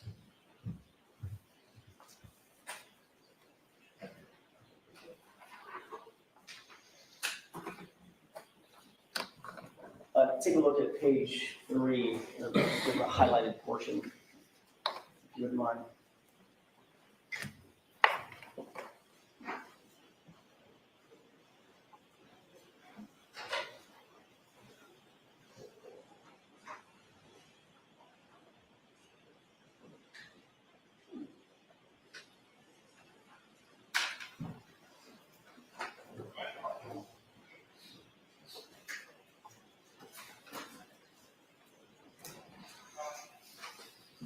May I approach? Yes.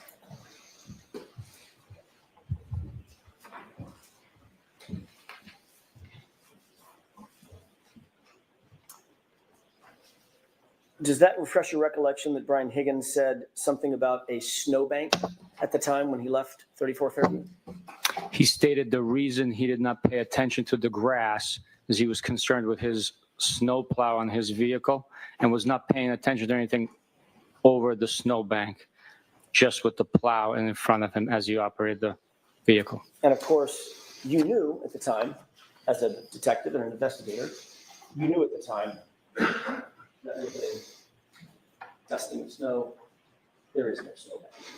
Right. He mentioned plowing the driveway for the Alberts when he arrived. So there might have been coating and he was just plowing it and then creating a line. I cannot speak to how much snow was actually being plowed with the dusting that was on the ground. So there might have been a small snowbank. Again, he was referencing it. He was not paying attention to anything behind the snowbank. So behind it. Snowbank being in the yard.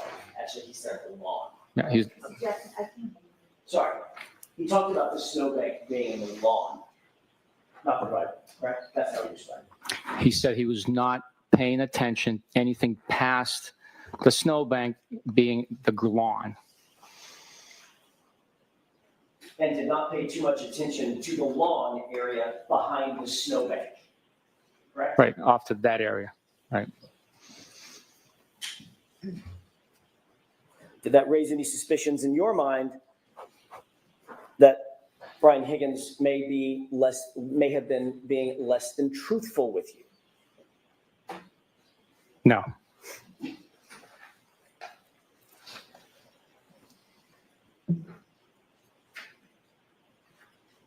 Getting back to the Waterfall Bar and Grill, you were also aware that Brian Albert was at the Waterfall, correct? At one point, yes, we learned that. And you knew that Brian Albert and Brian Higgins were friends with each other. Is that right? We learned that as well, yes.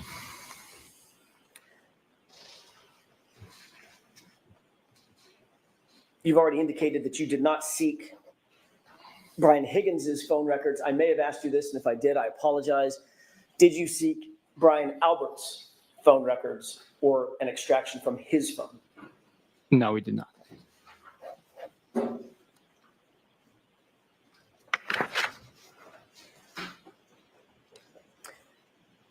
Did you look at the entirety of the Waterfall video? Did you review the entirety of the Waterfall video when you first obtained it? Or have you looked at it since? I have at one point or another viewed the entire video, yes. Your Honor, with the court's permission, this has already been marked as evidence, but I cannot write it. It's not my notes. Exhibit 22, I'm told. Okay. May we exhibit that for the, or present that for the jurors? Yes.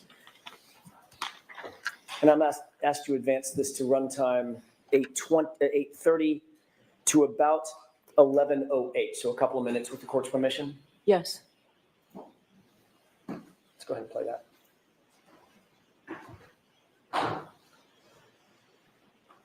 Can we pause it briefly, Mr. Wolk?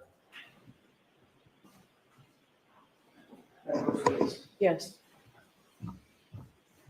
Thank you, sir. Can you please, if you can, point for the jurors whether or not you see Brian Higgins in that video? I'll use the screen in front of me for initial indication. I believe that that is Brian Higgins right there. Can you do me a favor, just so everybody has a perspective? Can you also point to him there? Okay. There you go, right there. I believe that is Brian Higgins. Okay. Do you see Brian Albert in that video? I can't tell you exactly. Maybe if you run it a little bit longer, or zoom it in, I could possibly tell you. But from right here, right now, I cannot. Sergeant, why don't we play this for a couple of seconds? And if you don't mind, if you get to a point where you recognize the person that you know is Brian Albert, could you just tell me to stop and I'll pause it? Absolutely. Let's go ahead and play it with the court's permission. Sure.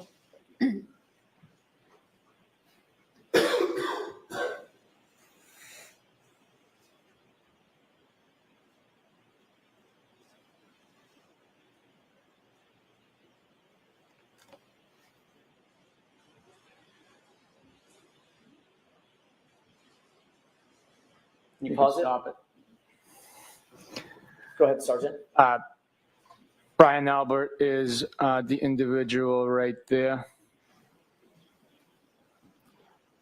Right there. Can you describe what Brian Albert and, by the way, for the record, Your Honor, the witnesses indicated the person toward the left, right under the 2-9 on the chyron on top, the 29? Yes. Can you describe what you see the two individuals, Brian Albert and Brian Higgins, doing in this scene? It looks like they are facing each other, possibly squaring off in a stance. Can we go ahead and play this forward, please?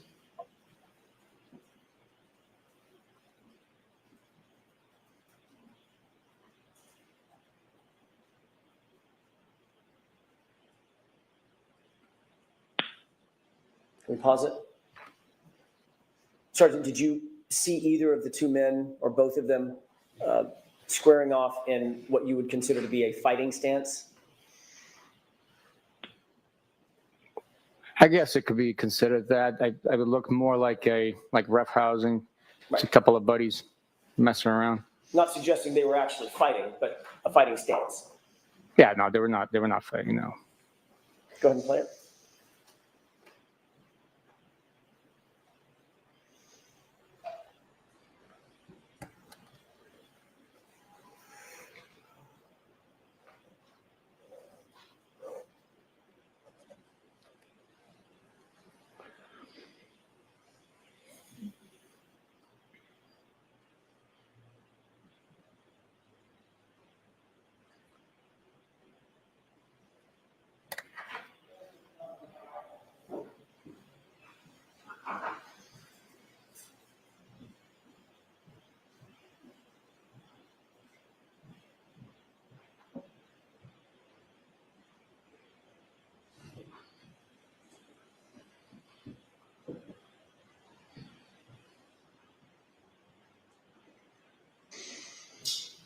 Can you pause it? Sergeant, do you happen to see in this shot, just for orientation, do you see my client, Ms. Reed? I'm sorry, I was paying attention to the two gentlemen. That's fair. That's kind of an unfair question. Could you, if we play this a few more seconds, could you look around, scan around, and tell me if you see someone that you believe is my client? Yes, I will try. Let's go ahead and play.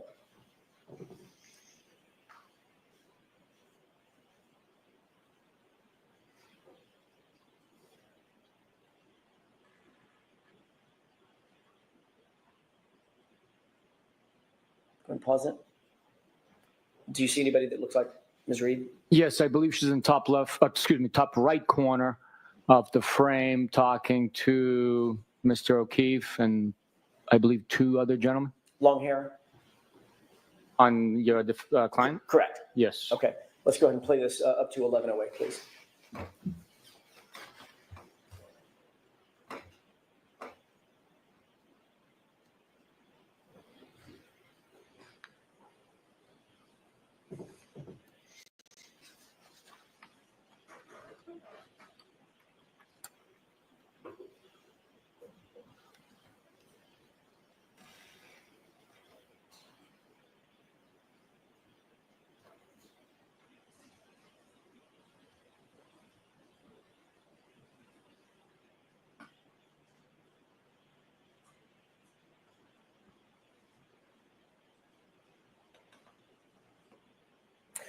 Is that up to 11:08?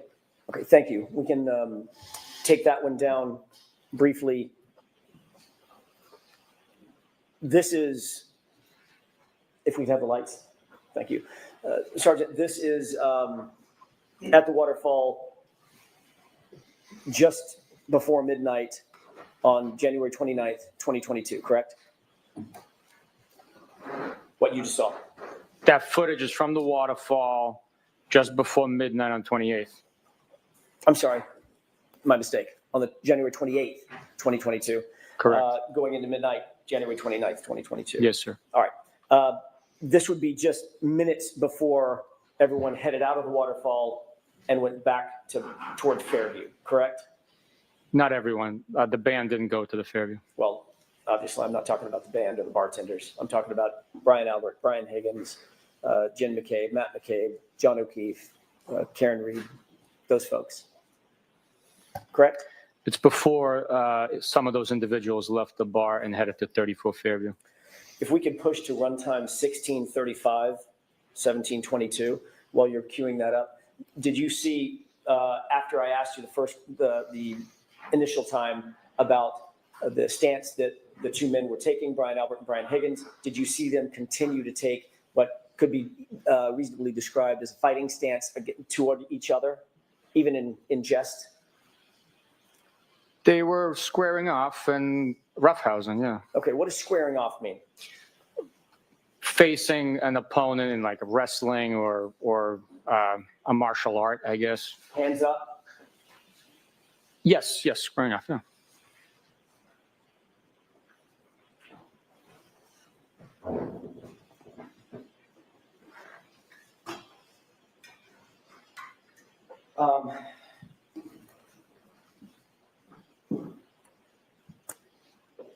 You are former military Yes, and current law enforcement. yes. Is hand-to-hand fighting taught in both military and paramilitary organizations like law enforcement? I had hand-to-hand combat training in the Marine Corps. I had defensive tactics in law enforcement capacity in the Marine Corps, federal, local, and state academies. Are you aware that Brian Albert is former military? Objection. I'll allow it.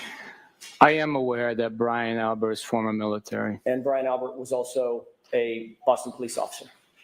I am aware of that as well, yes. Are you aware that Brian Higgins was former military and a combat veteran? Now I am, yes. And are you aware that Brian Higgins, at the time this was taken, this video was taken, was also a federal law enforcement agent? I was aware, yes, I was, Okay. yeah. If we can go ahead and run at 16:35 to 17:22 with the court's permission. Okay.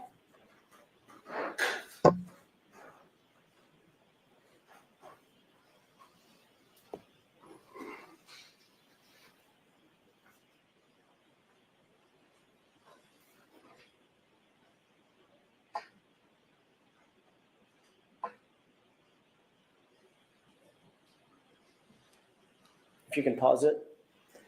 Can you describe for the jurors what you see Brian Albert and Brian Higgins doing in this footage?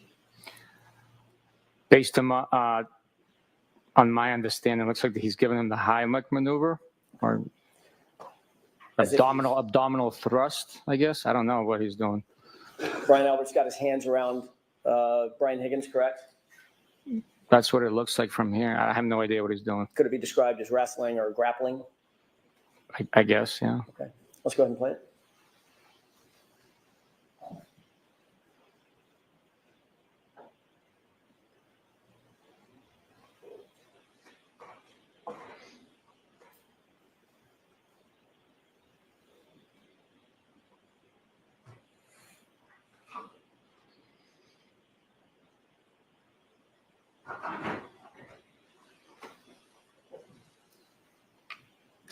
Thank you. If we can take that down.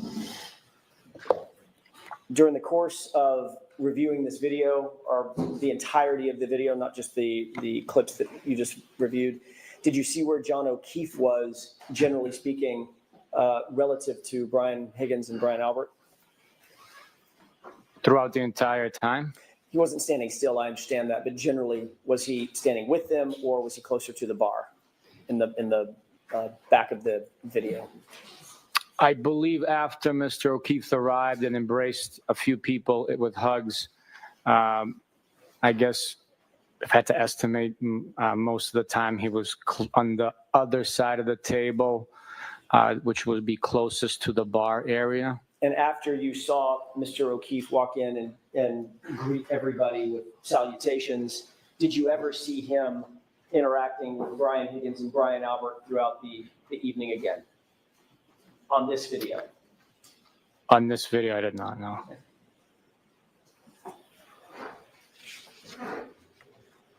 I'd like to play runtime, one more clip, Your Honor, runtime 1915 to 1957, about 45 or 50 seconds.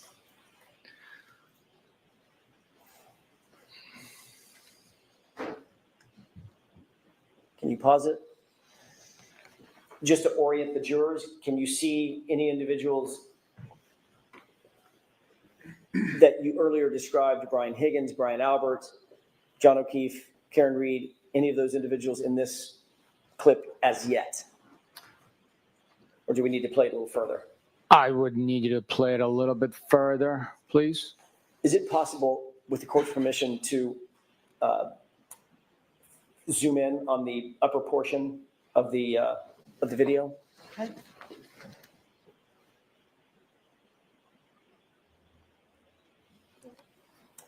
You could center that just a little bit toward the right. Other way. There we go. Thank you. And if we could go ahead and play that from 1915 to about 1957.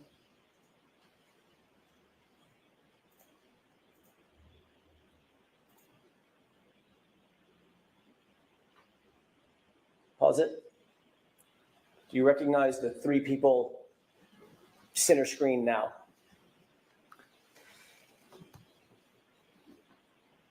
I really can't make it out. I would have to be assuming, or guessing. I can't make it out to identify each individual. Let's play it forward if we can. One more time. At this point, go ahead and pause it. At this point, can you make out any individuals? Yes. Okay. At this point, I can say that looks like Brian Higgins in the middle of the three gentlemen. What is he wearing?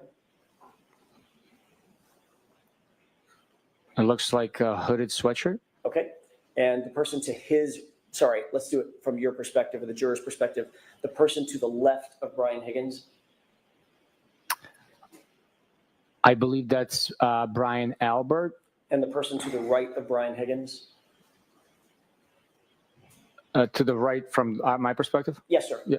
I believe that's Chris Albert, but I'm not positive. I'm not Let's go ahead positive. and play it. Stop. Did you see Brian Higgins just do something? I was not paying attention to his gesture. We have to replay that, please. Does it appear he's looking a particular direction? He is looking in a particular direction based on that frame, yes. Is that toward the bar area? It's in that direction. I don't know exactly where he's looking, whether he's looking at the bar, to the right of the bar. I can't tell from this. Okay. Okay. And John O'Keefe, you indicated earlier that John O'Keefe, that's where you saw him most of the video, toward the bar area, to the right of the bar. If you scroll to push the screen to the right, I can tell you where Mr. O'Keefe is. With the court's permission. Yes.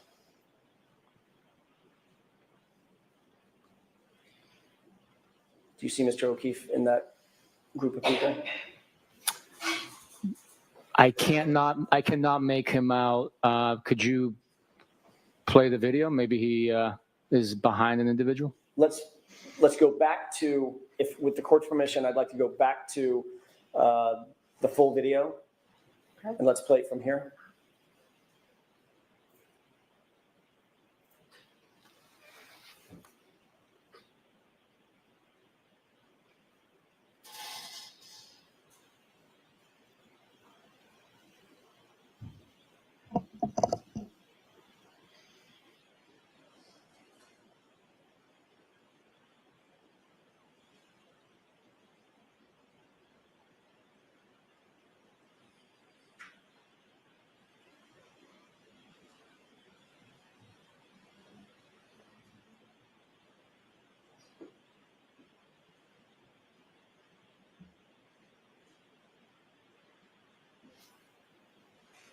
Pause it. Could you see what was happening with Brian Higgins? He was gesturing to someone. You know- I was trying to see Mr. O'Keefe. We were talking about Mr. O'Keefe, so Understood. I apologize. Understood. With the court's permission, could I play the video one more time with it focused on the other side of the bar? Okay. Thank you. Last time. Can you tell me who to focus on, please, Yes. so I'm not looking for the wrong person? Thank Sure. you. Pause it. Do you see John O'Keefe there? Yes, I do. Okay, can you point to where he is for the jurors, please, on both televisions? Mr. O'Keefe is right there wearing the sweatshirt, multi-tone gray sweatshirt with the hood on it and his hat. And And the this other TV? right Okay. there. He's appears to be at the bar paying the bill. Okay. With this perspective, could we just go ahead and play that, the 30 or 45 seconds one more time? And but please focus on Mr. O'Keefe.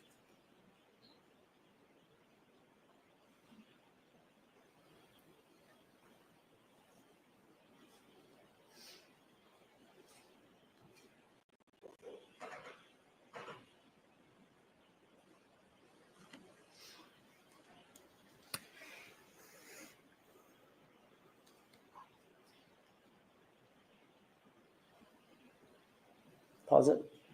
Do you see where Mr. O'Keefe is looking at this point? Yes. Where is he looking? What direction? Well, from this vantage point, it looks like he's looking to the left on the screen at the individual he's appears to be conversing with. Okay, go ahead and play it. Pause it. And what about now? Same individual. Okay. He's still engaged in conversation. Pause it. And what about now? He's taking a sip of beer Right. Which direction is he looking? in the same direction. Okay. Go ahead and play.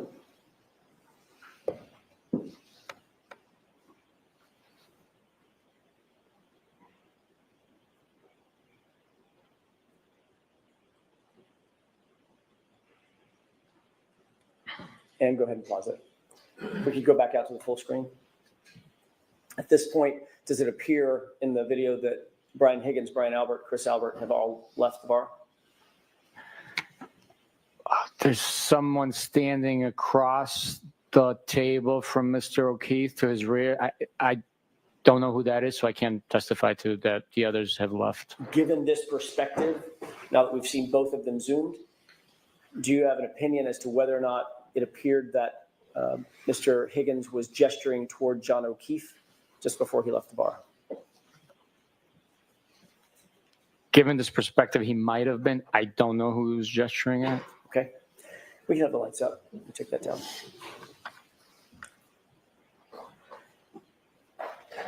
I want to change gears for a second.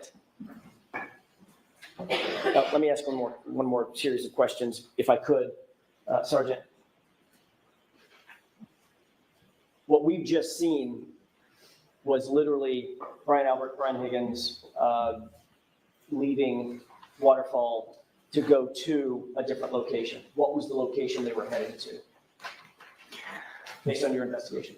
They were heading to 34 Ferry Road. And shortly thereafter, who else followed to go over to 34 Fairview? I'm sorry, you said Chris Albert? No, I didn't. No, you didn't. Okay. Nope.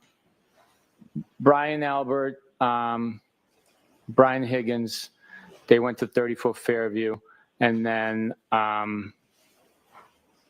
Mr. O'Keefe also traveled there.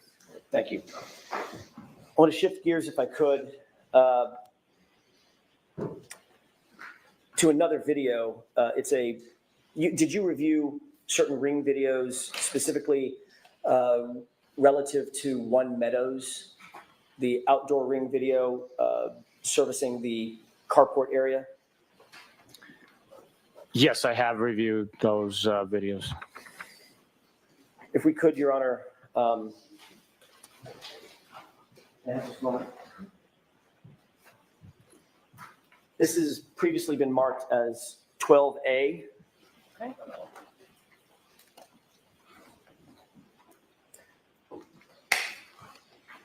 If we could with the court's permission, zoom in on the Chevy Traverse in the upper left-hand, the vehicle in the upper left-hand corner of the video? Okay.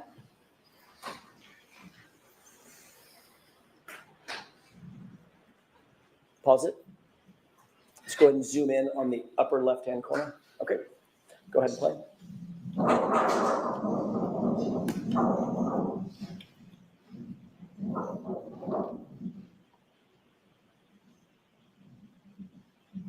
Pause. Did you see anything happen with the left rear tire of the other car in the driveway? Which car are you talking about? The highlighted portion, the parked car, which is the left rear tire that's zoomed in on. I wasn't paying attention to the tire. Can you play it again, please? With the court's permission? Okay. Let's try that one more time.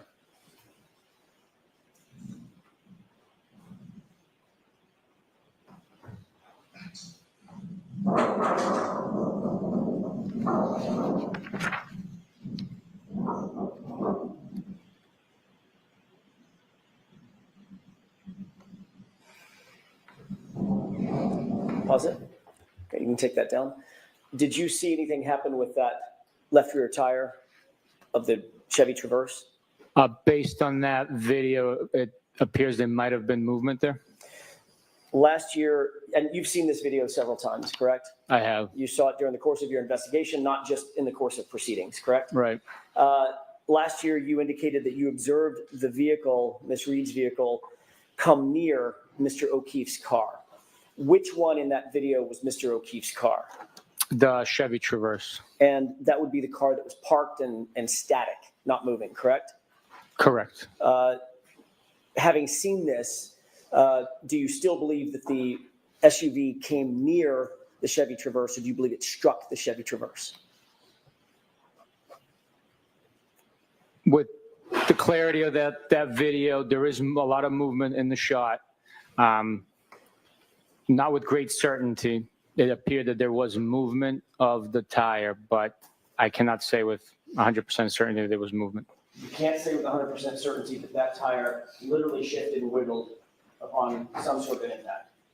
Based on the video, there appeared to have been movement. Okay. You had this video for the first 3 years of your investigation. You had this video very early on, correct? That's correct. And for the first several years of your investigation, did you either deny, well, let me ask it this way. Was it your assessment that the SUV did not contact that Chevy Traverse?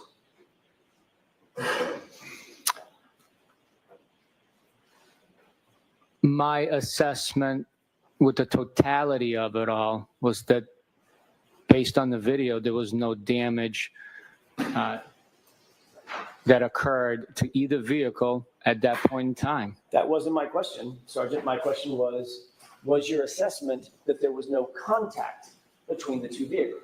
Is that what you assessed in the course of your investigation? I did not assess that there was no contact, no. Even as recently as last year, you testified in another proceeding that the SUV came close to the Chevy Traverse, right? Yes, I said there's a lot of movement in that shot. It's difficult to tell if there was more for me to observe and push that certainty level up. I would have testified differently. As you've seen the video enhanced, zoomed in on, do you wish to amend that testimony from last year? Objection. Ask it differently. Sure. Given what you've just seen, what is your testimony now about whether or not that SUV struck the Chevy Traverse? There is movement of the tire. There is movement movement. of the tire. Could be an earthquake, could be someone standing there and pushing the car. I'm asking you, based on what you just saw in this video, do you believe that the SUV struck the Chevy Traverse? Logically speaking, the two vehicles had to have come into contact for the tire to move. They had to have collided, correct? At a slow speed, yes. Which area of the SUV collided with the Chevy Traverse? The front, the rear? It appears from the video it's the right rear area of the Lexus SUV that comes into contact with the Traverse. What time was this video taken? I believe that is at 5:07 a.m., if I'm not mistaken.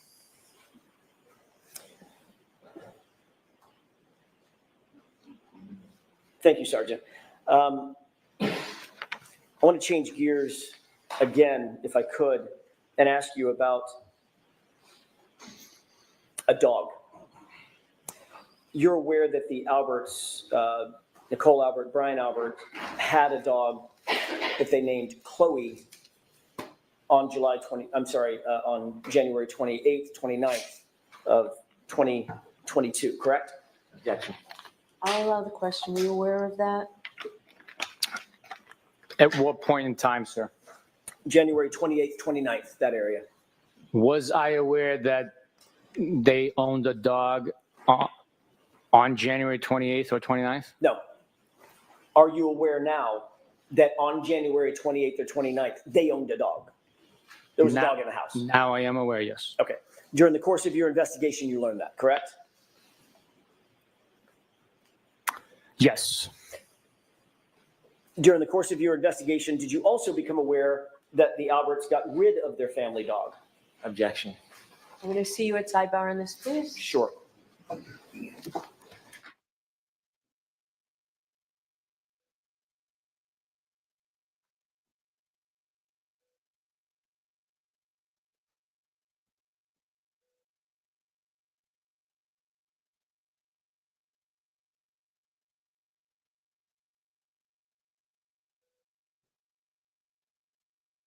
Thank you. Sergeant, at some point during the course of your investigation, did you learn that the Albert family had gotten rid of the dog named Chloe? We learned that they no longer cared for the dog. I don't know if get rid of is accurate. Well, they don't have it anymore, right? Yes. Okay, so what would you call it? Giving it up for adoption, I guess? I don't know. I'm not a pet owner. Or what if they didn't give it up for adoption? I'm sorry? What if they didn't give it up for adoption? Rehomed, I guess? Okay. So it's no longer with them, right? Correct. They no longer own the dog. Okay, so they got rid of it. It's like you get rid of a car, right? Right? You can get rid of a car, yeah. Okay. And you can get rid of a dog. That's all I'm asking. Yes, you can get rid of a dog, yes. Okay. At some point during the course of your investigation, did you find out that the Albert family got rid of Chloe? We learned that they no longer owned Chloe, yes. Okay. When did you learn that?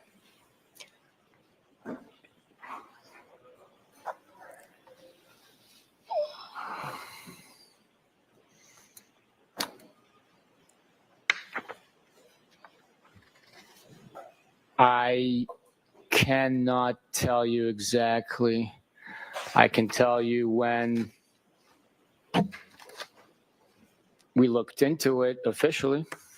When did you look into it officially?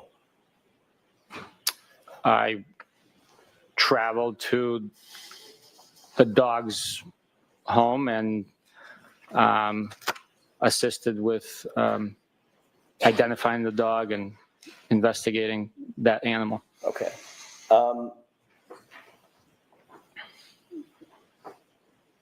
What documentation did you use to identify that animal? It was veterinary records. I'll stop you there. Veterinary records from whom? From the Albert family? When they entered? I did not get any veterinary records from the Albert family. The veterinary records that you did get were veterinary records that had been utilized with the Albert name? Where were these veterinary records? The veterinary records were with the vet that's caring for the dog and also owns the dog now. Okay. And those records also had been dated prior to when the dog was owned by the Alberts. Okay. So other than some veterinary records that, and by the way, the dog's not even named Chloe, correct? The new owners renamed the dog, yes. Cora? That's correct. And the new owners did not get that dog from Brian and Nicole Albert, did they? No, they did not. They got it from a separate person. Is that right? That is correct. Separate person named Riley? That's her last name, yes.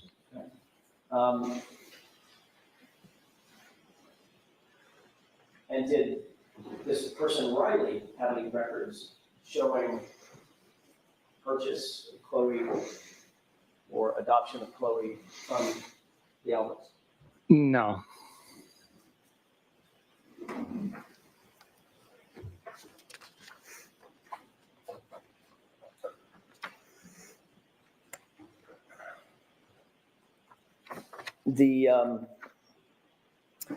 You did write a report about the newest owner of this animal, this dog, correct? I documented my trip to the location and the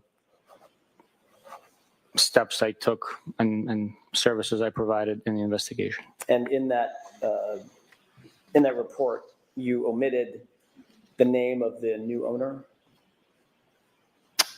I'm not sure.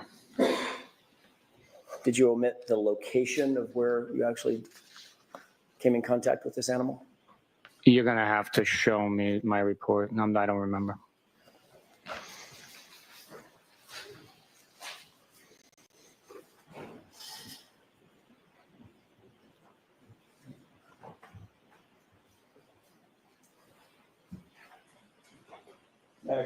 Yes.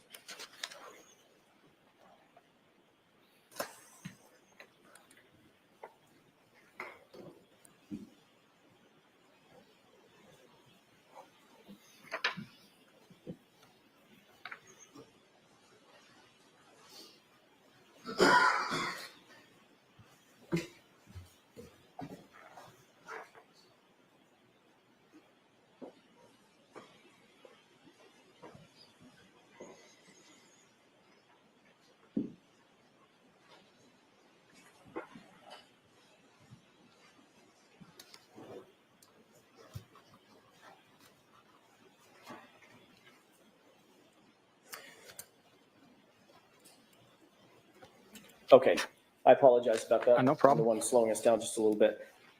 May I approach? Yes. Did this, reviewing your report, refresh your recollection as to whether or not the new owner's identifying information is in this report? It did. And is that information in the report? No, it is not. You've got, there are some veterinary records that you supplied along with your report, correct? Yes. That you gathered? I'm sorry, what was That it? you gathered along while you were doing? Yes, yes. May I approach? Yes.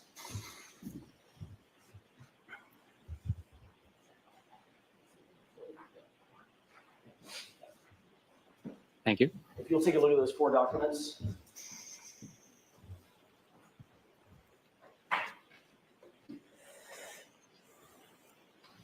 Do those appear to be the veterinary records that you gathered related to this animal?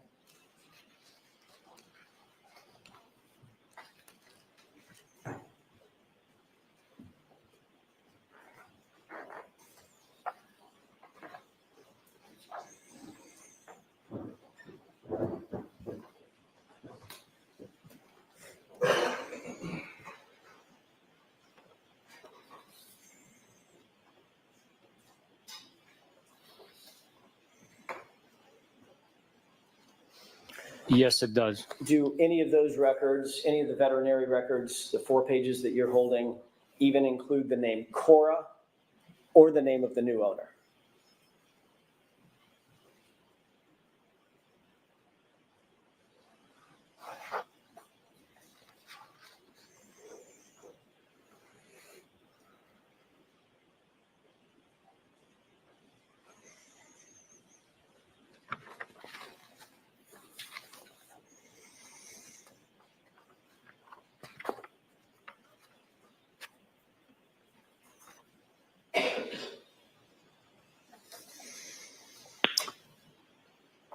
I browsed through it, and no, it does not appear that Cora or the new owner are included in any of these 4 pages.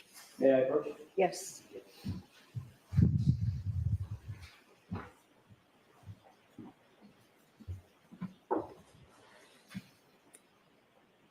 You don't have any transfer records for Chloe, correct? All the records that are provided by the owner. I'm going to go through a series of questions, Sergeant. If you can answer it yes or no, that might make it go a little faster. You don't have any transfer records, correct? I would know what it looks like. That's why it's even quicker me telling you that that's all the records that I have. Okay. I want to answer my question. You Okay. don't have any transfer records. I don't know what a transfer record would look like, so the I answer can't. is no. I don't know. Okay. You don't have any rehoming records. I don't know. You don't have any purchase records.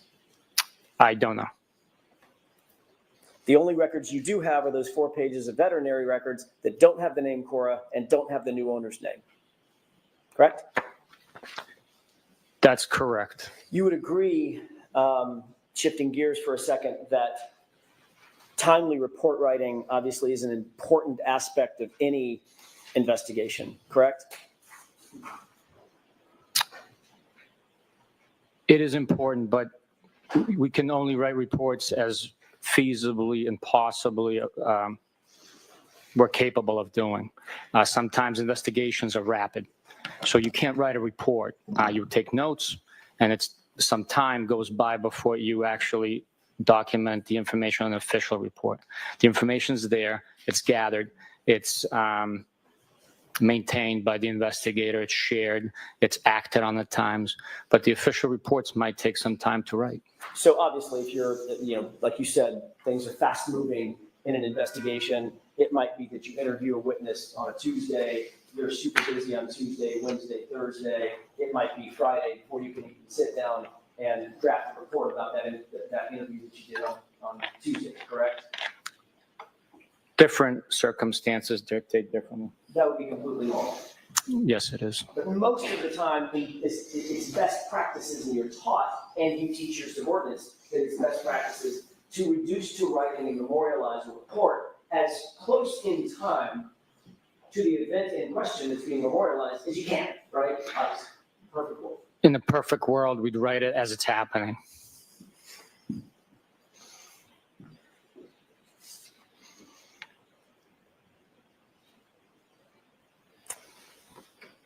Are you aware that more than 20 official police reports in this case were not recorded for more than 100 days from the time that the event in question was done, was being memorialized?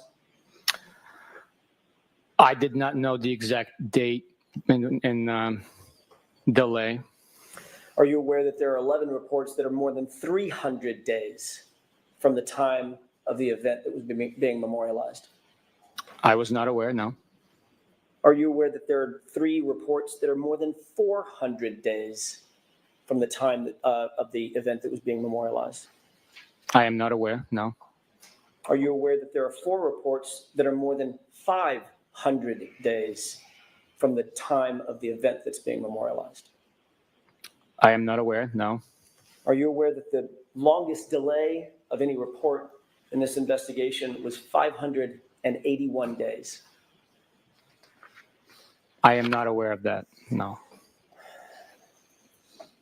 You became aware early on in your investigation of 2 individuals named Ricky D'Antano and Heather Maxson, correct? They are witnesses, yes. both Ricky D'Antano and Heather Maxson, you learned, were outside 34 Fairview in the early morning hours of January 29th, correct?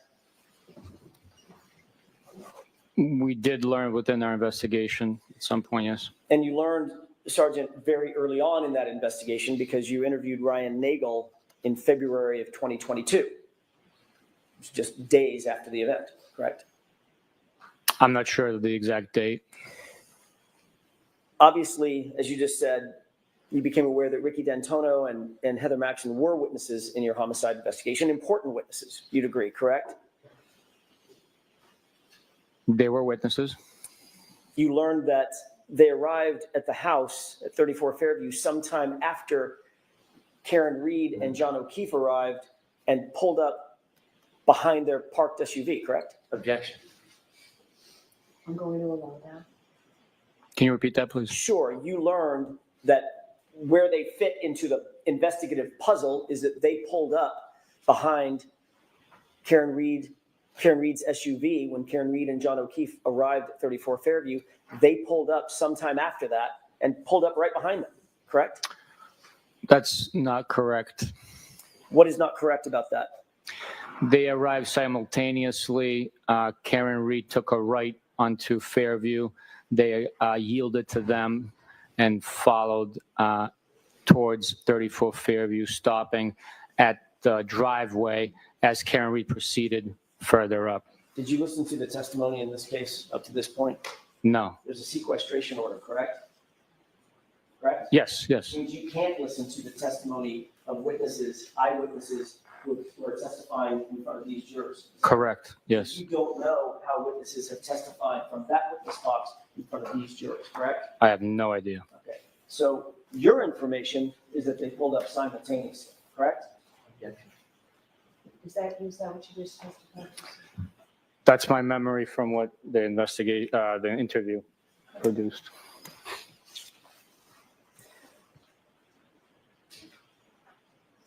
You certainly knew that there were eyewitnesses to the condition and the location of Miss Reed's SUV, correct?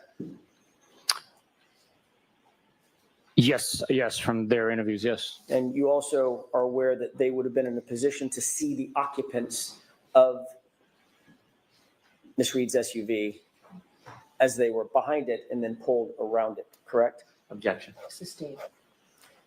Did you become aware that they were in a position behind the SUV and as they pull around it, they could still see the SUV? Objection. Sustained.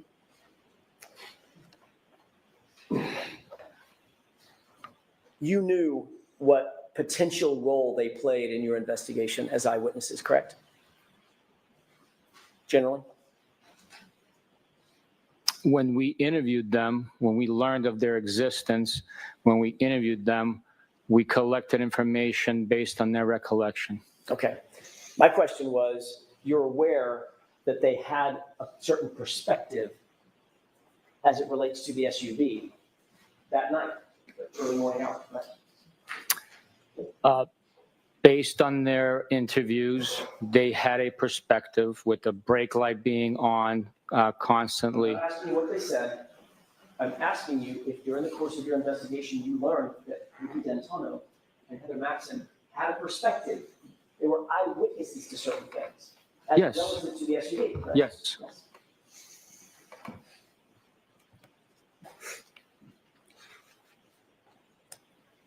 You instructed your subordinate, Michael Proctor, to interview those witnesses in August of 2022, correct? I'm not sure when they were interviewed. I don't have a memory of instructing him to go interview them.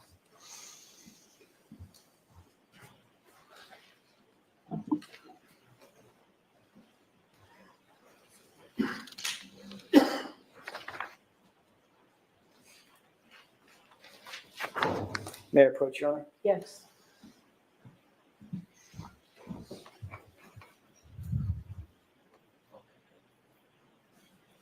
Thank you.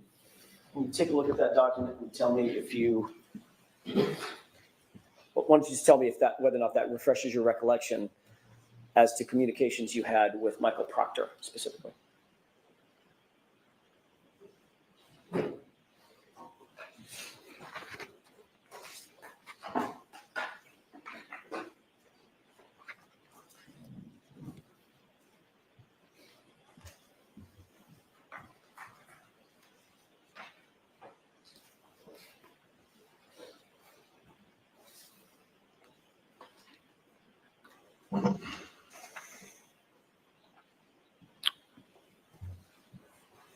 Thank you, Sergeant. Does that refresh your recollection as to a conversation, or I'm sorry, a communication that you had with Michael Proctor?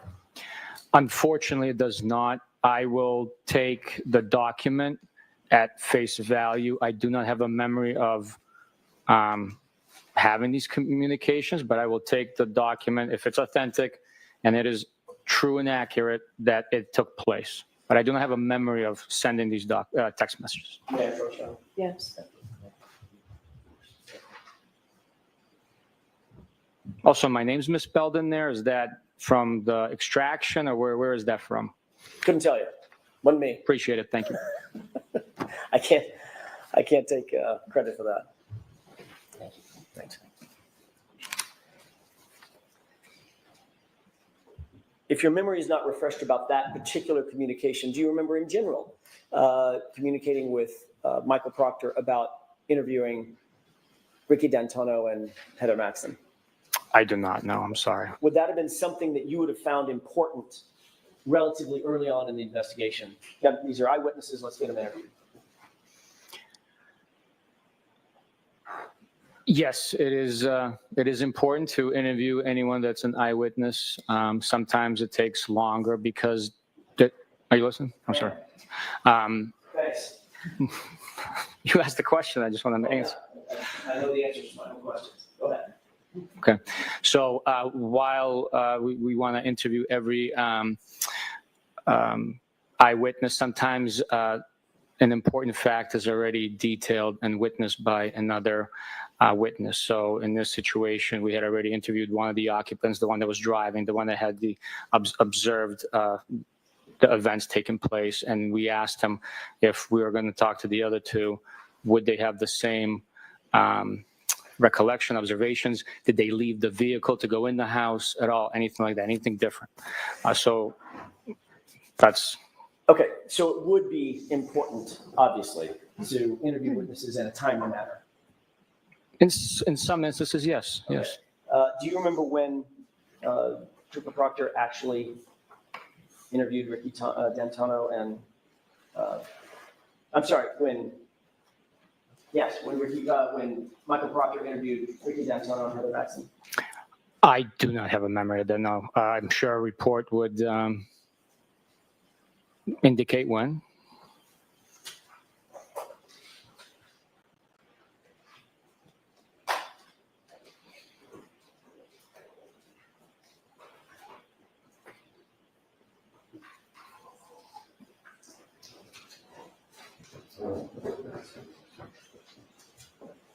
May I approach you? Yes. I may have misspoken. Sergeant, take a look at that. I thought that was a report from somebody else. It's a report from you, actually. Tell me if that refreshes your recollection as to when Ricky D'Antonio was actually interviewed. Yes, this report, authored by me, was states that on Saturday, September 2nd, he was interviewed. What year? 2023.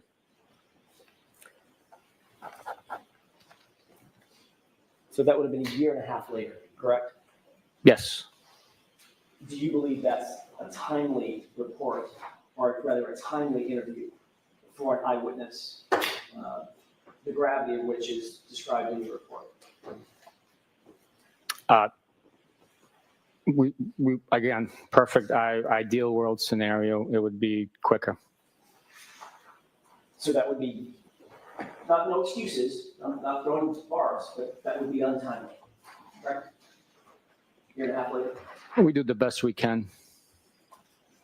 You indicated that your memory was that the cars arrived simultaneously.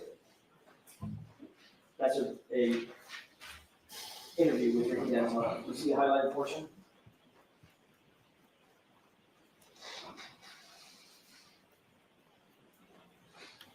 I see it. Ricky D'Antonio actually told you that the car was parked, correct? Objection. The objection sustained. Your Honor, may we approach briefly? Yes, can I see that, please?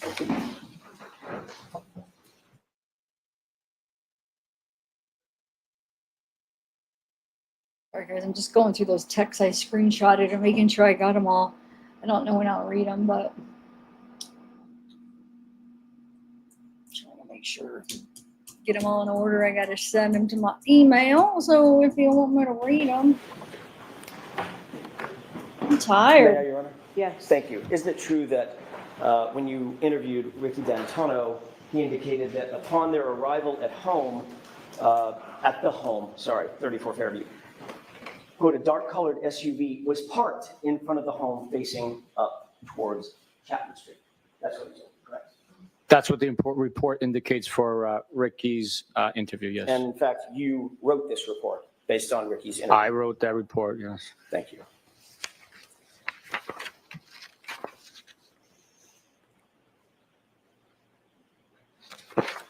If I may have just a moment, Your Honor. Yes.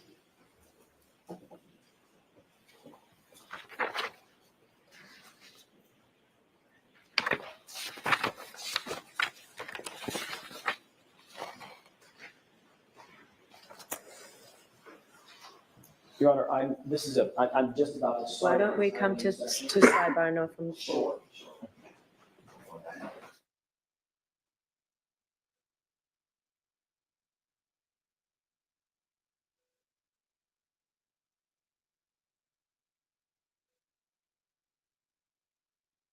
We're about caught up, guys. Got a few minutes, but that's it. It's crazy. A little bit ahead, but we are on schedule. Of course.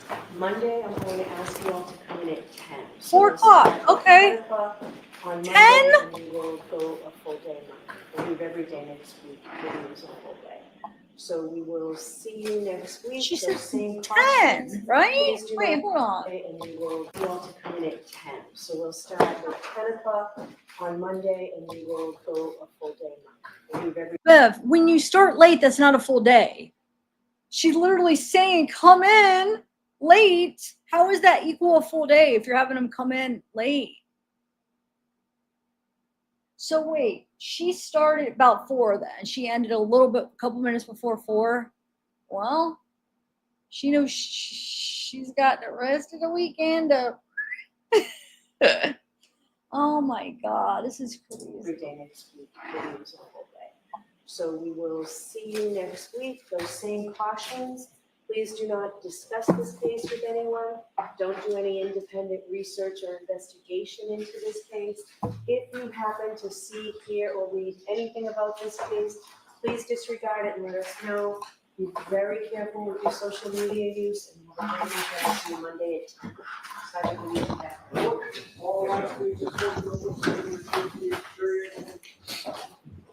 Goodbye.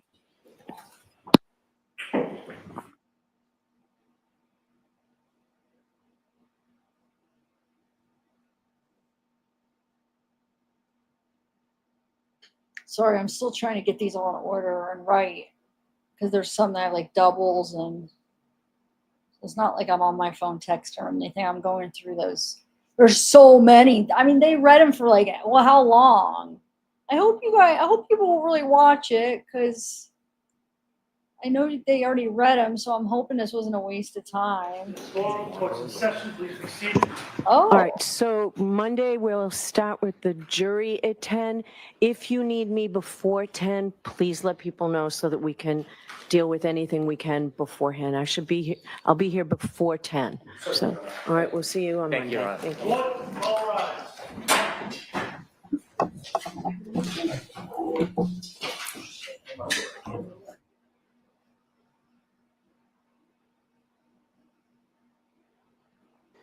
Hey there, Karen Reed trial watchers. You know what a lot of the trials we cover remind me of? That the world is unfortunately very unpredictable. And I'll tell you what, having a great lawyer matters so much. That is where a great partner and sponsor, Morgan & Morgan, comes in. This is a firm with over 1,000 attorneys. You know why? Because they win a lot. In the past few months, Morgan & Morgan secured a $9.3 million verdict for a car crash victim in Florida, a $5.6 million verdict for another car accident victim in Atlanta, and not to mention $1.8 million in Kentucky after insurance offered them a mere $5,000 in that case. And even if you think your case isn't worth millions of dollars, why not start a claim and fight for what you deserve? Morgan & Morgan makes it so simple. You can start a claim from your phone in just 8 When do you want clicks. me to That's do it. this, It'll all be done guys? on your Let me phone. turn this So if you're off. injured, you can easily. When do you guys want to do it? Trying to just, we can say whatever we want. I think they hooked up. I mean, she went over his house. I'm not judging, but I do think there's a good chance they hooked up, right? Her and Brian, I mean. Sorry, it's like, oh my, I'm going to lose my place. There's so many that I don't know how to mark where I left off. Anyway, what did you guys think of today?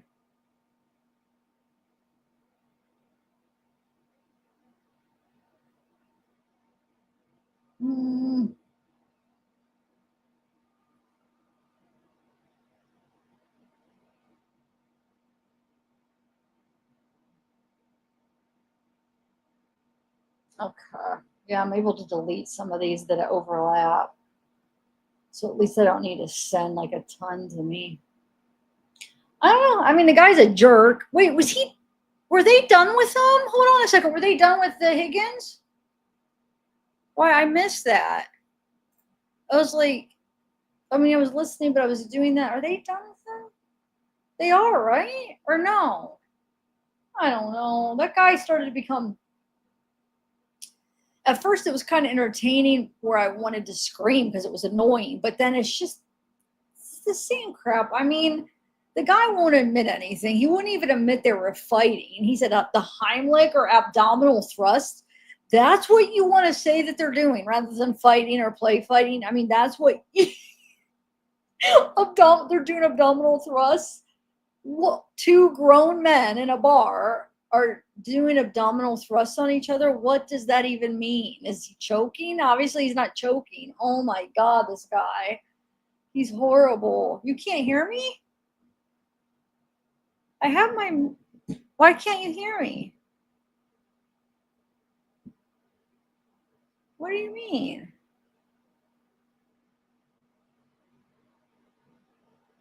Oh, why'd you say you can't hear me?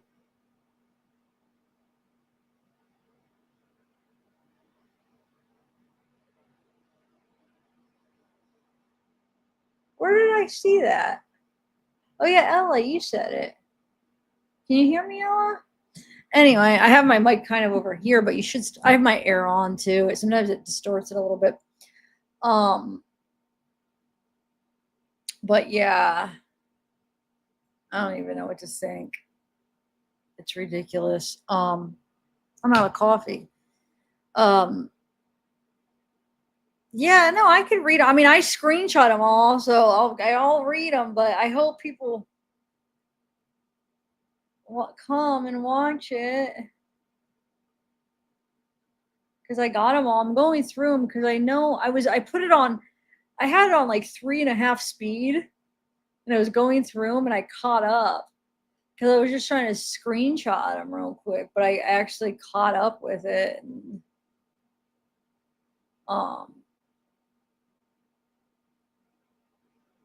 but there's a lot.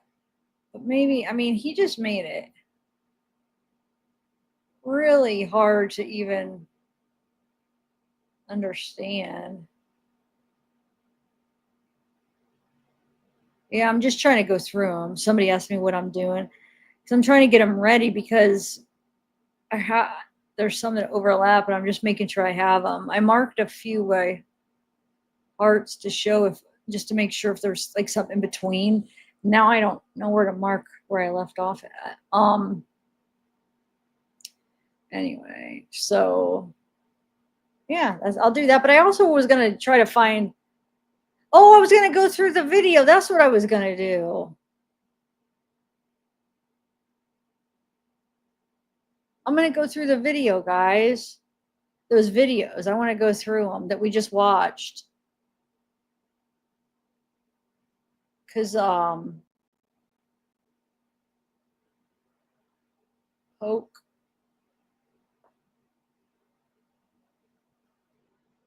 Oops. Supposedly, I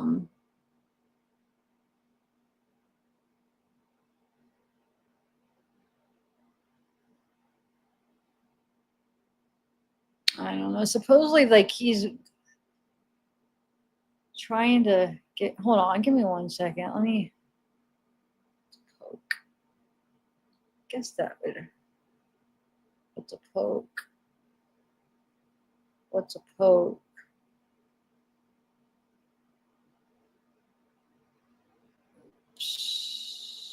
Okay, wait, hold on. Oh.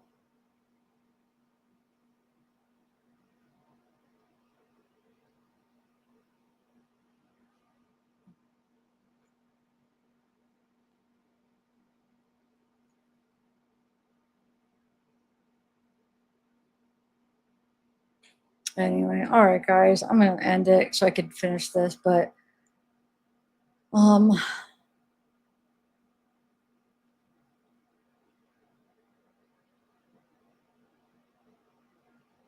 I know it got to a point I was just zoning out on him because he's just being difficult. But I'm kind of glad, like, as torturous as it is to watch him, and you want to be like, and Alan's probably just wants to freaking take him and shake him. It's actually good because, dude, that does not look good on. These are the people that were in charge of doing this case, and he's just. It's like it's almost. Zeke, every time I go to bark, it's almost like he is hiding something. Like he just won't. The way he was answering questions, he wouldn't even just say yes when something was so obvious or what it is. And the whole lead investigator thing, the guy was labeled as the lead investigator. Every time I've seen anything, he was the lead investigator, but he had to make it seem like, no, everybody's equal because he didn't want to make it look like that creep Proctor that messed up, just because what he did, his actions, he didn't want to make it look like he was in charge of it. But it's like, he was, though. And if they don't call him, I mean, I just wonder what the jury's thinking. The lead investigator, but that's the thing, though, because he made it seem like they're all equal and he's not the lead investigator or whatever he called him. It might not, I don't know how weird it'll be that he's not there. I mean, it still will be weird because his name's on all of it, but I think that's another reason, because if he called him the lead investigator and then that they don't call him, I mean, how weird is that? Like, they're going to be like, why wouldn't the lead investigator be in the trial? Because I don't think they're calling him, right? So that would look really weird. But he set it up like, oh, we're just all equal. Nobody does, we all kind of just do whatever. So then it doesn't look as weird. But I mean, it's still going to look weird. He's just a jerk. I don't think tonight. I don't know. Let me see. I'm trying to get him ready. And let me just see. Maybe, maybe not. Maybe. I don't know. Let me look. Let me end this now so I could get stuff done, and then I would like to pull. I wish, part of me wants to actually go through the stuff and make videos like that where I go through all the information, because I feel like everybody's covering the trial. That's why I'm only getting 30 people in here. Everybody, now that I'm watching Kieran read stuff, there's how many people that I'm getting recommended. Never heard of the people just because they're covering the trial. It's so many people. So I should just do what I do best and just go through some of the stuff. I keep fighting myself. Even last night, I'm like, should I just not do it? But then I'm going to be watching it anyway, but maybe should I just not do the trial and work on going through some of the information so I could do a video on it? And I keep fighting back and forth, but this is kind of why I don't cover trials too much. I never really get a good turnout, and it takes me away from doing other stuff where actually people, at least some people, do watch my stuff. But yeah, let me see. I'll get these together. I don't know if I'll do them tonight. I can't promise, but I will get them together, and I'm gonna kind of see like lined up how many there really are, because I swear he was reading for like 2 hours, was he not? So then that might be enough for a video right there. But I wanted to do other stuff. Like I wanted to go through those videos. I wanted to go through some of the documents. But I guess there's probably not a ton to go through with this case, because I mean everybody's been going through so much. What else? Anything else that I could go through, guys, and look into that could be good? I know you got the John and Karen texts. I don't know. I did read some of them that one night. I don't know.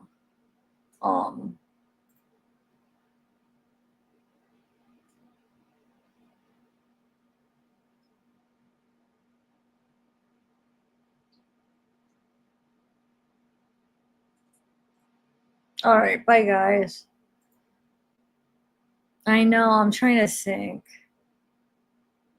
It's got to be kind of smart, since I've been spending a lot of time doing the trial, and it's more just for fun, because I mean I'm not really getting a good turnout. But I want to watch it. It's interesting, but I gotta try to find something that people will actually watch. I don't know.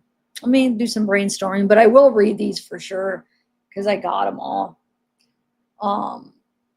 But I think they hooked up. What do you guys think? Oh, this is what I wanted to ask. I think I was downstairs maybe when they were doing it. When she asked him, maybe I missed something because I was screenshotting, so I was trying to listen and screenshot, and I could kind of listen, but then I was missing, like sometimes I didn't know who was saying what, because I wasn't able to look at it when I was screenshotting them, because I was screenshotting them ahead of time, not as what they were reading. I was just at 3 times on my phone screenshotting them to try to get them done.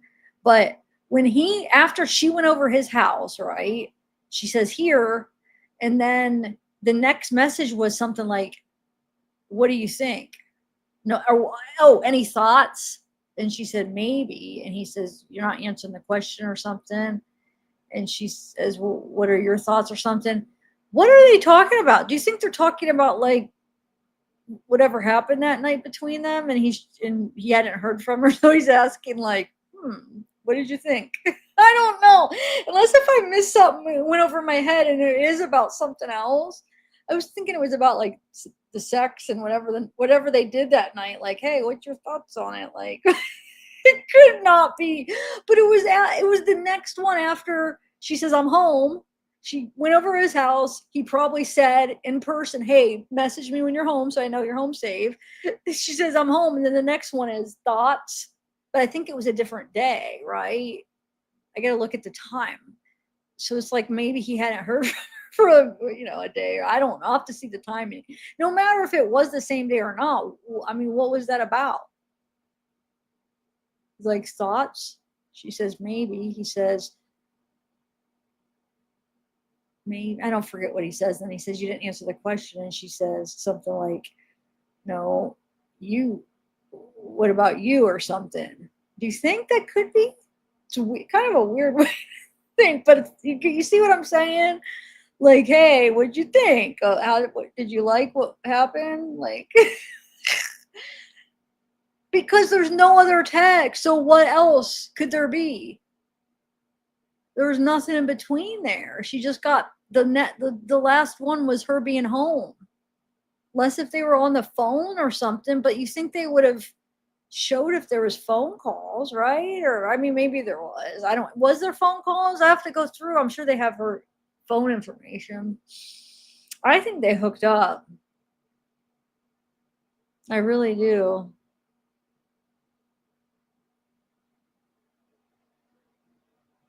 Anyway. All right. I will get them. Yeah, I will read them. I'll read them either tonight or tomorrow or something. Okay, guys? So, it'll either be later tonight or probably tomorrow, I'm guessing.